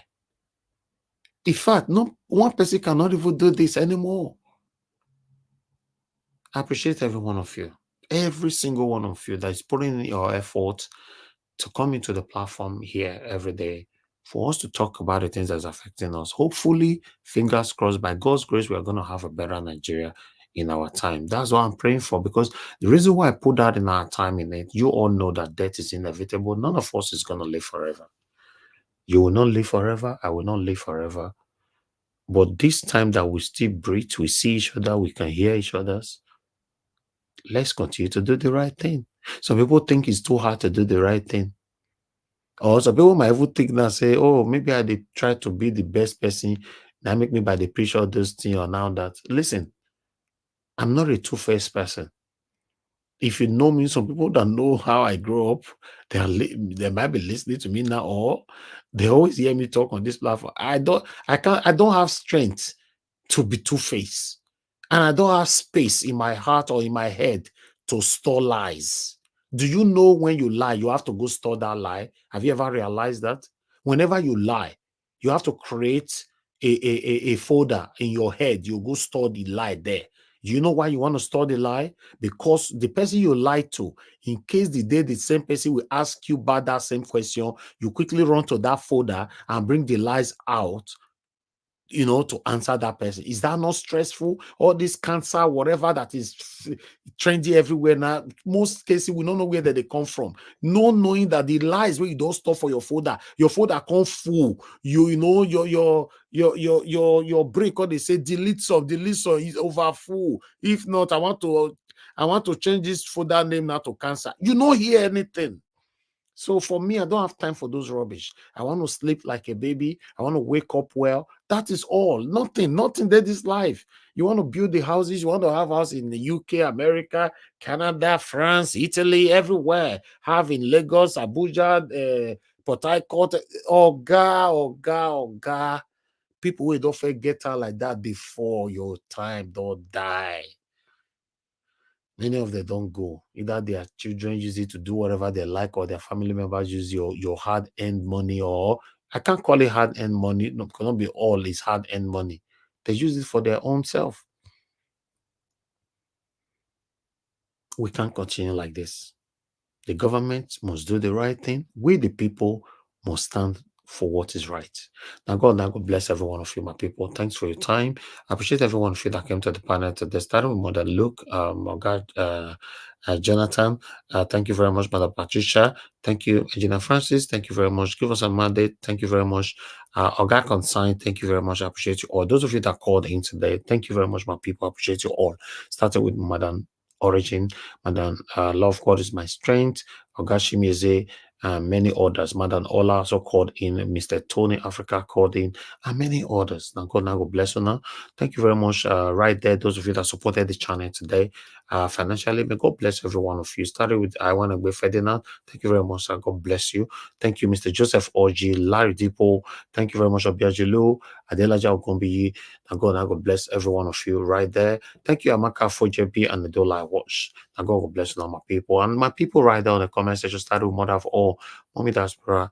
Thank you very much, Mommy, for all you do. We appreciate you. Thank you for your guidance. Thank you very much, Mother Luke. Once again, you are right there. Peggy Modi, thank you. Michael Oganamaro, God bless you all. Guy Wanlele, thank you very much.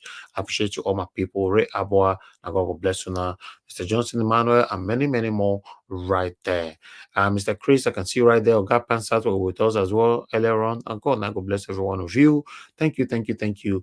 I can see Simple Cooking. Thank you, thank you. And God bless you now. Thank you very much. If you're new to our channel or you're just a new subscriber, we want to let you know that what we do here, we call out our government to do the right thing for us because we can't continue like this.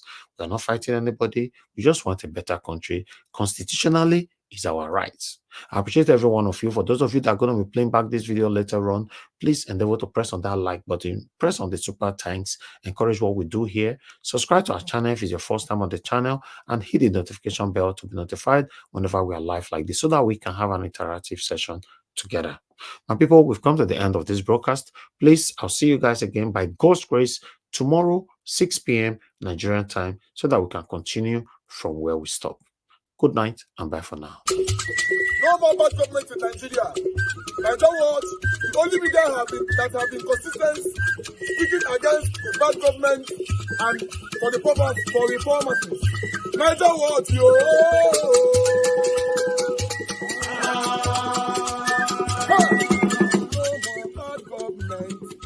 No more bad government. Nigeria what? No more bad government. Nigeria what? No more bad government. The only media that have been speaking. No more bad government. The voice of the voiceless. No more bad government. No more bad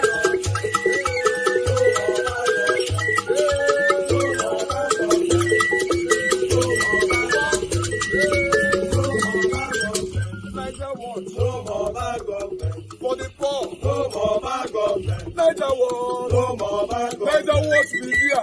No more bad government. No more bad government. No more bad government. In Nigeria. No more bad government. No more bad government. No more bad government. The only media. No more bad government. The number one media in Nigeria. No more bad government. That have been speaking against government. No more bad government. Nigeria what? No more bad government.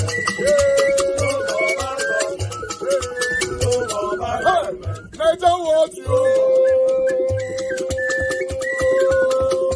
The voice of the voiceless. The voice of the voiceless.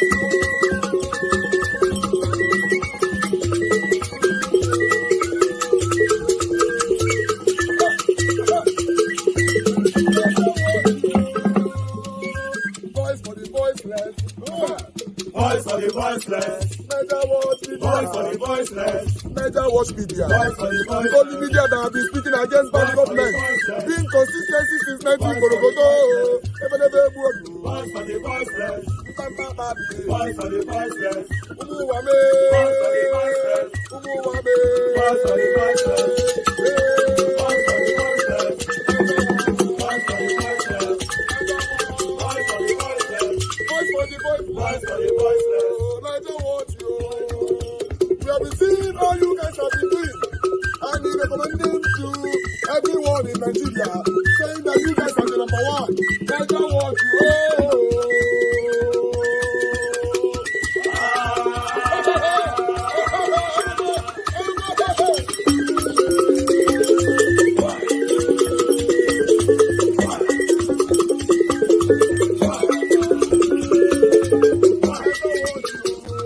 Come on, Naija, watch family and friends. let's do this together. Anything you put your hands is blessed.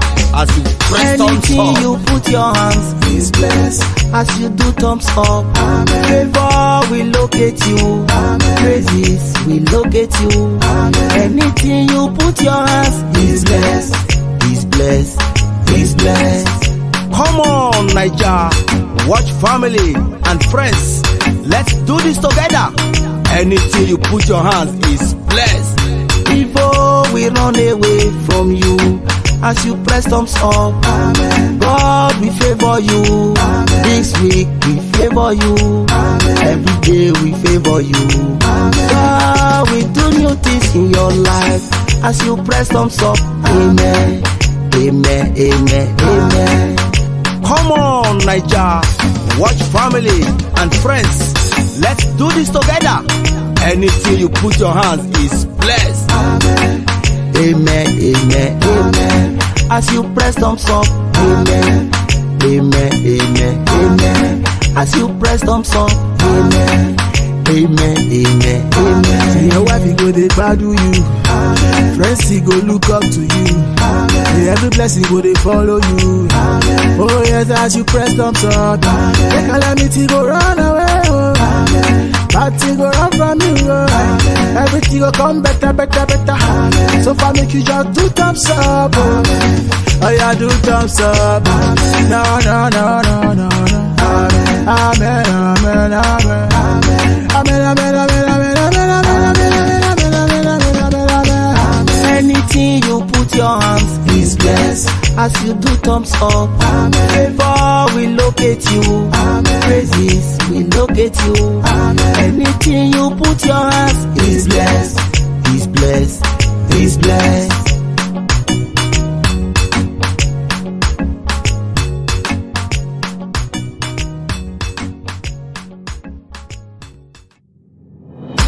Come on, Niger.